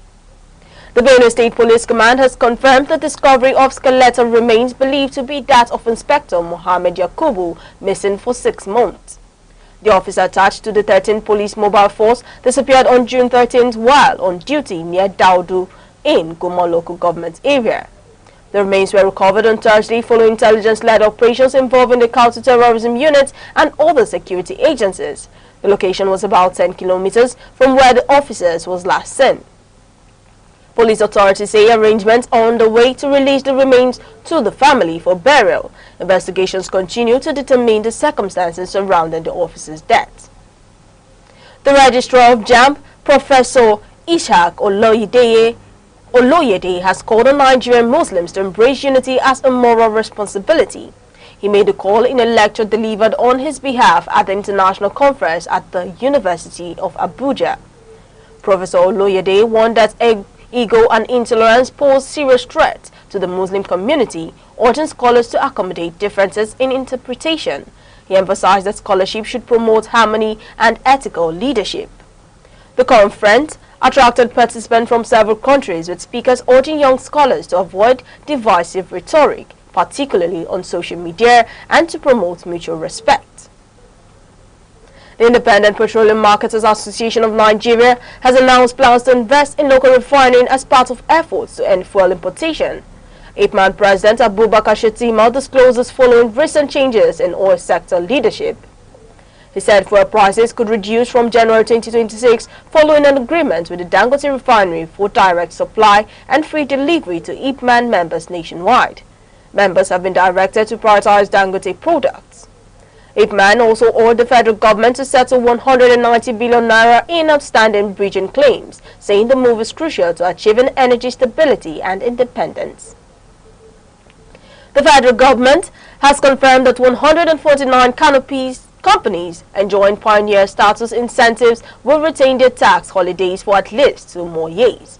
The Nigerian Investment Promotion Commission announced this on Thursday. The incentive introduced in 2017 has attracted over 8.7 trillion naira in investment and created about 6,000 jobs. Chairman of the Presidential Tax Reform Committee, Taiwo Yedele, said honoring existing agreements is vital for investor confidence. The current tax holiday regime will be replaced by a new economic development incentive based on reinvestment and capital expenditure from 2026. Lagos State says it is positioning waste management as a major economic opportunity. This was disclosed at the 6th Lagos Waste Forum held on Thursday. Officials revealed that Nigeria generates about 32 million tons of waste annually, with Lagos producing significant recycling value. Stakeholders called for investment in recycling and circular economy models. Experts urged the integration of technology and financing to unlock the green economy, describing waste as a viable source of jobs and revenue. Nigerian striker Kelechi Iheanacho has suffered another injury setback at Celtic, lasting only 30 minutes in the League Cup final before being substituted. The injury is reported to be a recurring hamstring issue. Football analysts have criticized the club's handling of the player's fitness, citing limited pre-season preparation. Fans have also expressed frustration over the club's recruitment strategy. The development has raised concerns about Iheanacho's future at the club as Celtic struggles with squad depth and form. Former Super Eagles star Daniel Amokachi has decried the poor condition of pitches in Nigeria's domestic leagues. He spoke at the Nigerian National League Awards in Abuja. Amokachi said substandard facilities strengthen player safety and development, noting that many league pitches fall short of professional standards. He called for improved funding, sponsorship and media coverage to reposition the league and expose local talents to national selections. Anita Okoye, former wife of musician Paul Okoye, has announced her return to Nigeria with her 3 children. She shared the update via a video on social media documenting their arrival in Lagos. Celebrities and fans welcomed the move with messages of support and goodwill flooding her page. Many described the return as timely for the festive season. Anita has been based abroad since her divorce in 2022 and is now beginning a new chapter back home. Nollywood actress Juliana Olayode has revealed how she struggled with depression for several years. She made a disclosure in a social media post aimed at encouraging mental health awareness. The actress said she sought help and found strength through faith and support, urging others facing similar challenges to speak out and seek assistance. She expressed hope that her story would inspire healing and reassurance, especially among young people facing silent struggles. And now to end news across the country, here are the main points again. The federal government has ordered the direct disbursement of federation funds to local government councils to strengthen grassroots development and end state interference in council finances. The federal government has announced plans to ban the importation of substandard used vehicles and spare parts from the year 2026 as part of efforts to improve road safety and protect the environment. The House of Representatives has rejected proposal for J-terms of delegate inducement as considerations of the 2025 Electoral Amendment Bill progresses. The Benue State Police Command has confirmed the discovery of the remains of a police inspector who went missing 6 months ago while on duty in the state. The Registrar of the Joint Admission and Matriculation Board, Professor Ishak Oloyede, has condemned religious intolerance and called for unity and mutual respect at an international conference. And that's news across the country at noon. For breaking news and eyewitness reports, call 070-3043-7110. Or follow us on Facebook, X, Instagram, TikTok, and YouTube, all at Aneke TV. On behalf of the producer, Chidima Sogwa, and the entire news team, I'm Deborah Wakaba. Thank you for watching. Enjoy the rest of your day.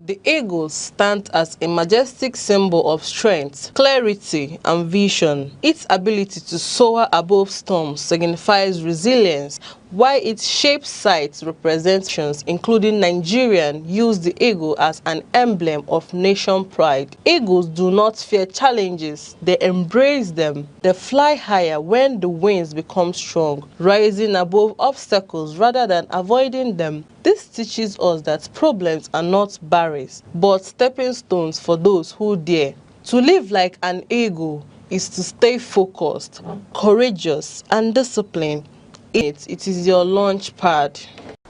Police checkpoints. We're on the streets of Enugu to hear how Nigerians are affected by the police checkpoints. Do they feel safe or harassed? I think that the potential to be harassed exceeds the potential to be safe. The occurrences that we witness on the road, right, especially for, let's say, the commercial transporters, right, the potential for them to be harassed is more significant than for them to be safe. Sometimes you would even be tempted to assume that the multiplicity of checkpoints, right, defeats even the purpose, because in some places they even become causes of traffic and hold up. So you ask yourself, what is the essence of these checkpoints there? Recently we have noticed a trend that even in inner roads, inner streets, you see police checkpoints there. You ask yourself, what is actually happening? Except if there are security concerns that we don't know about, some of these checkpoints are completely unnecessary. Police checkpoints, once you drive, they will search you, you move. But in this particular area, this our area, this southeast, if you look around, checkpoint here and there, you see traffic jam. And this time around, this is festive period. Yes, we need to have police checkpoints. But the management of that checkpoint matters. You don't need to kill people on the ground that you are doing stop and search. You allow free movement. Except where you reasonable, emphasis reasonable, suspect a particular vehicle. You can clear that vehicle and search where other vehicle will continue to move. So ordinary ought to be a safe way for us. We don't see the value of police checkpoint these days. We know that police checkpoints, they are there to make money. They are there to collect 20 naira, or 200 naira, or 100 naira. Once you give them 100 naira or 200, they are not interested in searching you. They are only intimidating people. I've seen them in many occasions. They ask you silly questions. They ask you to open your phone as if it is their work. I don't see what they are doing on the way. And if they are doing, if police checkpoint is actually doing something, many things are happening on our ways. We don't see them. So I don't see the value of police checkpoints to me. Ordinarily, it's supposed to be a nice thing, but that is not what they are doing. They are extorting people. From my experience, because I'm on the road every day, and I see it. So I feel harassed and embarrassed by the attitude and their way of doing their work. It makes me feel safe to an extent. As a lawyer, they have not really ever accosted me or harassed me in any way. But then to other passers-by or other people during the road, I think most times they do harass. But then I feel generally they are fulfilling their duties, you get. So I think they are doing their work reliably well. It makes people feel harassed. And again, this morning they stopped one guy, searching him from head to toe. It feels embarrassed, and maybe people walking around might feel Onyabuko a bandit or Onyabuko Onyori. It's very, very unsafe, so they should minimize what they are doing. People don't carry what they want to carry. Those people carrying those things are walking freely, and those ones that are very, very safe, they are the ones that are embarrassing on the way. So they should just kindly minimize it. I don't think it's necessary. In the streets, I don't think it's necessary, because I know most streets they do have their own, this neighborhood watch, right? So I mean, they should be better deployed where they are needed, not in the streets, especially highways. I think, especially this season, so that motorists can feel safe and all. In terms of police checkpoints, if you don't have any cockroach in your cupboard, you don't have nothing to fear. So getting to a police checkpoint, I feel free, because they are there to discharge their duty, and I'm on my way going to where I'm going. So I don't think that I can be afraid of them or panic when getting to police station checkpoints. So I'm not scared, because I know that I'm for a legit business. Police is working today, honestly. Yes. Police is working here in the eastern zone. Though we know we have hoodlums. Hoodlums are quite different from police. They can stay at a police checking point and start robbing people or harassing people. Then you thought police are the people doing that. This is the reality on our streets. Like, share, and follow for more real voices. I am Sharon Uchi, Aneke TV. It is our utmost pleasure to have you join Youth Focus once again on Aneke TV. Of course, it is the program that deems it necessary to identify and as well critically analyze the attitude and conduct of the young people. To achieve this, we make opinions, we give commendations, motivations, criticisms, and lots more. Of course, we'll give credits to you as a regular participant on the program. Thank you so much. My name is Chukwamaka Obase, and our focus for today is the attitude of Christmas. And of course, attitude of Christmas as in respect of the young people, especially in the season of Christmas. That may be. You can always find us on our socials. We have our Facebook, we have our X, Instagram, our TikTok, YouTube at Aneke TV, and you'll never regret you did so. Thank you so much. Permit me to introduce to you a set of high-profile personalities we have on the studio today for this particular program. We have in our midst a relationship therapist. She is also an hairstylist who is Faith Mary. As Christians across Nigeria prepare to celebrate the joy and spirit of Christmas, religious leaders in Enugu have sent heartfelt messages to guide the faithful during this festive season. From Orthodox to Pentecostal churches, their calls carry a common theme: love, peace, and unity. At a time when families and communities come together, these leaders urge Nigerians to embrace compassion, forgiveness, and togetherness, reflecting the deep meaning of the holiday.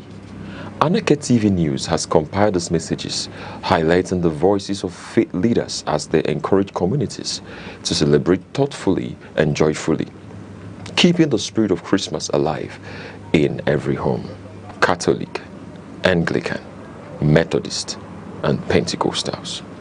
The meaning of Christmas really is God is with us.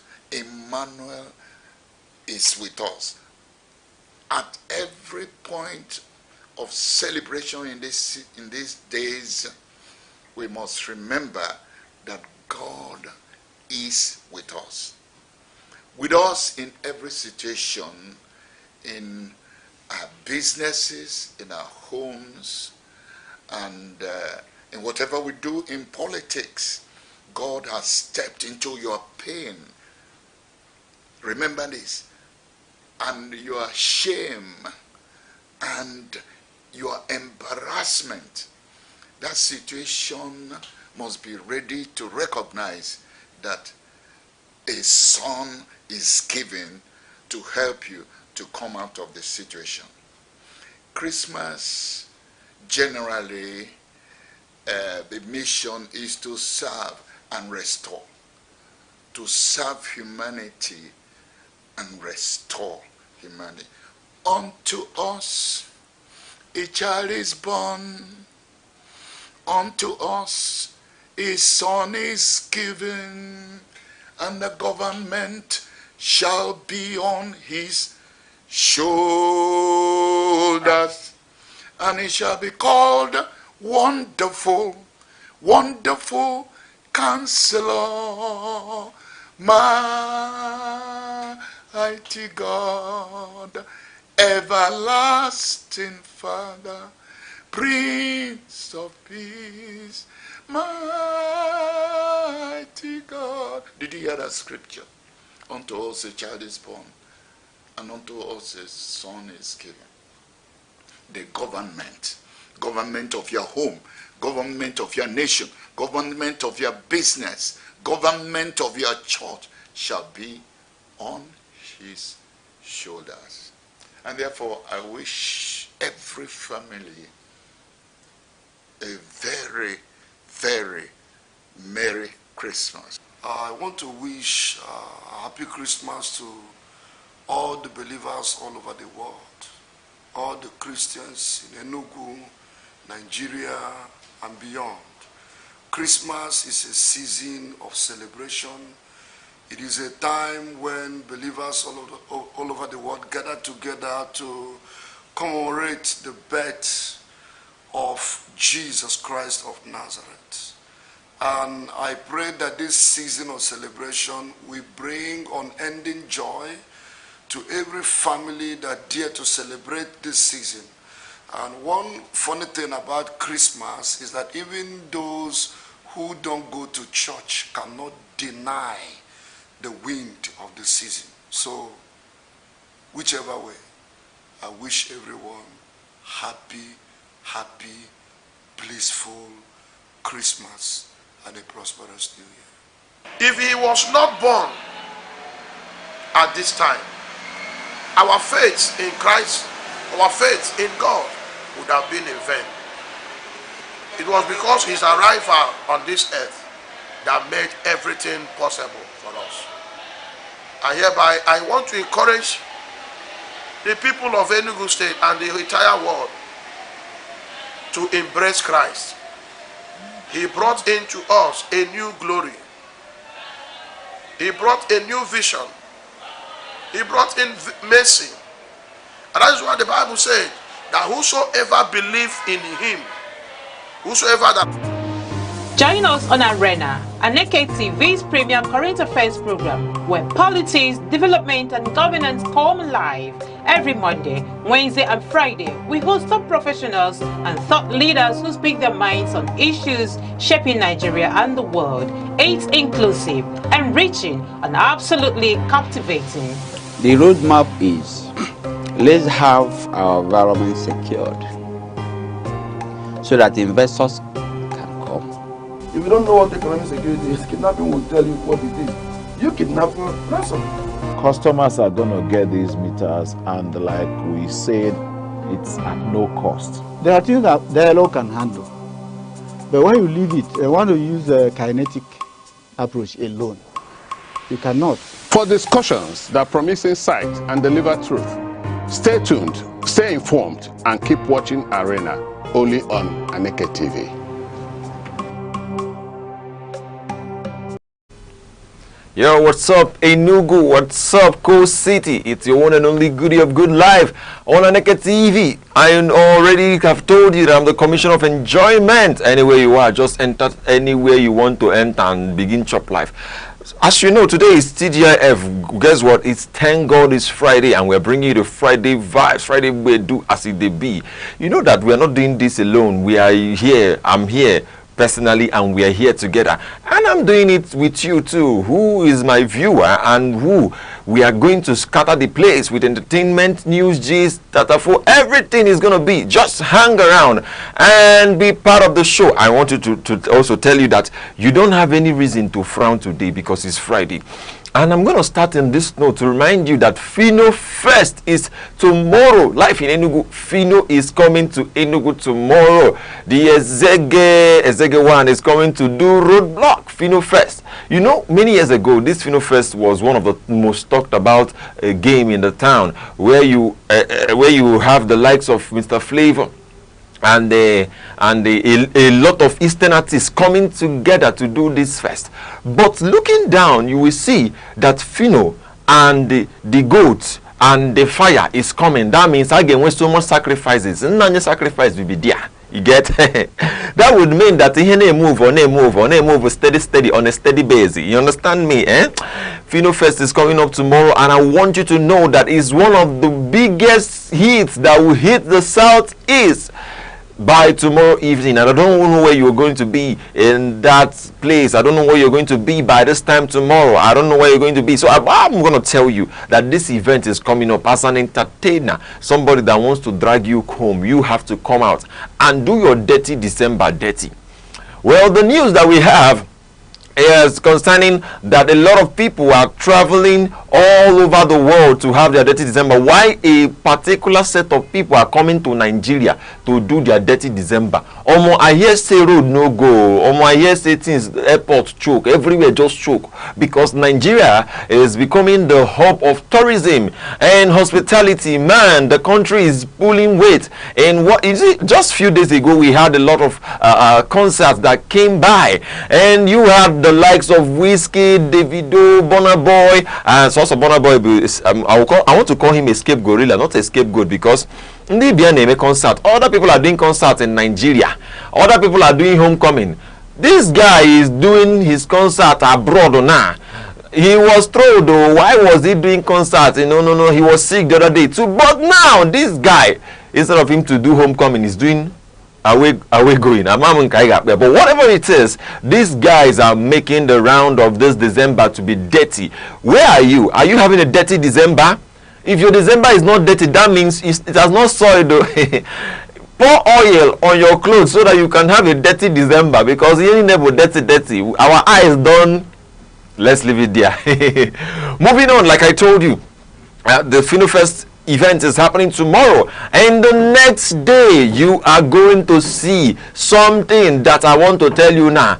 The guy from the east, the man of Kola North, Nata Kola North, is coming to the east. That's Kola from the east. His concert is the same next tomorrow. Kola from the east, and the concert is by 2 p.m. 21st of December 2025. After 20th of December 2025, by 21st of December 2025, you can see the guys that he is going to feature. You can see Slow Dog, Slow Bunny, Slow Dog is coming. Hey, now men on this thing, for real. These only men that are filled up in this game, and you have this Zoro swag bag, Zoro swag. I don't know where Chief Priest Cubana is. Where is Chief Priest Cubana? Where is Chief Priest Cubana? Where is that young? Okay, where is that man? Where is he? He's not. Well, I'm sure that he's going to come around. Tough King is coming. Hashti is coming. JD is coming. The man, Big Names is coming. Why Highness is coming. Senior Mente, MC Monica. If you have heard Senior Mente, you know that guy, no be ordinary person. But these guys are coming to make. Look at High Star La Vista now. Look at Evado now. You know Evado now. Look, you guys know Evado. You look at Speed Darlington. Ape is coming. Is it true? Is it true that is coming? Ape is coming to Enugu. You know, you guys know Ape ecology. Is coming to Enugu, and I don't know where you're going to be, guys. See, these are two entertainment programs that you have to look up to. When I come on Monday, I'm going to give you the gist, the best boost as it's been done be over the weekend. And remember, next week is Christmas. I'm a big ano, but you can use this one to hold body first. Can they move go to the Christmas, because I know Christmas rice and chicken now. And in Ghana here now, a lot of things are happening there, and people are carrying themselves as a imago. But we're going to see what happens at the end of the. You know, as a Commission of Enjoyment, I have given an order for everyone to eat what they want. Everybody to enjoy life. Chop life. I am there. I will do something. And don't forget that just yesterday I added a lot of things. I added a new whip to my crib. But I added a new whip to my crib. You know what I did? I just got a convoy. Can you make some noise for the Commission of Enjoyment? I just got a convoy. You know those guys that used to move around, those yellow that's my convoy. So in case you are representing me, or you are representing my constituency, you go outside the banye boss. See, no Commission of Enjoyment I will take you for free. They will drop you. That's my convoy. It's running everywhere around the Enugu, and I want you to be part of it. It's a mini boss, monkey mini keke, nature. Now moving on from that, I want to show you something somebody ordered from Temukology. I want to show you something somebody ordered from Temu. You know that thing they used to say, what you ordered versus what you received. I have evidence now that how can you order a keke na pepe for 35,000? 35,000. Somebody said that they ordered keke na pepe 35,000. Guess what? They were trying to see aeroplane. They ordered keke na pepe. They were expecting aeroplane. But if this person marry, if you hear this guy, a man, no one wow. You see what they give to this person. See, one thing I'm telling you right now is that you must know what you are doing this dirty December.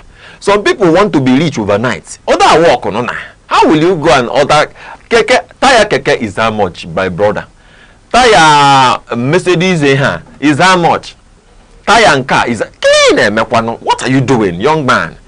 Why are you ordering something? And I say something that is being sold for 3-point-something million. Depend maybe she want to can I order 35,000? That's I'm adding how many percentage? Be divide 35,000. Nah. Here is this guy. Here 35,000 or now bezakwa. Why are you crying, Mr. Man? Why are you crying? Why are you crying? What is happening? Why are you crying? Eh? You're not getting.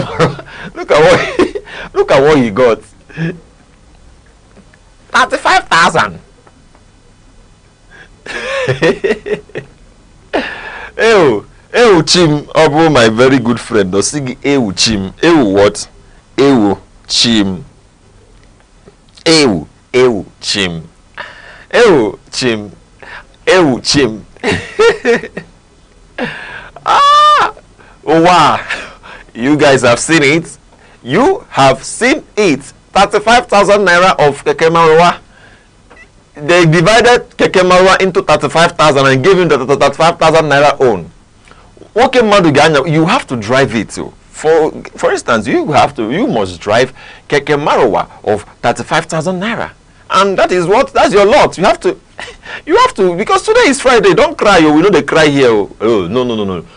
We know they cry. We don't cry here. So carry your keke and ride. In fact, Buru passenger name move. Time adoro. Moving on from that, we have something. And I want to show you something that happened over the weekend. Not just what happened over the weekend, but something that has continued to happen. The man, Davido, OBO01, has visited the live stream of Katife, and because of that, I want to tell you a lot of things that happened while he came on that live stream. Things, let me tell you, Igbo people used to say Madabuchibe, but it gets as person go be as. In fact, I don't know, but as the Commission of Enjoyment, I do one or two. I help my constituency to ensure that they are doing well, but. Commissioner, always minister, president of enjoyment, and that's the man I want to tell you about, Mr. Davido 001. This guy helped Kata Ife to break the record for most viewers, helped him break record for most subs on Twitch, helped him gain over 180,000 followers in 10 hours or more. Asked the CEO of Twitch to up his deal to $1 million. Asked the CEO of Mattel, Lanre Odutola, to give Katefe an endorsement deal. Promised to let him enter his PJ private jet one day. A direct phone call with Osimhen. Guess who is the man? Davido is the man. Davido is the Minister of Enjoyment. Minister of Enjoyment because Nchoy Commission as President of Enjoyment and as a Commission of Enjoyment. Now, wherever you are, let's put hands together and commission I want to say Commission President President 001 as a President of Enjoyment. Come on. A man just came into your live stream and everywhere blocked. That's 001. I'm not talking about him because he has never done such a thing. He has been doing it and he has been on that record. This is amazing. And I'm sure that if you check it from the place of loyalty, Katife is not as loyal to Davido as other people, but immediately he wants to step in. And this guy, I'm telling you, has show tomorrow all over the world. He will be traveling tomorrow. He will be traveling to other cities to host his show. But he had some time to visit Katife. As I say, visited Katife or more. Now so in just the lay hands on Kolu. You know Kolu. You guys don't know Kolu. Now so you just lay hands on Kolu as if saying they impart something on them. No more things they happen for this life. One person can change your story. One person can change your story, but who are you with? Let me ask you, who are you with? Are you with the right people? Are you with the right person? Well, anything you want to do, I want to tell you that this life, don't underrate anything. Don't underrate anybody. Okay, speed. Don't underrate anybody, and don't underrate any team. Now, moving on from that, we have the guy who has been doing what he calls ZTTW. If you hear kilo work, you will know that's the person I'm talking about. You know that crooner of, he sang a song earlier that says, I want to pepper them. He said, pepper them. He called Bolanle, say, Bolanle, I give you pepper. Sorry, I give you power. Bolanle, I'm giving you pepper. Pepper them. He said, Bolanle, take pepper. Go and pepper them. That's I can, if you see my hands, all the very clear. And I'm talking about the guy, Zlatan Ibile. Today is his birthday. Zlatan Ibile, wherever you are, happy birthday to you. He turned 31 years, and this guy has been making a great round of progress from the day he started till now. I remember that year that he released an album, and his album was mad. His album was mad. I had to play that album that time. I had to play that year, and it was amazing. It was really, really, really amazing. Congratulations to Zlatan Ibile, the pepper them. That song, I still remember it till now. Pepper. I know some of you dance to it. You say, Bolanle, you know them. Go and pepper them. That's all right. That's all right. But Bolanle, I don't know whether the Bolanle later peppered them. But at the end of the day, we'll see if Bolanle peppered them. Now, moving on from that, I want to bring to you something awesome. I don't know if it's awesome, but it gets a CB. And this is from your own guy who has been advising you to do something. I want to tell you, there's something Gege said. It's not like I'm not a Gege. I don't know if you're a Gege student or Gege, whatever you say your name is. He said something, and I'm going to read it out to you the way he said it. You're going to see what he said. And I'm going to ask you, do you believe with what he's saying? Is your opinion, and do you think what he's saying is right? Do you think what he's saying is making sense? And do you think what he's saying is important, or what he's saying is what he said, of course, is making sense to you? Look at what he said. At 18, she has choices. At 18, you have nothing. Who is he talking about? He's talking about his disciples. At 25, she looks for love. At 25, you are chasing goals. At 30, she slows down. At 30, you are just getting started. Dear son, a woman's life starts at 18. A man's life starts at 30. A woman is born with value. A man is born with no value. Gege, I was born with value. I don't believe you. I don't believe you. I was born with value. So I cannot believe what you are telling me now. She has to protect her value. You have to build your value. Oh God, how can you be yarning this dust? How will you be yarning dust like this? I didn't make the rules, nature did. Oh God, nothing nature do. What do you mean?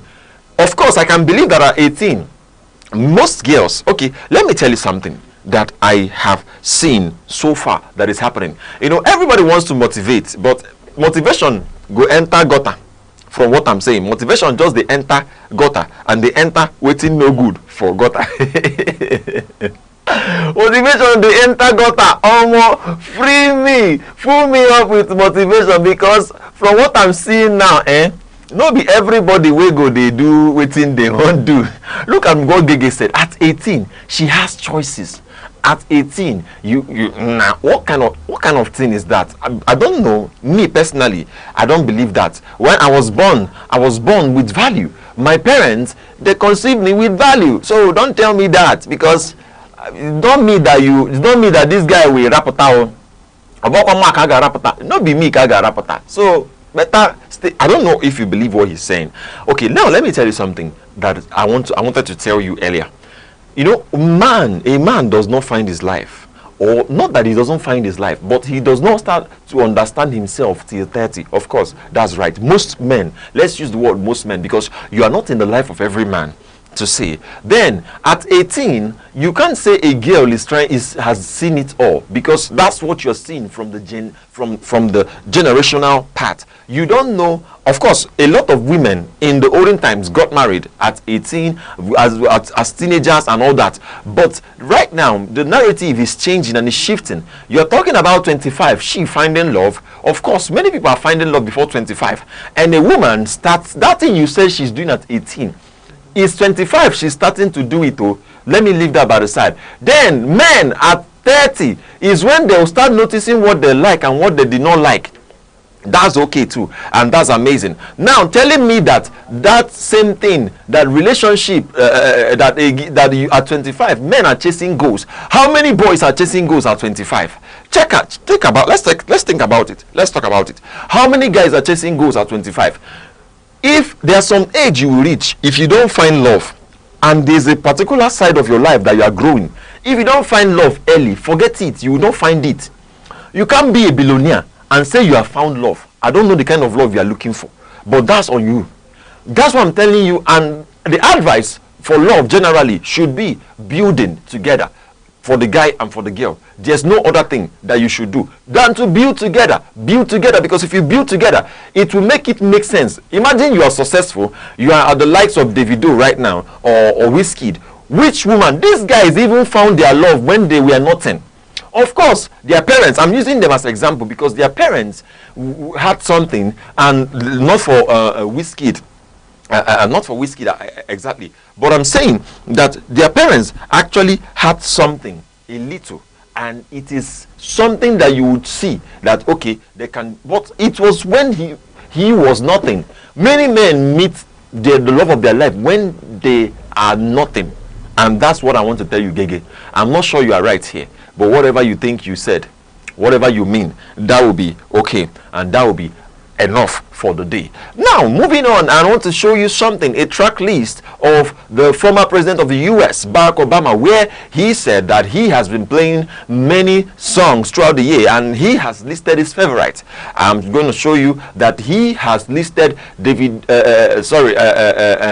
Boy's song with Travis Scott, Ta Ta Ta, and our own Olamide featuring Asake, and Dialcom 99. I'm gonna party like 99. If you know that song, you know that song is a banger, and it has been banging. It has been really banging, making waves all around the East, and not just in the East. Because if someone like Barack Obama could listen to these songs, I think for a reasonable doubt, or whatever it is, that you also have come across it. And if he can take his time to curate what he thinks that over the year that he sees it as a playlist, that means you too can show me your rap. Show me your rap, and I will show you the lap.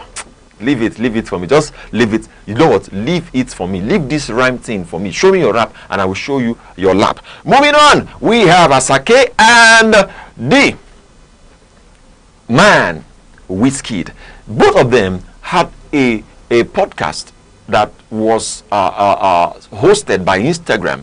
Meta, the owner of Facebook, and the corporation that owns Facebook and other social, WhatsApp and other social media platforms. He was saying, Asake was telling Wizkid that he always have been thinking about him, featuring on his MMS album, if you know that song, on his MMS album. And anytime he thinks about the album, about the songs, he thinks about Wizkid. And moving in that conversation, I want you to go look it up. In that same conversation, in that same podcast, Wizkid was asked who is always in his space. He said on his DM, he said he's the one always in his own DM. What do you think about that? Don't you think that Wizkid is texting himself or messaging himself for those things? Now, something I want to draw your attention to was when they were talking about many inventions in music. They talked about AI, and they talked about what AI holds, what you could see. And Asake said something that even if AI could just go and perform for him, that he will be excited self. Wizkid down shook him. Now, in the music industry right now, I'm telling you that a lot of songs you're hearing are not just studio, are not studio or studioly, I put that word, studioly mixed or mastered. You know why? AI is having that invention that is mad, that you can be at the comfort of your house and do music and then market it. And then I have someone who has done it already, and that person's song is going all over the world. Is my friend, my very my very own friend, Nuzans. He has done a lot of songs. You can check him out on Spotify. You can check him out. He did a lot of songs on Christmas, 10K, December, and other songs for enjoyment and jolly for Dirty December. You can check him out, Nuzans. So what I'm telling you is that this guy has shown you that there's nothing AI cannot do, and that is the new level of entertainment. Very soon now, I will just be like this, and AI will be talking, and it's not me that is talking. AI will be using my voice to talk. You know what I'm saying? All right, this is where we're calling it a day on the entertainment segment. You know, is your one and only commission of enjoyment. Like I told you, I just got my convoy. So wherever you're going, just go out, tell them it's me. I'll give you a tag, enter, and no payment for you. Yes, I'm the commissioner of enjoyment, and I give enjoyment for free. See you same time, same station on Monday here at Aneke TV as we take it up and see what has happened in entertainment over the weekend. My name is Good Hope Chukuma, the commissioner of enjoyment. See you again. Have a wonderful TGIF. Bye. Join us on Arena, Aneke TV's premium current affairs program, where politics, development, and governance come alive. Every Monday, Wednesday, and Friday, we host top professionals and thought leaders who speak their minds on issues shaping Nigeria and the world. It's inclusive, enriching, and absolutely captivating. The roadmap is, let's have our environment secured so that investors can come. If you don't know what economic security is, kidnapping will tell you what it is. You kidnap, ransom. Customers are going to get these meters, and like we said, it's at no cost. There are things that dialogue can handle. But when you leave it, you want to use a kinetic approach alone. You cannot. For discussions that promise insight and deliver truth, stay tuned, stay informed, and keep watching Arena, only on Aneke TV. Christmas is just around the corner, and excitement is already in the air. From shopping for new clothes to cooking special meals and decorating homes, people across the country are getting ready to celebrate the season of love, sharing, and joy. Today, we hit the streets to find out how people are preparing for this year's Christmas. Well, trying to finalize business activities. This is probably the last week before the holidays. And then we're trying to see how we can engage and empower the underprivileged. This is the time of giving and giving gratitude for the birth of our Lord Jesus Christ. We spend time with family, you know, celebrating, relaxing, staying prayerful, and enjoying. That's it. I'm actually spending my Christmas here, so I came to Enugu like 2 months ago, so for service actually, so I don't feel like there's a need to go back again and come back since the holiday is not quite long. So I'm just staying here, then that's it. For fun. I mean, there have been some activities, like some festivals that have been going on in Enugu here, so yes, yeah, so just to keep, that's what I'll do, like probably for fun, to probably go for those festivals and those activities. The Christmas is just like any other one. As a businessman, I cannot say it's been too bad.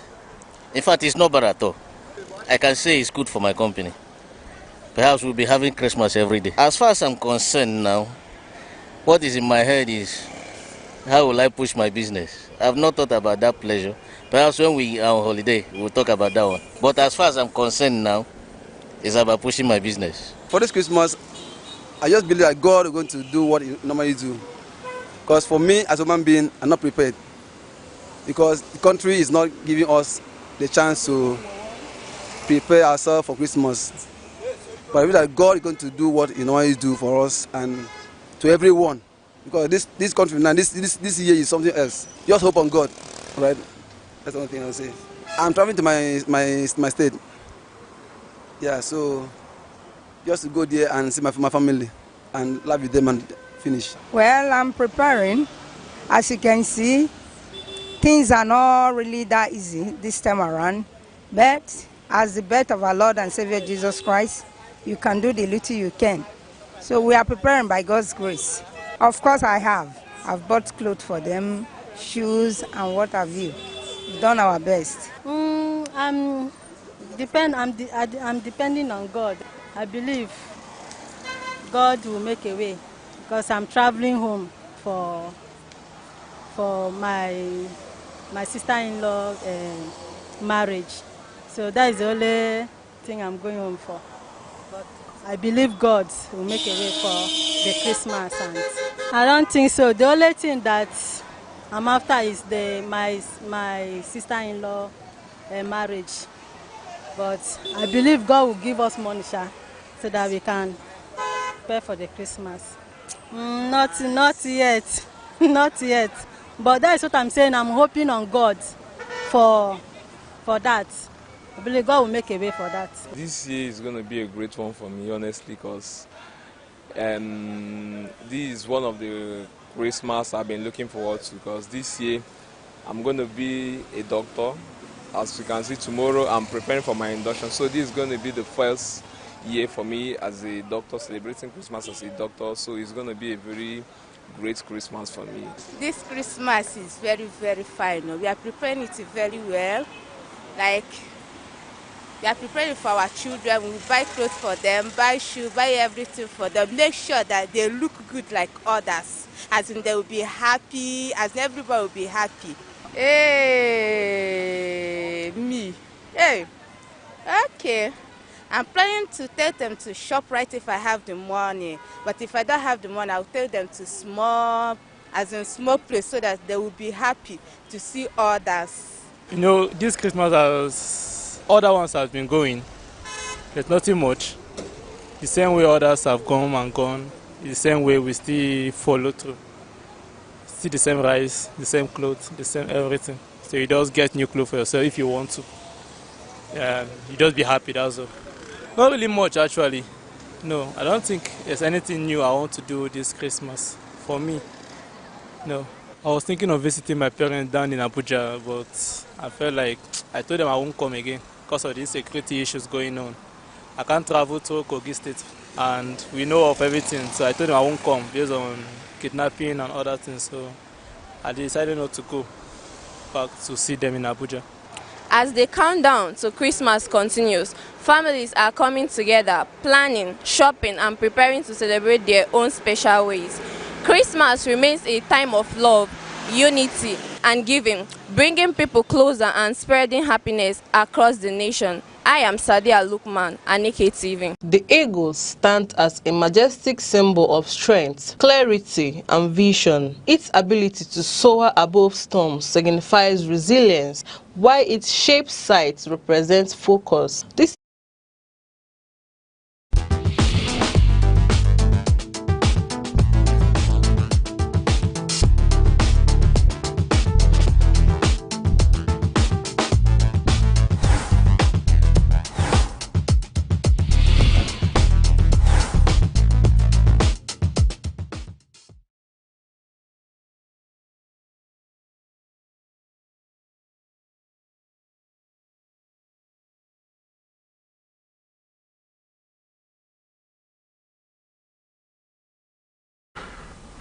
You're welcome to another edition of Arena on Aneke TV, Enugu, southeast of Nigeria.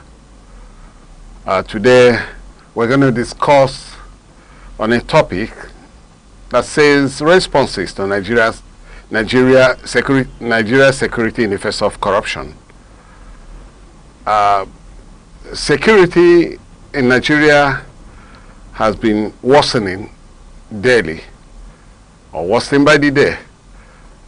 We have insurgency. In fact, some people or some schools of thought says Nigeria is becoming the hub of terrorism in the sub-Saharan Africa because we have the ISWAP, the Al-Qaeda, the Lukawaras or Lukarowas, whatever they call themselves.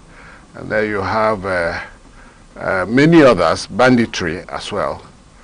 And it has been a recurrent decimal, especially when there are allegations of genocide against Christians in some part of the country. Banditry and kidnapping came on the rise because almost every other minute people are kidnapped and taken into the forest for ransom. People have been responding to this, including the government on their own have made some responses, and the international community are up to it. The President of the United States of America offered to come into Nigeria and help Nigeria attack the insurgency problem. These responses we are going to look at from the various perspectives. And with me in the studio is a man who has been so many things at different times, but today we're going to just introduce him as a lawyer and the chairman of Labour Party in Enugu State. We know how we fared during the 2023 elections. We want to welcome you, Dr. Abu Kasmia Uchenna. It's a pleasure. Thank you for having me. Good afternoon. Thank you, dear. Gentlemen and ladies. We have had this issue of security in Nigeria. What's your take on the security position in Nigeria? Well, thank you once again. Well, first of all, let me thank Aneke TV for this opportunity given to me this afternoon to air my view on the prevailing security situation in Nigeria. Well, I think security as it is today in Nigeria is really very, very appalling. We are in an era where somebody cannot sit, sleep, close his two eyes. Even the one eye open is not enough, or two eyes open not enough for us in this country as of today. As you said in your first speech, people are kidnapped every now and then. People are killed. People are kidnapped for money rituals. People are kidnapped for other purposes known to the criminals themselves. But this issue of security as it is of today came up from somewhere. It's a result of certain factors in our Nigerian polity. You could recall that before now, by 2015 general elections in Nigeria, Nigeria had a problem of insurgencies, banditry. In the south, before now, it was kidnapping for the oil companies to adhere to environmental policies and to create jobs in terms of local content laws. But this is snowballed into a situation whereby criminals came in and began to kidnap locals, some for money purposes, some for rituals. Until 2015, when we now entered the election, Jonathan was in power before then.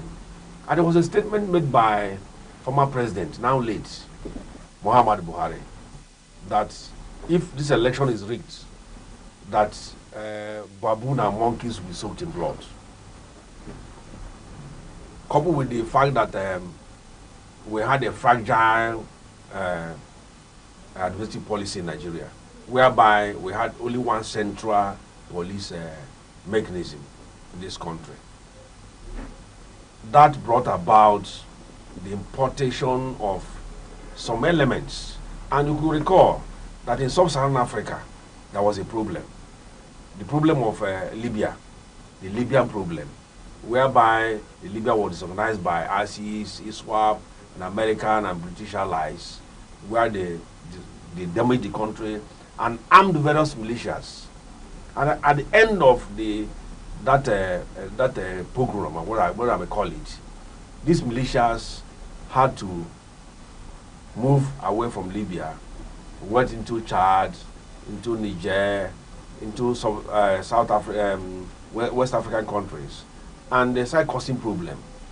And Muhammad Buhari, Erofai, his group, at that time, who made now it is now a clear knowledge that they imported militias from outside Nigeria to destabilize Nigeria and took away power from Jonathan. They brought in these men, and the result was that they won the war, but the peace was not won. They took away power from Jonathan, and the issue of giving arms to criminals is very difficult. It's like giving a monkey a cup of water. You know, when you arm criminals, if you arm 1 million, 500,000 will go away with the arms. And what is the end result? The end result is what we are seeing today in Nigeria. Coupled with the fact that we had corruption in the country, where money goes into various hands that are not supposed to be. Rex, you will agree with me that some people make money that they cannot account for, and they cannot even use. And these politicians, we politicians, in such a way that we behave as to say it ends today. It doesn't end today. If you arm militias, the end result is that these militias will go against you as time comes in. That's what happened in Nigeria today. They have armed these men, these boys. We have banditry, terrorism, what they call unknown gunmen in the southeast, armed by politicians. If you get into the history of unknown gunmen today, politicians are among the people that arm them. If you go to the west, they arm the Amotekun, and Amotekun, some of them use the money in criminality. They armed the northern people to take away power from Jonathan. Today, they are suffering it. Imagine a country where by somebody who is called Tunji Bello, challenging the president, challenging the governor. Today we are aware that the former minister of the Minister of Defense and the current one who is a state minister, they have been accused of armed these militias. Tunji Bello just as of last 2 days is telling them that he's getting arms from politicians, that he will not surrender. Imagine militias threatening that they are going to Asorok to take away the president of this country. The worst part of it, Rex, is this. They are doing this particular thing with mobile phones. You and I is aware that mobile phone is being controlled by a Federal Minister of Communication. So anything you are doing with phone is being recorded somewhere at a database. They're supposed to know these people doing this. For me now, if I stay here and threaten any governor in Nigeria, in the next 10 minutes I'll be picked up. But these guys are threatening the president, the seat of power, the economy of this country, but nobody is picking them up. The issue is our political differences. That brings me to the issue of state police. People are clamoring for state police. But for me, state police is not the issue, because we are not matured enough in terms of our thinking, in terms of our dispositions to handle our people within the states. If you now approve state police, the law will be different from what obtainable here in Enugu State. If you cross over to Benue, you see another law that is guiding the police. If you cross over to Kogi, you see another law. So what will happen is that there will be a problem in terms of administration, and reactions will come in different ways. We are going to come into the issue of state police as we go deep into the security issues. There's something you mentioned. You mentioned that we have communication in Nigeria, and the powers that be are disposed to these communications and capable of tracking. Of course, yes. Tracking minute to minute, second to second, these positions of these people. And the question is, why are they not doing that? That's number one. We have satellites in orbit, communication satellites, that can begin to, give intel on positions of these people at the various forests, wherever they are. Yet, we are beginning to now ask questions. Are these satellites being used? Is it working? Are the military being given the, minute to minute whatever they need to get the positions of these bandits and all of that? Then sometime Brigadier General was killed, and through his phone he was able to tell the military that he's at so and so place the position. Yet possibly what he told them leaked because the terrorists sought wherever he was and got him earlier before the rescue team could come, and he was killed. So what my question is, are we really working with advanced communications that we have? Because in the financial sector, we've been able to use communication. That's why we use the ATM cards. We do transaction, 2 minutes is gone. And even internationally, we make phone calls, seconds, we are through with it. Why is it that we cannot use the same communication that is available worldwide, that is available to us, to do the necessary security trackings and nip in the bud these security problems? Your guess is as good as mine. What we have is sabotage, pure sabotage. Those manning these security communication outfits are sabotaging the outfit. And let me tell you, a black man is so clever. The time this thing was brewing, they had to take over all institutions in communication industry. So like what you have in oil industry today, petroleum industry, NNPC. There is a place, an office in Abuja that will go. You will not see any other person as a director in that particular premises except the Fulanis. Once it is 12 o'clock, they close the offices for prayers. All the offices will be closed. So what are you going to achieve in that office, even if you go in to probe that office? Nothing. Because there must be cooperation for you to do your work. If somebody is at the satellites we have, they are working. And they say we have 4 satellites in Nigeria. 3 are effective. 3 are very, very effective. I heard it from Minister of Interior, somebody with Joe, who was being interviewed by one journalist, that 3 of them are effectively working. But who are those manning those communication gadgets? You mentioned about the killing of General Roba. Of course, the militias, the bandits, terrorists have more tracking equipment, more than our own. And if we have a tracking equipment, they will jam it. But our own is working. They have been sponsored by foreigners. Iran has been fingered. Iran has been fingered as part of the sponsors of banditry in Nigeria, because Iran sponsors ISWAP and ISIS all over the world. That is their job, to take over the world and convert them to Muslim. There's a place where they showed in Meduguri that is like one here where Christians lived before. That place is deserted. They have killed. In fact, they chased them out, killed some. So they are trying to bring in that issue of Islamization is still in the agenda. A Muslim man will never listen to you until that policy of Islamizing you is done. They don't do it. It's not like here we have moderate people who are praying to God for survival, to eat, and so on. Their ideology, just like what Alin Dube said, their ideology is to make sure that that word of Usman Dan Fodio, to dip the Bible inside the sea of River Niger, is achieved. Or so to dip the Quran is achieved. They want to get inside the ocean. Inside the ocean. They want to get everywhere Islamized. And it is really very, very pity, because corruption is part of it.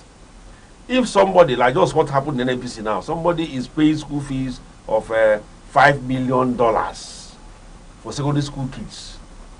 The person has more than $10 million. And what is he going to do with it? If he is a fundamentalist, if the person is a fundamentalist, he will channel some part of that money to propagate the agenda of the terrorists.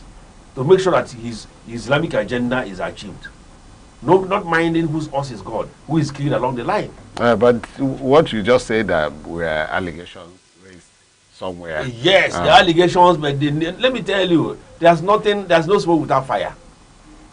If not because Dangote raised this issue of corruption against this man, if it were to be someone like me, nobody would take it serious. But Dangote's business is being affected, and he had to raise alarm. He knew this thing all along, that they were paying his school fees. He knew. And that man is not alone. Every person that is involved in the oil sector in Nigeria is a suspect. No matter who you are. Any person that is within the oil sector, working as a director, is a suspect. That is why this country is not moving. If this country has money to pay any graduate at least 100,000 naira every month, at least every month you can collect 100,000 naira. If this country has the money. This country has the money to provide accommodation for everybody. Why are we clustered here in Enugu? We have lands everywhere, build lands, build roads, give them water, let them live elsewhere. Why is somebody coming to stay in a building that was built in 1950 something? Most of these people are supposed to be brought down and it will be built again. It's because of corruption. You are telling me that you are sending somebody to fight bandits and give me a gun with one magazine. If the magazine finishes, it's at the mercy of the bandits. And the bandits are being sponsored by those in power that the magazine they have, you saw them. You saw the bandits at Castina and Kano do negotiation. They have their magazine around them. So that person, you cannot face the person with one magazine. It's very simple. So corruption is the problem we have in this country. If not corruption, tell me why the military should not have, okay, where are the Tacoma jets that we paid for in dollars by Buhari? It is of just because of Air Force Nigerian Air Force jets. I saw 3 of them going to Benin Republic. But we have a place called Sambisa, called Castina, where small young men have taken into captive, and those planes cannot go there. You heard Badaru saying that you cannot use bomb against the militia because they live in caves. Tell me the cave that the bomb cannot penetrate. You heard Yusuf saying that you don't kill the bandits, they are our brothers. You heard Gumi saying that this should be negotiated with. But they can't negotiate with unknown government in the east who are fighting for freedom of Biafra. These men in Southeast are saying, give us our own Biafra. Let us go. You can't negotiate with them. So I'm calling for the federal government to come and negotiate with the Southeast people and provide opportunity and money for them. They need money. They need money. You are calling myself is calling the federal government to come and negotiate with the unknown government in the IPOB, ESN in Southeast. That is if they have come out to say this is their identity. Let them come through me. I will negotiate with them. I'm saying it on air. Let them come through me. Are you going to be another Gumi for the Southeast? Yes, for Southeast. Yeah, I want to negotiate with the ESN, IPOB. They need empowerment. Take our boys to oversee, like train those in the South. Go and train them. They need training. Give them money. So it's our money. So in effect, what you're saying is that the Southeasterners should be carried along in the goings on in Nigeria. Course, whatever is happening. There should be no marginalization. Yes, if because of marginalization, there is this, the self-actualization which they are driving at. Yes. So if they are asking for something within the law, and we want to succeed. But what you need to do, what you need to do is to sit them down and ask them, how do we go about this? But you are a lawyer, and you do know that the issue of referendum is not contained in our law books. The National Assembly can amend the law and put the referendum into it. Are they willing to? The concern we have is not meant by us. It was meant by a military. There was very few people that wrote the constitution and imposed it on us. So why can't we now look at the constitution and say this is not a law for us? We must look at the law and say the law must suit us. Why can't by the time we are coming out from the British Empire, there was this move of inserting successive policy into our constitution. But somebody said no that time, who wanted to rule Nigeria.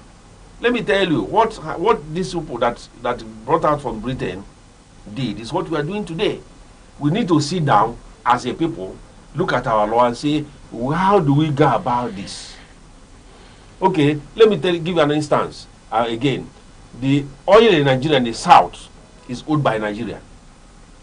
But the minerals in the north is owned by the north. Imagine the Sultan government was saying, we are suspending mining in the north for some days. Why can't the governors in the south say we are suspending oil drains in the south? Then we sit down and negotiate. Who is fooling who? So we know all these things. So I think from what is happening today, Bola Ahmed is talking about local government autonomy, state police, and so on. I know where he's going, and I hope that he gets there so that there will be peace in this country. If you say you want to stop corruption, it's not by May. Okay, he was arraigned, granted administrative bail. So yesterday he attended APC meeting. Well, he appeared in APC meeting. Didn't you see it? He appeared. At the end of the day, his sins will be forgiven. That will be the end. Because once you join the government in power, your sins are forgiven. By Adam Oshimole, who said, join APC and your sins are forgiven. Because people have been saying that, let it not be a move that is not really against the fight. Not really against. Here? Who is fighting corruption here? Nobody's doing that. And you have the anti-graft agencies making all the noise. No, and even Malami, who was a former... Look at Malami, the former Minister Minister of Justice. Yes. Look at all the Abacha loots. He has been refused bail. Like that, he can't. Let me tell you, if they are serious, they have the evidence to nail him and put him in jail under 1 month. The law is there. They have 1 month to jail that man and put him in jail. That man wrecked this country. All the Abacha loots. Imagine the judgment he got on that PID. The amount of money they paid agents. Yes, it was so, but it became controversial at that point. Yes. We know. They paid money to agents. Yeah. They paid money to lawyers. Malami was part of that. The Abacha loot, where is it today? $126 million, $130-something million, something million. And all those issues have been swept under the carpet. That is because he wants to challenge the government in power. He wants to be governor of Yobe State under ADC. That is the problem he having. If he now says Ahmed Tinubu continue, that's the end of the matter. So who is fooling who? Who is fooling Nigeria? That's the problem. So when serious fight, we have laws. We have laws from criminal law to EFCC Act, ICPC law, name it, that can nail somebody on that corner. If they catch me now, as I am, as a common man, I'll be jailed within 1 week. Why did they jail Brighton of Labour Party? Under 2 weeks. Under 1 week, he was jailed without argument in court, without written address, without adoption of the address. Brighton was jailed, and today he's still in jail. A man that won election for Labour Party for his constituency. But he didn't have, he doesn't have any kind of immunity. And I'm not saying that. And it was an offense committed. And they said the offense was committed before. No, the matter was subsisting even before he won election. But on that 1 week, the matter just ended. What of those in power that were EFCC and they have problem EFCC? They forfeited their property to EFCC and became governor, and that property was returned to them. Are you not aware? Who is fooling who?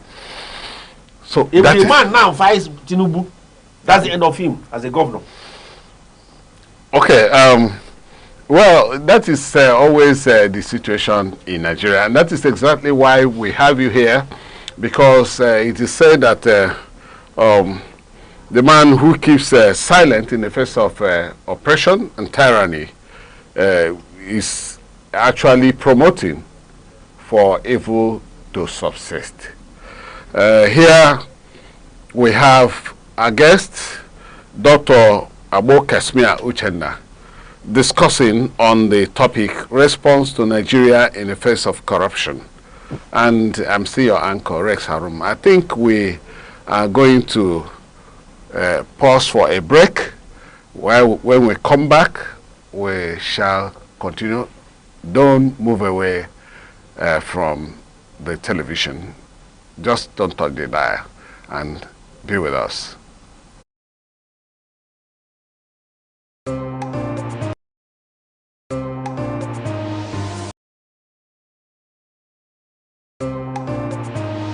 Join us on Arena, Aneke TV's premium current affairs program, where politics, development, and governance come alive.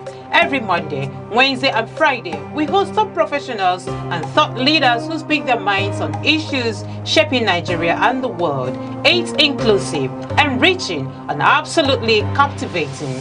The roadmap is, let's have our environment secured so that investors can come. If you don't know what economic security is, kidnapping will tell you what it is. You kidnap for ransom. Customers are going to get these meters, and like we said, it's at no cost. There are things that dialogue can handle. But when you leave it, I want to use a kinetic approach alone.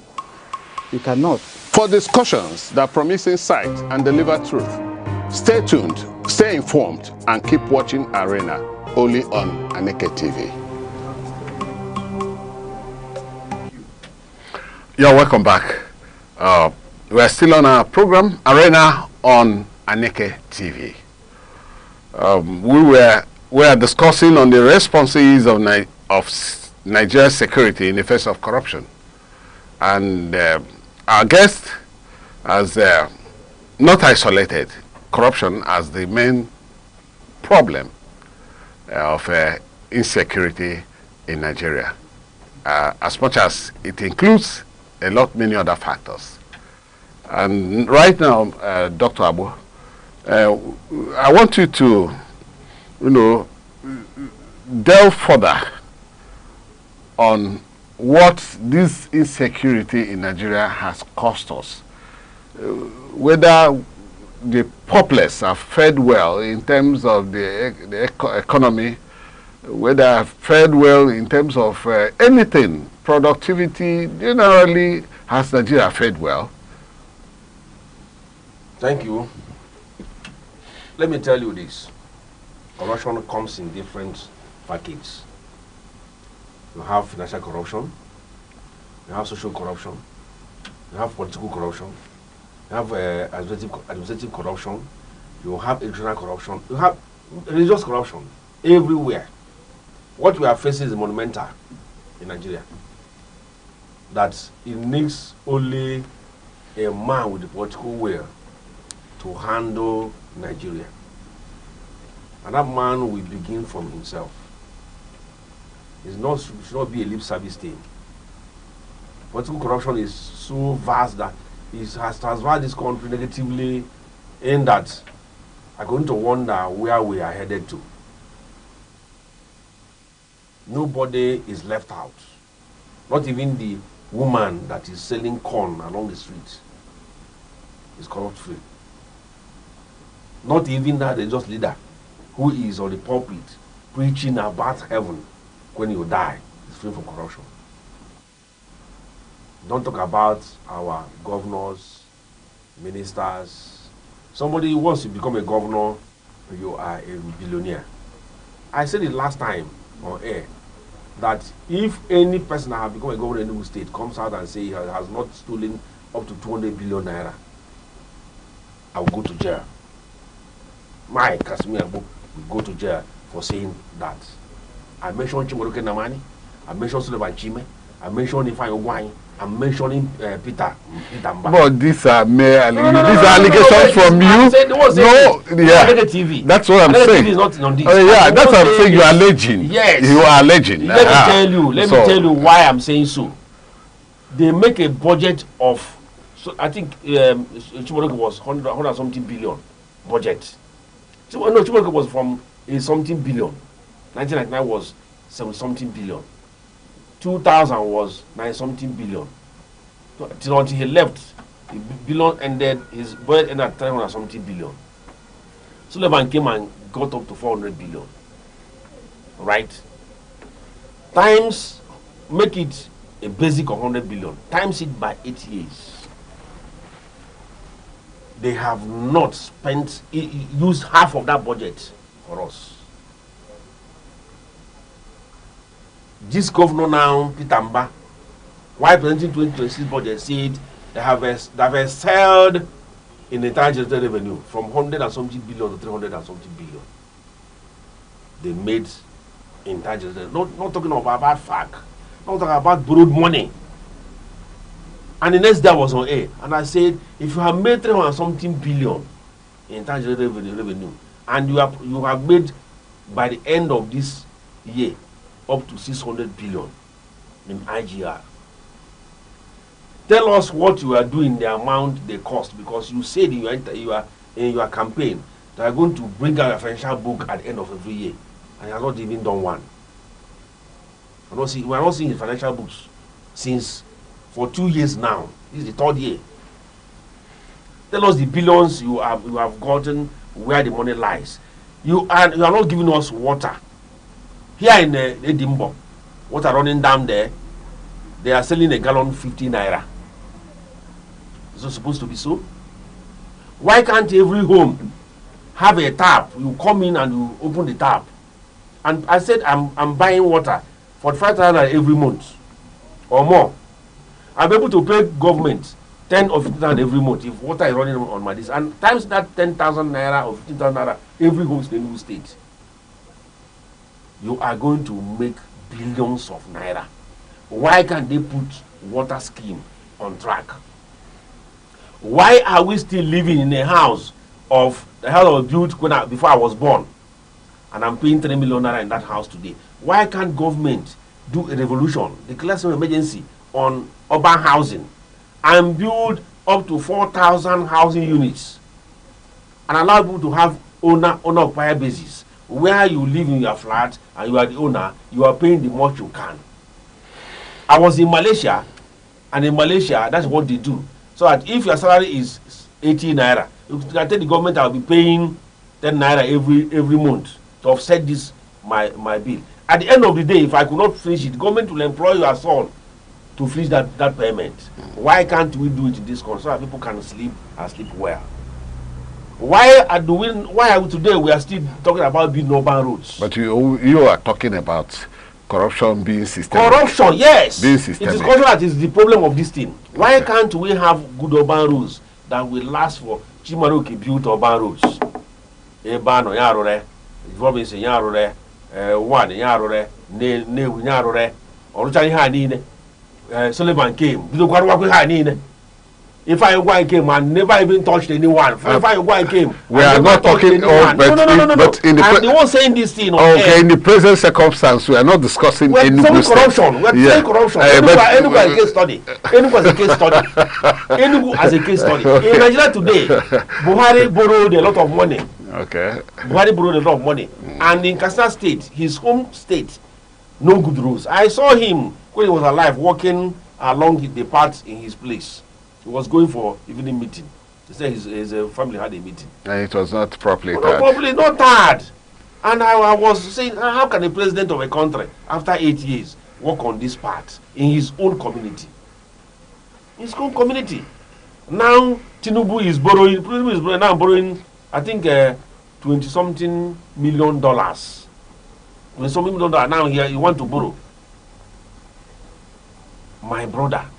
These are systematic corruption we're talking about. And you know security goes with that. If you don't have security in a country, you are just beating about the bush. Security is in terms of road security, water security. Ugo Nyama now is every minute accident because they are applying one lane. This is a road started by Obasanjo. After Obasanjo, he went to Eradua, Goodluck Jonathan, to Buhari, now to Tinubu. Just 2 kilometer roads from Army Barracks, a 2 deep, down to Mwanko village here in Ngo. They cannot finish it within a space of 1 month. This is dry season. They are dilly-dallying. Every day people are dying. That is corruption. You come to educational corruption, that one is the worst. People cannot go to school. Rex, you are aware that in our university we pay 200 naira. We pay 100 naira school fees. And we are okay. We are eating. And today? Today, nobody can go to school. You can't go to IMT here without coughing out close to 200,000 naira school fees, or more than 200,000. Then who is the one making that money? Right? So that's the point. So we should tell ourselves the truth. The corruption is too much in our system. Okay. We'll come to the responses. The federal government has responded through reshuffling the security architecture of Nigeria, retiring, appointing new persons into new positions. One of those positions, like that of Christopher Musa, who is now the Minister of Defense, and all that. Then the planes you were talking about, the jets you were talking about, some of them have arrived.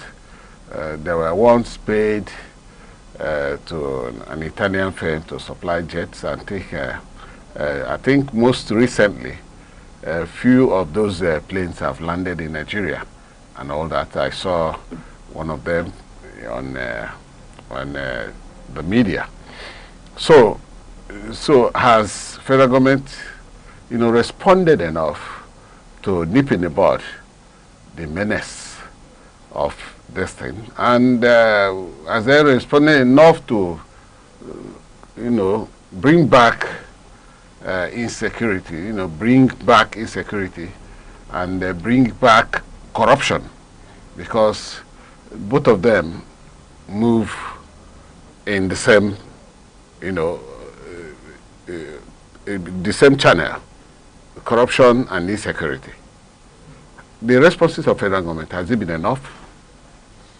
Well, as the saying goes, the test of the pudding is in the eating. What we want is results. You can go as a man and buy AK-47 to secure your family, but do you know how to use it? That's the problem. You can buy AK-47 and keep in your house and say, when teams come and face them. But if you don't know how to use it, that is useless for you. We want results. What we want is results. We have the money, resources. They are arriving. Yes, use it. How can you tell me that bandits, terrorists, that are being sponsored by outsiders have more equipment more than the Nigerian security forces? I don't think they ever said they have more equipment. It was at times mentioned. Let me tell you, we're on air, and we should tell ourselves the truth. Most of the military, let me tell you, some military men were court-martialed for saying they want to go face those who have weapons against more than them. They are court-martialed. My younger brother was a colonel. He went to war. He has retired now. He told his own side of the story. That comes to sabotage. You have this equipment. The person that was sent, okay, now that Christopher Musa has been appointed as Minister of Defense, did you hear the reactions from other side that he should not kill their brothers? They are not supporting the military to go and start killing their brothers. That is what we are talking about, corruption in our system. Our brothers are those people that are kidnapping people for ransom. Somebody said that they are making money. They are kidnapped to make money. And I ask myself, this person saying this, doesn't he know that there's a law for kidnapping? Is now kidnapping a business? But there's no law for banditry. Banditry is not captured. It's captured in all the criminal acts, criminal code, penal code. It depends on the language. Okay, the word banditry. Yes, yeah. It depends on the word language. They did not capture unknown gunmen, but they are criminals. If they are called, they are criminals. You have a law to charge them. You have a book, a page, a chapter in the law book. You can charge them to court and still prove your case. Again, if you capture these men and go for trial, who comes to give evidence. Corruption will come in there. They will decline to give evidence. You saw how they tried Kano. They tried him in those witnesses were hooded. Because the criminal justice leans on the side of the accused person. That's what I'm saying. And the law, they went to court and obtained an order of court to get them hooded. And nobody will know them. But you cannot try after capturing bandits and terrorists in the north, you say forgive them. Some of them we are taken back into the military, into the police. This now on the full glare of every Nigerian. These are still allegations. Still. No, has it been confirmed? Of course. By anybody? Gumi himself said it. Gumi was decorating one of them that repentant Boko Haram members who were inducted into the police and the military. These things are something. Let us not start painting. Yet Gumi's statement has always been controversial. Yes, it's neither nobody has ever invited him. Somehow, nobody has ever invited Gumi to come and explain. Even if you invite him, they don't have the political will to charge him to court. That is corruption. But any person who makes a statement in Southeast, he will be picked up. That is to show you, are we still one Nigeria? No. There's a law for this north, there's a law for this south, there's a law for southeast, there's a law for south today in Nigeria.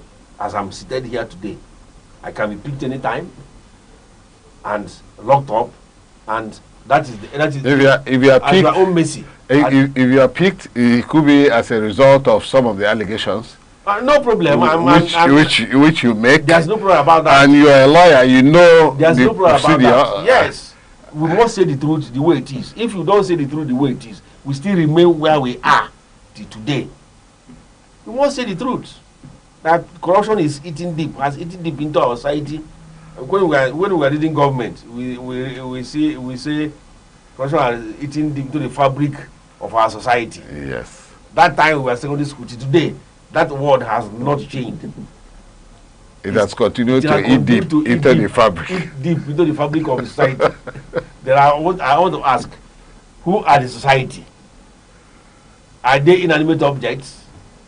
They are human beings, like you and I. If you give me a contract of 500 million naira, like what happened in Enugu State, the young man from Yoruba, I was building a smart school. He ran away with the money. I don't know whether the man has refunded the money, or have we forgotten about almost 5 billion naira. No, the matter has been referred to anti-graft agency. Okay, that is ongoing. I want to tell it's ongoing all the time. It will be ongoing until Kasmi Abo is down the grave.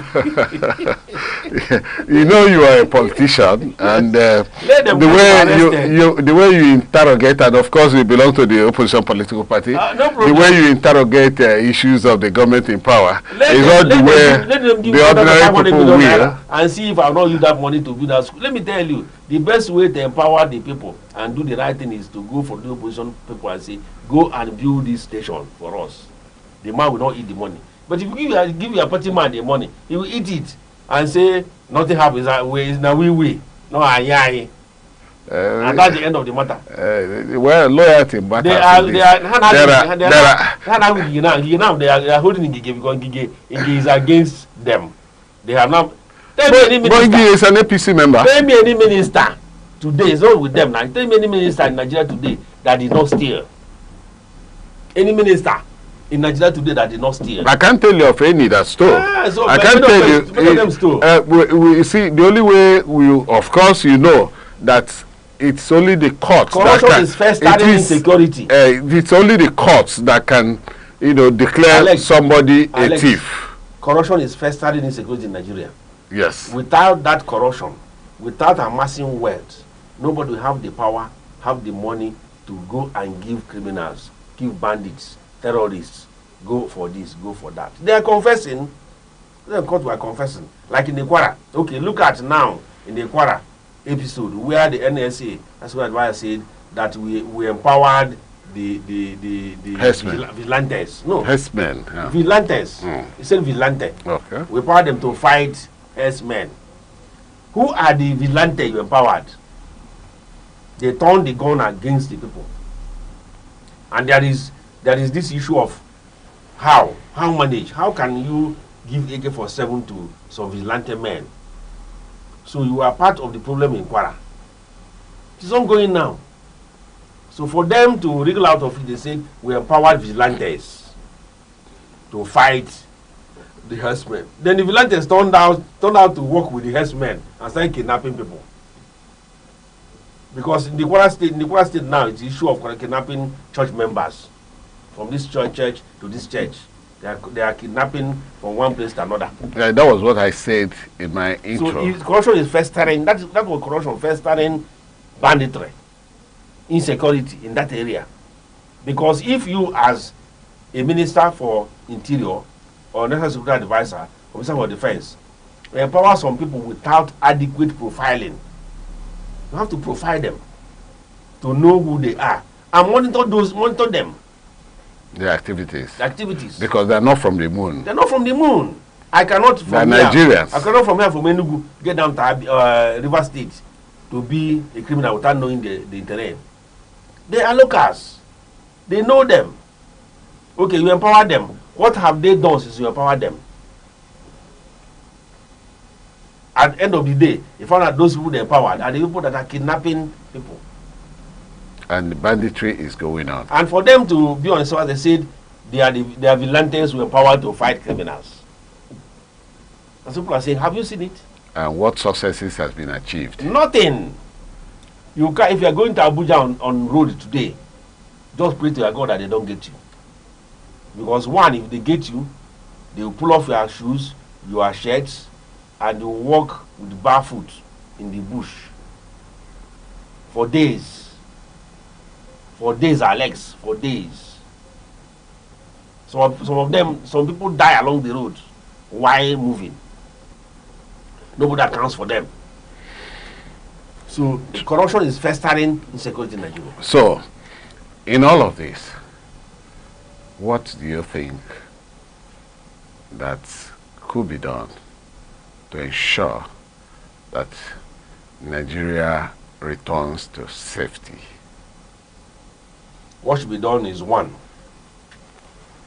we must apply the law as it is. Any one-sided application of the law to any matter cannot help us. Two, we must be patriotic to this country and to ourselves. Because a criminal doesn't know who is who. If a criminal that you gave gun stands on the road and sees you in the night and you recover and you recognizes him, next thing for him to kill you, to seal up that episode. So they don't know who is who. If they get you in a very bad corner, you are gone.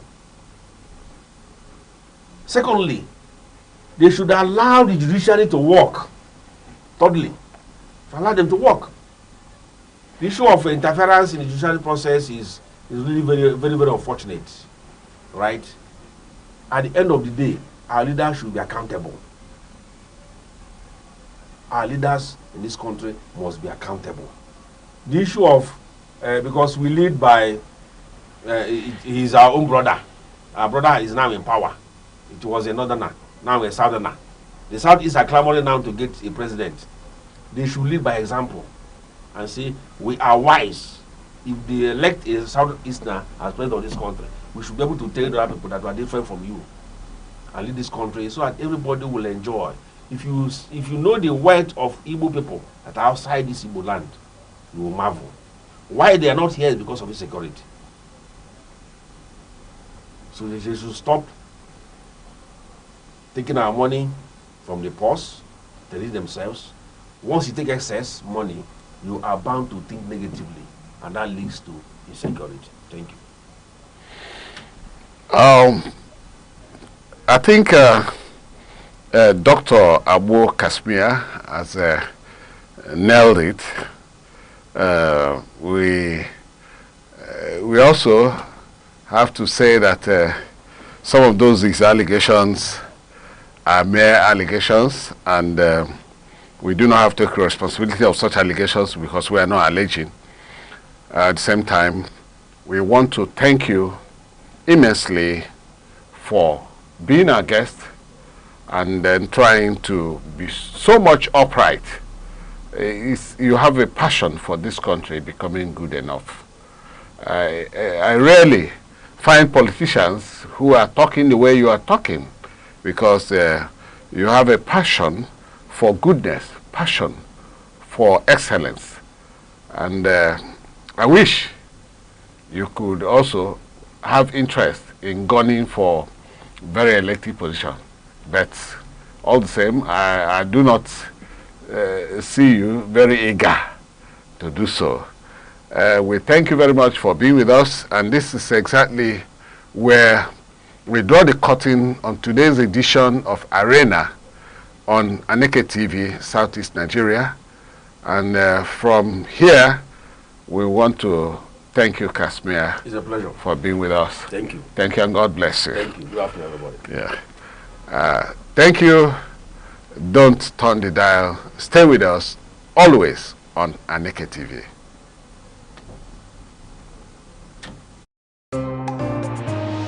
Join us on Arena, Aneke TV's premium current affairs program, where politics, development, and governance come alive. Every Monday, Wednesday, and Friday, we host top professionals and thought leaders who speak their minds on issues shaping Nigeria and the world. It's inclusive, enriching, and absolutely captivating. The roadmap is, let's have our environment secured so that investors can come. If you don't know what economic security is, kidnapping will tell you what it is. You kidnap, ransom. Customers are going to get these meters, and like we said, it's at no cost. There are things that dialogue can handle.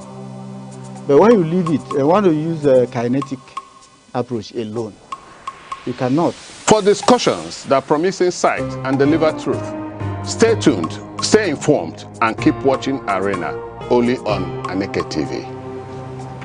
The eagles stand as a majestic symbol of strength, clarity, and vision. Its ability to soar above storms signifies resilience, while its shaped sight represents focus. This is why many nations, including Nigeria, use the eagle as an emblem of nation pride. Eagles do not fear challenges, they embrace them. They fly higher when the winds become strong, rising above obstacles rather than avoiding them. This teaches us that problems are not barriers, but stepping stones for those who dare. To live like an eagle is to stay focused, courageous, and disciplined.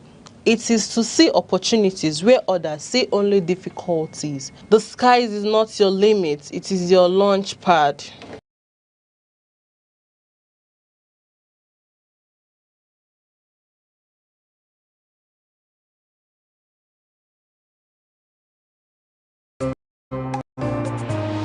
Join us on Arena, Aneke TV's premium current affairs program, where politics, development, and governance come alive. Every Monday, Wednesday, and Friday, we host top professionals and thought leaders who speak their minds on issues shaping Nigeria and the world. It's inclusive, enriching, and absolutely captivating. The roadmap is, let's have our environment secured so that investors can come. If you don't know what economic security is, kidnapping will tell you what it is. You kidnap, ransom. Customers are going to get these meters, and like we said, it's at no cost. There are things that dialogue can handle. But when you leave it, and want to use a kinetic approach alone, you cannot. For discussions that promise insight and deliver truth, stay tuned, stay informed, and keep watching Arena only on Aneke TV. The eagles stand as a majestic symbol of strength, clarity, and vision. Its ability to soar above storms signifies resilience, while its shaped sight represents focus. This is why many nations, including Nigeria, use the eagle as an emblem of nation pride. Eagles do not fear challenges, they embrace them. They fly higher when the winds become strong, rising above obstacles rather than avoiding them. This teaches us that problems are not barriers, but stepping stones for those who dare. To live like an eagle is to stay focused, courageous, and disciplined. It is to see opportunities where others see only difficulties. The sky is not your limit, it is your launch pad. Police checkpoints. We're on the streets of Enugu to hear how Nigerians are affected by the police checkpoints. Do they feel safe or harassed? I think that the potential to be harassed exceeds the potential to be safe. The occurrences that we witness on the road, right, especially for, let's say, the commercial transporters, right, the potential for them to be harassed is more significant than for them to be safe. Sometimes you would even be tempted to assume that the multiplicity of checkpoints, right, defeats even the purpose, because in some places they even become causes of traffic and hold up. So you ask yourself, what is the essence of these checkpoints there? Recently we have noticed a trend that even in inner roads, inner streets, you see police checkpoints there. You ask yourself, what is actually happening? Except if there are security concerns that we don't know about, some of these checkpoints are completely unnecessary. Police checkpoints, once you drive, they will search you, you move. But in this particular area, this our area, this southeast, if you look around, checkpoint here and there, you see traffic jam. And this time around, this is festive period. Yes, we need to have police checkpoints. But the management of that checkpoint matters. You don't need to kill people on the ground that you are doing stop and search. You allow free movement. Except where you reasonable, emphasis reasonable, suspect a particular vehicle. You can clear that vehicle and search where other vehicle will continue to move.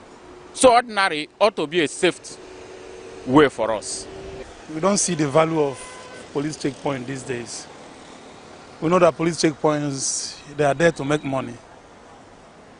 They are there to collect 20 naira, 200 naira or 100 naira. Once you give them 100 naira or 200, they are not interested in searching you. They are only intimidating people. I've seen them in many occasions. They ask you silly questions.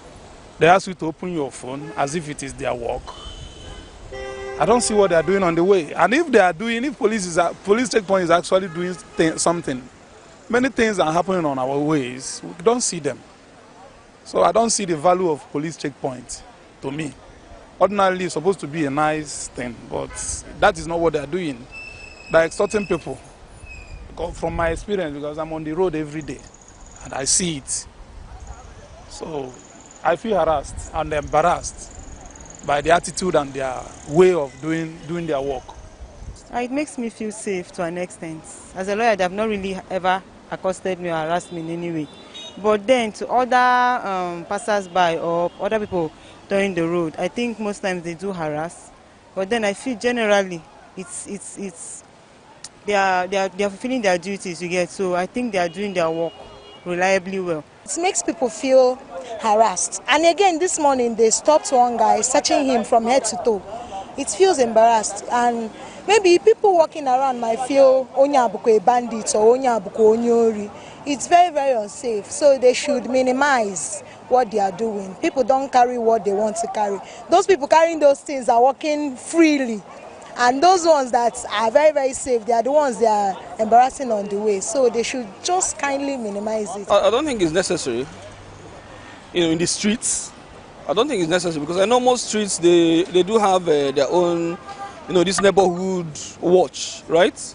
So I mean, they should be better deployed where they are needed, not in the streets.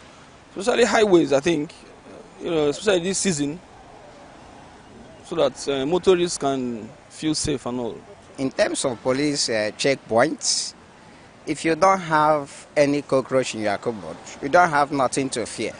So getting to a police checkpoint, I feel free because they are there to discharge their duty, and I'm on my way going to where I'm going. So I don't think that I can be afraid of them or panic when getting to police station checkpoints. So I'm not scared because I know that I'm for a legit business.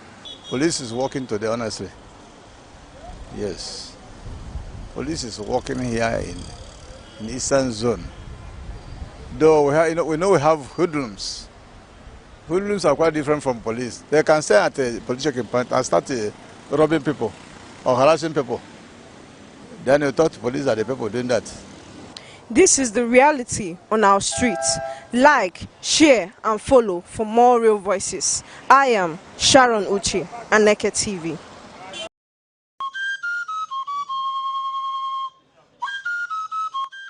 From the tiniest cells to the farthest galaxies, life holds secrets we are only beginning to uncover. Why are we here? What connects us all? What unseen forces shape our destiny? Join Professor Jude Udenta as he explores the wonders, the questions, and the revelations that define existence. Mysteries of life, where every answer sparks a new discovery. Watch now on Aneke TV every Monday.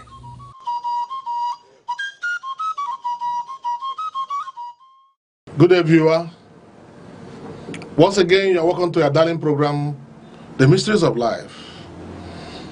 For thousands of years, in fact, if not millions of years, mankind has been trying to understand the mystery behind dreams.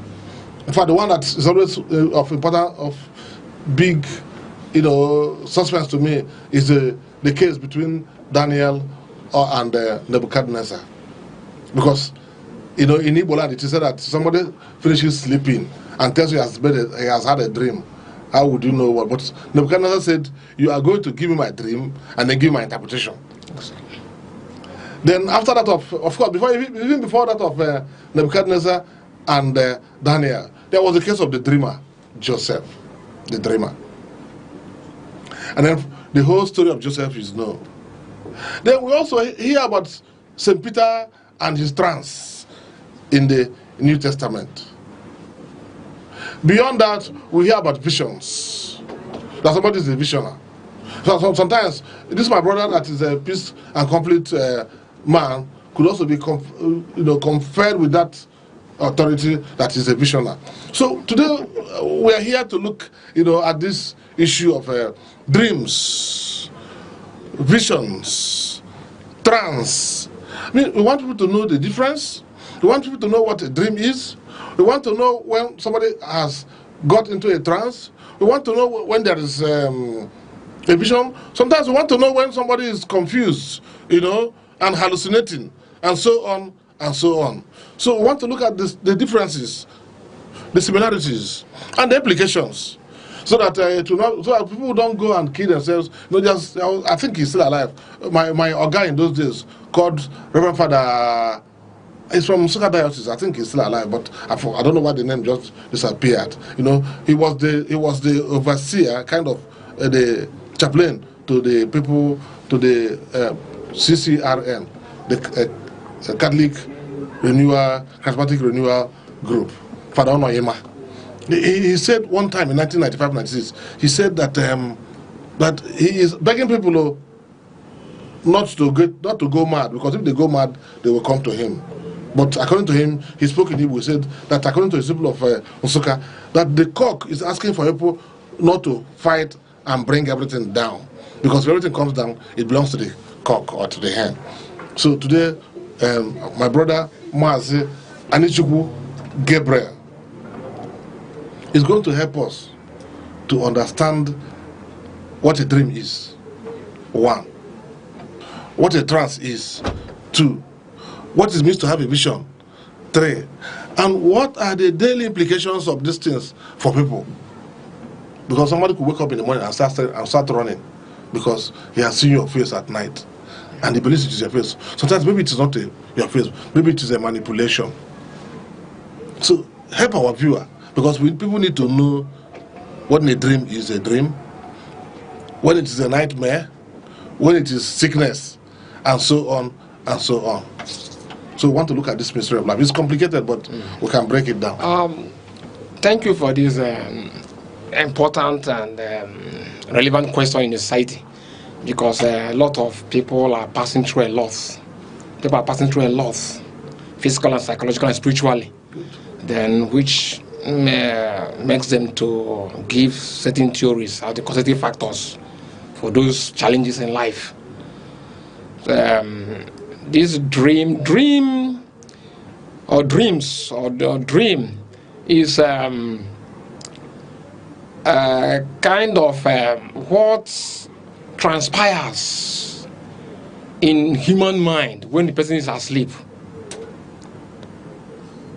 Is an altered set of consciousness, because in dream it happens only that's the imagery, the information, the awareness. Let me call it awareness, because you can whatever you get when you are not at that conscious level, you are still aware, but you are aware in a different plane of life.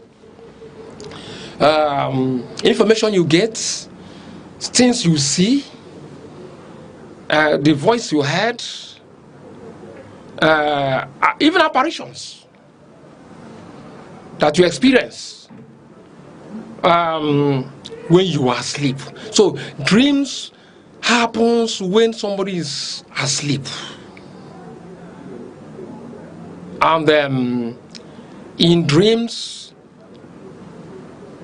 sometimes, most times, it needs interpretation. You cannot bring out a dream and have the authority to interpret it all alone. Not like Joseph in the Bible, Pharaoh, when he had a dream, Joseph have to interpret it for him. So dreams is susceptible to manipulations, errors. So it needs high level of discretion to interpret it. Sometimes you can dream, but you need another person to interpret it for you. If you are not reached that level, or that advanced level of giving it the core interpretation. So, when you talk of visions is all the information, either spiritual information, is an extrasensory perceptive processes. Visions is when you get visions when you are awake, but you condition yourself. You condition yourself spiritually or even psychologically to see for that information to come. That's why if you see some of these great prophets, they go to the wilderness, mountain. There's one that Mbaka goes at Ohom monastery. So if you see these monks, most of them, because of the environment they keep, they condition themselves, they can get clear visions while they are awake. When they are not sleeping, they can get visions of what God is saying, or what angels are saying, or what other spirit entities are saying. Then it happens at a higher level of human consciousness, placing yourself under certain psychological or spiritual conditions, you get vision. So, but when you come to trance is a kind of sleeping molanya. It's not. You are not. You have partially awake and partially asleep. It's at the middle. It's at the middle. So, like when the Saul, whom they baptized Paul, encountered Jesus according to the Christian faith. They encountered Jesus Christ on the road to Damascus. Then he said, Saul saw why they are persecuting me. And he said, who are you? He said, I'm Jesus Christ, who you are persecuting. But Saul was in a trance. It's just like he fall down. He's awake and asleep. A kind of altered consciousness for him to know actually what is happening. But he know that he embarked on that journey to Damascus. But that thing, when he was encountered by that divine light, he was on the ground. He was not sleeping, but it's a kind of sleeping and awake at the same time to get the information he wants to get from God, and from that direction came to him. Okay. So when you talk of dreams, visions, trance, they're all encapsulated as Extrasensory experiences. Okay, you are calling dream extrasensory? Experience. Trans extrasensory. Because yes, experience. Well, there's something you said that I like about your definition of vision. Yes. You said that vision is much more deliberate. Yes, vision is much more deliberate. Yes. And it's clearer. It's not susceptible to manipulation. It's not when you are sleeping. Yes. But sometimes people see visions when they are sleeping. It depends.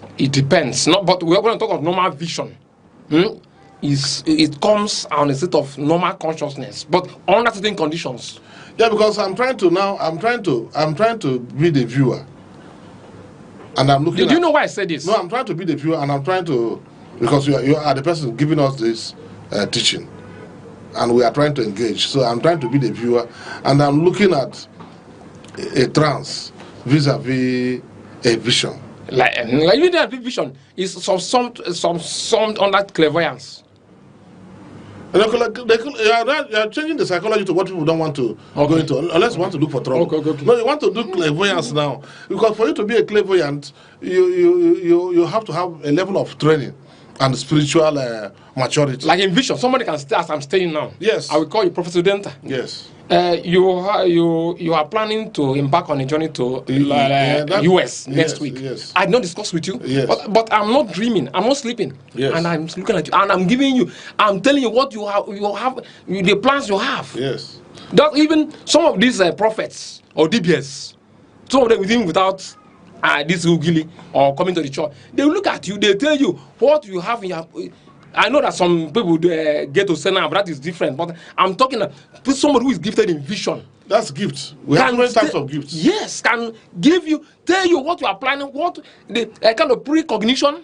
Yeah, but the question now, the trouble we have is we are looking at the implications. You have defined a dream. And we know that by psychology, they talk of the rapid eye movement. At the time when, like those of us in Nigeria now, who after having gone through all this distress, yes, you lie down, emotional. You lie down, because everybody's under terror now. Yes. Whether we like it, big man, small man. No, everybody's under terror. It's true. Because if you enter into a bus, you're not sure you're going to get to your home. It's true. And if they kidnap any group, wahala. If you don't bring the money, the person is pepper soup. It's true. It's true. So. The danger, people are thinking of going to Christmas. People are thinking of going for Christmas. People are worried about going for Christmas. People, and then you stay here in Enugu, the children will be asking you, Daddy, are we not going home? Okay. So the distress is much. The economic situation is much. So I don't know when we are going to separate between a trance and a dream, and then psychological factors, the stress. Good. Depression. Because people go mad. Hallucinations. When you are walking along the street and you are thinking of how to pay school fees January. How to pay school fees January. Sometimes you may sit down and you begin to see things. So we are going to the implications, because I want us to, because the viewer is trying to understand what a dream is. Outside yes, the psychologists would always talk of rapid eye movement. That's why I brought up this issue. I mean, for the priests, if you want to eat ofu onubu, your mother used to cook ofu onubu for you. Very good ofu onubu with beef, solid beef, not the one that is washed away, not pork but beef, real beef. Yeah. Suddenly you don't have the beef and you sleep and you are hungry. If you are hungry, if you cry for hunger and go to bed, why won't you eat? Okay, it's true. In that dream, no, you'll be eating in the dream. But some people will say that dream is a manipulation of the evil one. So how do you explain that? Yes, you exhumed a very good question. Yes, because I'm looking at that. That's the view. In the kind of economic quagmire we're having in this society, I don't expect I expect that 90% will have bad dreams at night. Okay. I'm a member of a spiritual church. Okay. Called Cherubim and Seraphim, Eternal Secretary Cherubim and Seraphim. The real Bangidi. Yes, I took us based on my training. I don't look at every problem I bring to the church as based on more spiritual. The problems we have, economic problems and physical problems we have, is more than spiritual. Okay. One is that whenever you bring a mad person to the church, all this deliverance, charismatic, fire, before you start praying for fire, about the witch and the person who is doing charm. Ask that person, has he eaten good meal for past? Has he eaten good meal for one day? I don't want to disturb you. I don't want to disturb you because it happened. There's one of my former friends because we're no longer friends. But what happened? The man told us a story that one man was walking along the street in Enugu and fell down. Okay. And when the man fell down, he fell down unconscious. So the people rushed and we were pouring water. And then one man came to that place and said, "Have you had this man what I had this today?" Yes. And the man opened his eyes and said, "The spirit must be speaking the voice of the Lord Jesus Christ." So I liking to what I'm saying. Yes. I advise the exorcists we have in all churches, because exorcists now, they are often, and even in all churches, they are there now. In Catholic. SNY and no, I'm not talking about SNY. Exorcists. There are some Reverend fathers who we have exorcists now. Yes. In the Catholic Church, we have exorcists. Good. They are official, but they are not many. Yeah, yes, I'm saying. They are very, very few. Why? But all over the place now, everybody is now opening. I got hunger, there is hunger. Those called by God and those who call themselves because of economic pagmea. Yes. So, in the days of St. Paul, it was like so that. whenever you bring a mad person to your deliverance center, give that person clean food, polished diet, and watch, condition him, know if he will be healed of that madness. Then if he does not heal of that, he is not healed, then you go to the spiritual dimension to cure. But you see a situation whereby somebody is suffering because of a peculiar economic crunch in his family. It goes away mad. Then you are saying fire, Jesus Christ. No, but there's this new one about pigeon. Or pigeon. People using pigeon to remove. Yes, that is when it works, it's potent. But it's when you have known that this is not a fiscal problem, this is not an economic problem. Have you seen it? Yes. There's a kind of news you will get down as a poor man. You see that your madness will go away. You'll be healed without even casting and binding on you. Because nobody's troubling you. No witch is troubling you. You are being troubled by the poverty you are passing through. Poverty is the major devil we are having in this sub-Saharan Africa. So what I'm saying is that it now affects dreams. Yes. So whoever, okay, for instance, you are sleeping in a house, in a pango, this mushroom, cockroach infested house, then mosquito everywhere. How will you dream good dreams in the night? You did not even eat for past 3 days. When you sleep, you will dream where the devil is chasing you, where Moses is chasing you, where demons are chasing you. Where eating? This is your mind creations. You created them by your mind. When you sleep. I don't think you created them by their mind. You didn't create them. It is the condition. That conditioning is transformed to your mind, because dream is what you see. What your mind, the imagery you get in your mind when you are asleep. So when you sleep, I don't want to agree with you, even though I'm not discussing with you. But I don't want to agree with you. Why? Because just when I'm coming in the Old Testament, the Bethel. The story of Bethel, I think you know it better than me. That one is a spiritual phenomenon. It's a spiritual. I'm telling somebody who has not paid his school flat. He's living in a flat. Your landlord is threatening to throw away his property next week. Okay. How will you dream good dreams in the night? He's under siege. So some dreams come from because we're under siege. Yes. Those ones. Parapsychological and psychological. Okay. Yes. So when people are under siege, they may dream. In fact, they will have nightmares. Yes. They will have nightmares. That one is not parapsychological, but purely psychological induced dreams. Okay. Because of the conditions you are passing through. Like in Igbo land, we know that when you have malaria, you will have bad dreams. Yes. Because of malaria. Okay, I think that the Igbos understand that very well. Exactly. They know that one. Igbos are from the East. They are people of wisdom. They know that whenever you have malaria, you are going to have bad dreams. So, and then if you have typhoid, you are going to have bad dreams. Yes. In fact, nightmares. Nightmares. So we have dreams. And even in trance, if you are owing the landlord, and he wants to throw away property next week, what if any pararam you hear? That one is hallucination. Anyone you hear, I'm talking of trance. That one is hallucination. Okay. It's not trance. That one is hallucination. Because the person is now seeing things. That one is hallucination. But in trance, like St. Peter had, when he saw that mat that was thrown open, that came up animals. All animals. Rise, Peter, kill and eat. That is a trance. Yes. And people have that experience. That is spiritual. Spiritual personality. Yes. It's different. People have it. Then a vision is what you have explained. Like Nanda Zikiwe you know, all these people had visions for Africa, for Nigeria, for the Igbo land, and so on. Even in the spiritual level, apart from political visions, there's some spiritualists, some advanced avatars. We call them avatars. Okay. They will tell you they will predict it for you. You see, it's happening. It's not. They will tell you what happened, what will happen, and what is happening now. Okay. Without any abracadabra or speaking in tongue, they will tell you, and pure. That is spirit induced, and even in these dreams, trance, and sometimes they are induced by deities. Okay. Like if a traditional worshipper. So dreams, he can have dreams concerning the herbs we used to cure some illness, which his grandfather will come to show him in the dream. Have you seen it? I know that. Ancestor will come and this. He took him to that bush at Amatambo. So he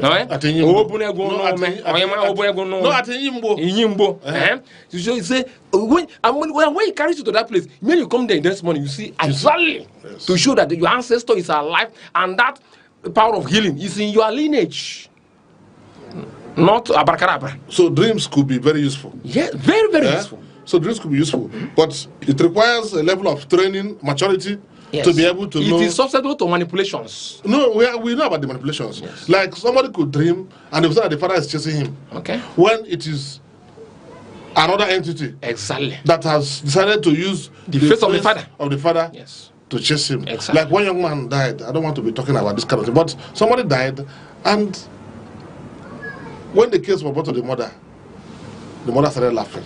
Okay. She was not laughing because the son died. Okay. She was laughing at how life would treat somebody. Okay. Then the wife concluded that it was the mother that killed the son. Okay. The husband happens to be the son. And trouble. It has been like that since that time. Trouble. Now, people have that kind of thing. Yes. And something comes up, there's a nightmare, and then somebody's face is seen, but it's manipulation. How do you explain that? Because I like the fact that you said you belong to cherubim and seraphim. How do they explain such things? No, I'm not talking as an authority there. I know you're not an authority. I come here as a freelance. I know you're a freelance man here. You are a street. You're a street. I'm not an authority. If you want to hear that, you call our pope. You come and explain. I'm coming here as an independent person. Sorry about that. So let me leave you. But I'm using that as a case study. Yes, because I know that people normally throw up manipulations. Yes. And people will see things that are not real. Yeah, exactly. Because even Joseph, when he went to prison, after the Potiphar's wife problem, he went to prison. And the man came with a dream. I told the man, first of all, they will use your head for something like that. Because he was talking about the way he told the man, I'm sorry about you.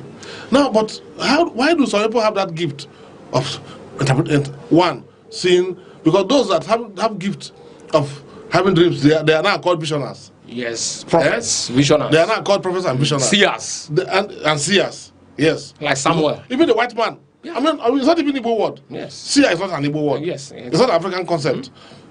Palm readers. Yeah, palm readers. They are not an African concept. They are European. Psychic masters. Yeah, they're psychic masters. Psychic those people that can do that, So, but we have the good, the bad, and the ugly. Exactly. So about these dreams, because we need to warn our people so that they will be sure. Because people come up, the Bible tells us that we should test every spirit. Every spirit, actually. And if the spirit, because you have to be sure. Exactly. But people are not sure, and they say that avoid being manipulated. That is it. Some families are under heavy conflict today. Okay. Because maybe someone's brother went to a seer. Yeah. Somebody who is not even gifted from his family to be a seer. No, a business seer. Yes, being seer. They will tell you that your brother who just finished his duplex has used your star. Thank you. He has catalyzed a bitter end warfare in the family. That is it. And mostly women. Women are very, very susceptible, very, very proclivity to that. Then you say, Daddy, Anthony, this is your brother. He has caged your star. Before you cage your star, what are you doing? What are you doing well? What star can he use? I'm not saying that people don't do it. But when you meet a manipulative seer or prophet or vision or dibia, whatever, you have just brought devils, demons into your family. You know, Jesus is too much. Yes. He said, when an evil spirit leaves a man, yes, it goes through waterless places looking for where to abide, and finds none. Yes. And then it goes and then comes back and see that the place that it left is empty, not occupied by anything. Yes. Then it goes and brings nature hates vacuum. Goes to bring 7 other more dangerous. Yes. Thank you. I like the word used. 7 other spirits much more horrible. Than hellish. Yes. And then they will come and destroy the man permanently. So many families are passing through intractable, hydra-headed intra-family conflicts today. Because somebody went to a wrong prophet or wrong dibia. But whenever you see a true prophet of God, even a charismatic father, like Buzwe, all these great people of God in Catholic, because these things are from the father's root, from the mother's root. Whenever you are called to be a prophet or seer, it's either you do it from the Christian perspective or from the traditional perspective. And when someone meets you, he will know that there are truly that person is authentic. Yes. No, you're authentic. Not when somebody will tell you that you just finished building your duplex last week, but you don't have even 10,000 naira in your account. Which means that person, that dibia or prophet who is saying is a visionary or prophet or dreamer, is tries some fallacy. It's fake. So fake prophets, fake dibias, fake seers, they have spoiled a lot of things. And due to the economic, the difficulty people are passing through today, if you see all these spiritual homes, they are infested, people are jam-packing there because there's no way, they're looking for succor, for comfort. Okay, so the first thing you recommend to our governments is to build industries. Yeah. Because if we have industries, people will not spend all their time. Because I've been trying to find out which industries we have had in around us since 1999. I've been trying to. Are we having industries? Not only the government. I'm just trying to say. Not only the government. No. But the people have to have. Nigeria. Without savings, you cannot invest. Yes, Nigeria have the greatest number of the richest men of God in the world.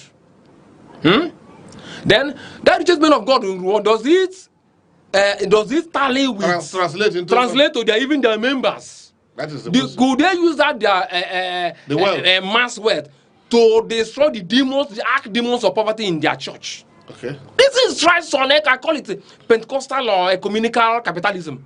Wow. Pentecostal or ecumenical capitalism. Rooted in shrewd greediness, avarice, sadism. I think it will be other appropriation of something, because capitalism is also a positive thing, depending on who is using it. When you turn the word of God into money fetching venture, devil will come in and invest in it and people will suffer. Okay. Most of these, I'm not saying none, most of them, I love Catholic Church, they're investing in human lives. But I'm talking of most of these private, one-man church kingdoms. A bill, you own 100 jets. Yes. Your members are eating from hand to mouth. And you're telling them that you are preparing them for heaven. Which heaven? Do you think a poor man will go to heaven easily? A poor man doesn't have good mind to think good. A poor man craves evil in his mind. Due to poverty, Holy Spirit does not dwell in a poor man for long. Yes, poverty, hunger, create demons in him. Okay. So let them exercise demons of poverty by that tithe money and that seed of faith or tithe and sowing of seed and sowing all these things. Let them translate it to the lives of their members. Good. And chase demons of poverty away. They will know which one is spiritual problem, which one is economic problem. Okay. So one we have on the dreams. Yes. Now the trance one is also much a problem because good trance is known. Yes. Some people, I don't want to use the concept that you use. You talked of avatars. People have gifts. People have gifts. It could be a child. Yeah, it's small. It could be a very little child. A very little child. 8-year-old child, 7-year-old child. Yes. And the person could come and tell you, this is what you are going to. You are going here tomorrow. This is what is going to happen. Pure message. And they will give you a message. And if you doubt it, you see it. And they give a message. Yes. That is a vision. But in trance, you will be awake. Yes. And you will see it. You see it. It's vision to you like television. But, and you are not unconscious, but you are seeing it. Yes. Like a television. Yes, you are watching it. Yes, you're watching and it. You are talking. You are seeing it. Fine. So that is. And then, but why do people mix up these three entities? Phenomena. Or phenomena. Three of them. Why do people mix up dream, vision, and trance? Why do they do that? Is it deliberate or just? No, it's not. It's not that. I cannot say it's deliberate. Even when it's deliberate, it's not negative. Okay. You know that some people are gifted. The work of a prophet is not the work of. Normally, a prophet is somebody who sees something, speaks it, and comes to pass.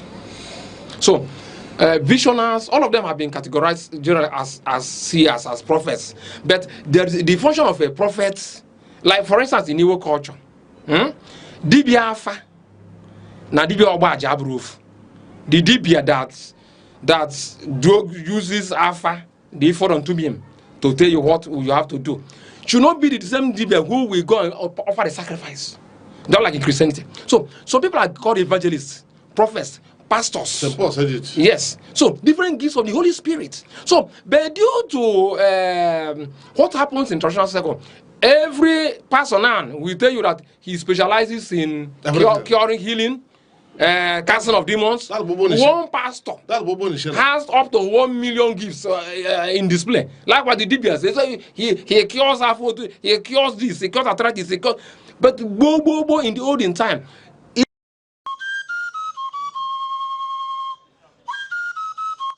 From the tiniest cells to the farthest galaxies, life holds secrets we are only beginning to uncover.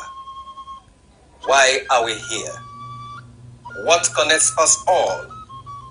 What unseen forces shape our destiny? Join Professor Jude Udenta as he explores the wonders, the questions, and the revelations that define existence. Mysteries of life, where every answer sparks a new discovery. Watch now on Aneke TV every Monday.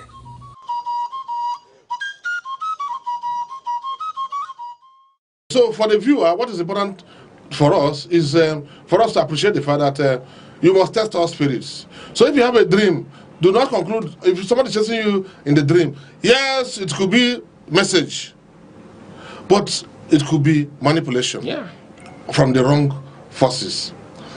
Yes, trance is easier to follow if the person is mature enough because it's something that's happening to you. Like you said, you see it like television. Yeah. You're watching it like a video. That's a trance. And it's easy for you to follow. Then visioners, those ones are another set of people. But what we have as a problem now is that because of the quagmire, economic quagmire we live in now, people are now manipulating every kind of thing and conjuring all manner of problems and throwing them up, and people are getting confused. And it's our wish in these mysteries of life that this is our program to ensure that our people do not get deceived by people. People should learn to test all spirits. People should learn to grow, mature. You know, let me say it in Igbo. In the Catholic Church, they said, "Oya iluchu karambulo bi." Oya iluchu karambulo bi. God created us in His own image and likeness. Yes, He is Chineke, but we are also. If you go to the book of Psalms, it said, "Ye are gods, but ye shall die like men, and fall out like the princes." So if we understand that God has given us that spiritual being, part of it, not like it's not as eternal, but part of it, then we begin to test our spirits. Yes, when something comes in a dream, try to understand, so that you don't turn a nightmare into a family war situation that would never end. The children, everybody is confused. So, or for a trance, it's not a problem because trance most of the time is personal. Unless it could be from a king. A king could have a trance for his community. A chief could have a trance for his community. And it to be clear to him.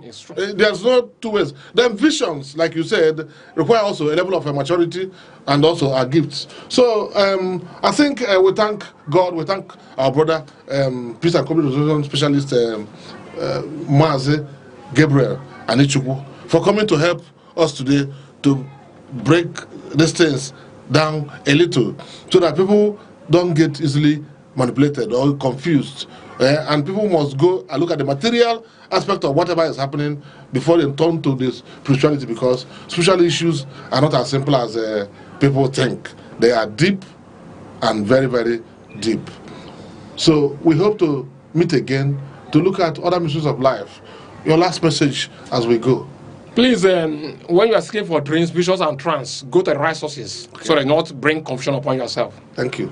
And with this message, we say, may God continue to help us as we prepare for the Yuletide, both the Christmas and the New Year. May God keep blessing us and count us among His chosen ones.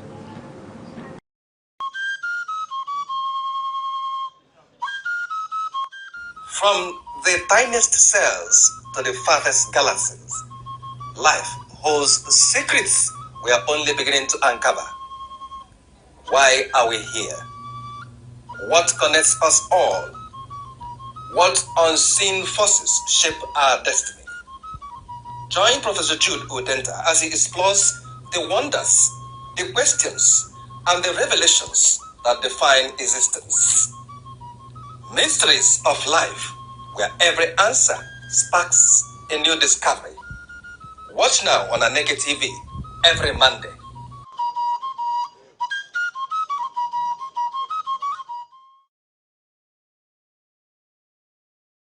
As Christians across Nigeria prepare to celebrate the joy and spirit of Christmas, religious leaders in Enugu have sent heartfelt messages to guide the faithful during this festive season. From Orthodox to Pentecostal churches, their calls carry a common theme: love, peace, and unity. At a time when families and communities come together, these leaders urge Nigerians to embrace compassion, forgiveness, and togetherness, reflecting the deep meaning of the holiday. Aneke TV News has compiled these messages, highlighting the voices of faith leaders as they encourage communities to celebrate thoughtfully and joyfully, keeping the spirit of Christmas alive in every home. Catholic, Anglican, Methodist, and Pentecostals. The meaning of Christmas really is God is with us. Emmanuel is with us. At every point of celebration in these days, we must remember that God is with us. With us in every situation, in our businesses, in our homes, and in whatever we do in politics. God has stepped into your pain. Remember this. And your shame and your embarrassment. That situation must be ready to recognize that a son is given to help you to come out of the situation. Christmas, generally, the mission is to serve and restore. To serve humanity and restore humanity. Unto us a child is born, unto us a son is given, and the government shall be on his shoulders, and he shall be called Wonderful, Wonderful Counselor, Mighty God, Everlasting Father, Prince of Peace, Mighty God. Did you hear that scripture? Unto us a child is born, and unto us a son is given. The government of your home, government of your nation, government of your business, government of your church shall be on his shoulders. And therefore, I wish every family a very, very Merry Christmas. I want to wish a happy Christmas to all the believers all over the world, all the Christians in Enugu, Nigeria, and beyond.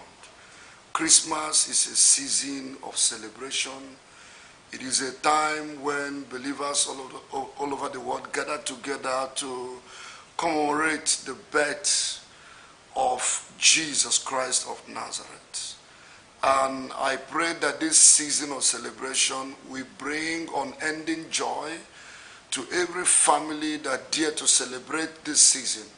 And one funny thing about Christmas is that even those who don't go to church cannot deny the wind of the season. So, whichever way, I wish everyone happy, blissful Christmas and a prosperous New Year. If he was not born at this time, our faith in Christ, our faith in God would have been in vain. It was because his arrival on this earth that made everything possible for us. And hereby, I want to encourage the people of Enugu State and the entire world to embrace Christ. He brought into us a new glory. He brought a new vision. He brought in mercy. And that is what the Bible said, that whosoever believed in him, whosoever that accepted him, make a U-turn and believe in him, is a such person will not be perished. That person will not suffer the punishment of the old. That person will not partake in the evil of the family. That person will not partake in the destruction that is coming ahead. But once you believe in him, you are safe. That is why we celebrate him today. Honestly, it might not be that Jesus was born exactly on 25th of December. But when the earlier father discovered everything going on, they said, no, this kind of person needs to be celebrated. And that was when they brought him to be celebrated every 25th of December. I want to encourage you, celebrate Christ with fear. Celebrate this season with all form of remorse, knowing that a man was born that brought salvation to you. This is not a season to live a lousy life. This is not a season you say, it is a must that I must accomplish this and that and that. Anyone that you were unable to do, relax. Next year, you continue. Jesus is alive and will forever be alive. I would like to remind Christians, all of us, that the most important thing is remember the birth, yes, but the death and resurrection of our Lord Jesus Christ and what it means to us. And have this in mind. It means that we have salvation. It means that we have redemption through his death and through his resurrection. That is our Christmas message to Christians. Jesus Christ came to change the narrative. He came in to bring hope to the hopeless, to bring life to the lifeless, to bring joy to the joyless, and to bring peace to the non-peaceful situations. He is the Prince of Peace. And since he came in, the narrative of the whole world has changed. So with Christ and the Mass about him that we are celebrating is a Mass of hope, a Mass of reassurance. Number one, that God has not forgotten man. That times when things are so bad, we think, has God not forgotten me? Or has God not forgotten us? But Christmas reassures man that God does not forget. And God will not forget. So every time we celebrate Christmas, it should be a time of reassurance. It should be a time of renewed hope that however bad things might have gone, a time of change is coming. And that's what I want all the viewers to know.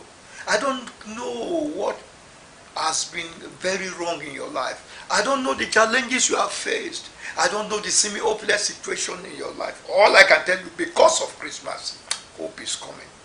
There's hope. A new dawn will come. It's like we are down to the lowest pit. But Nigeria will rise again.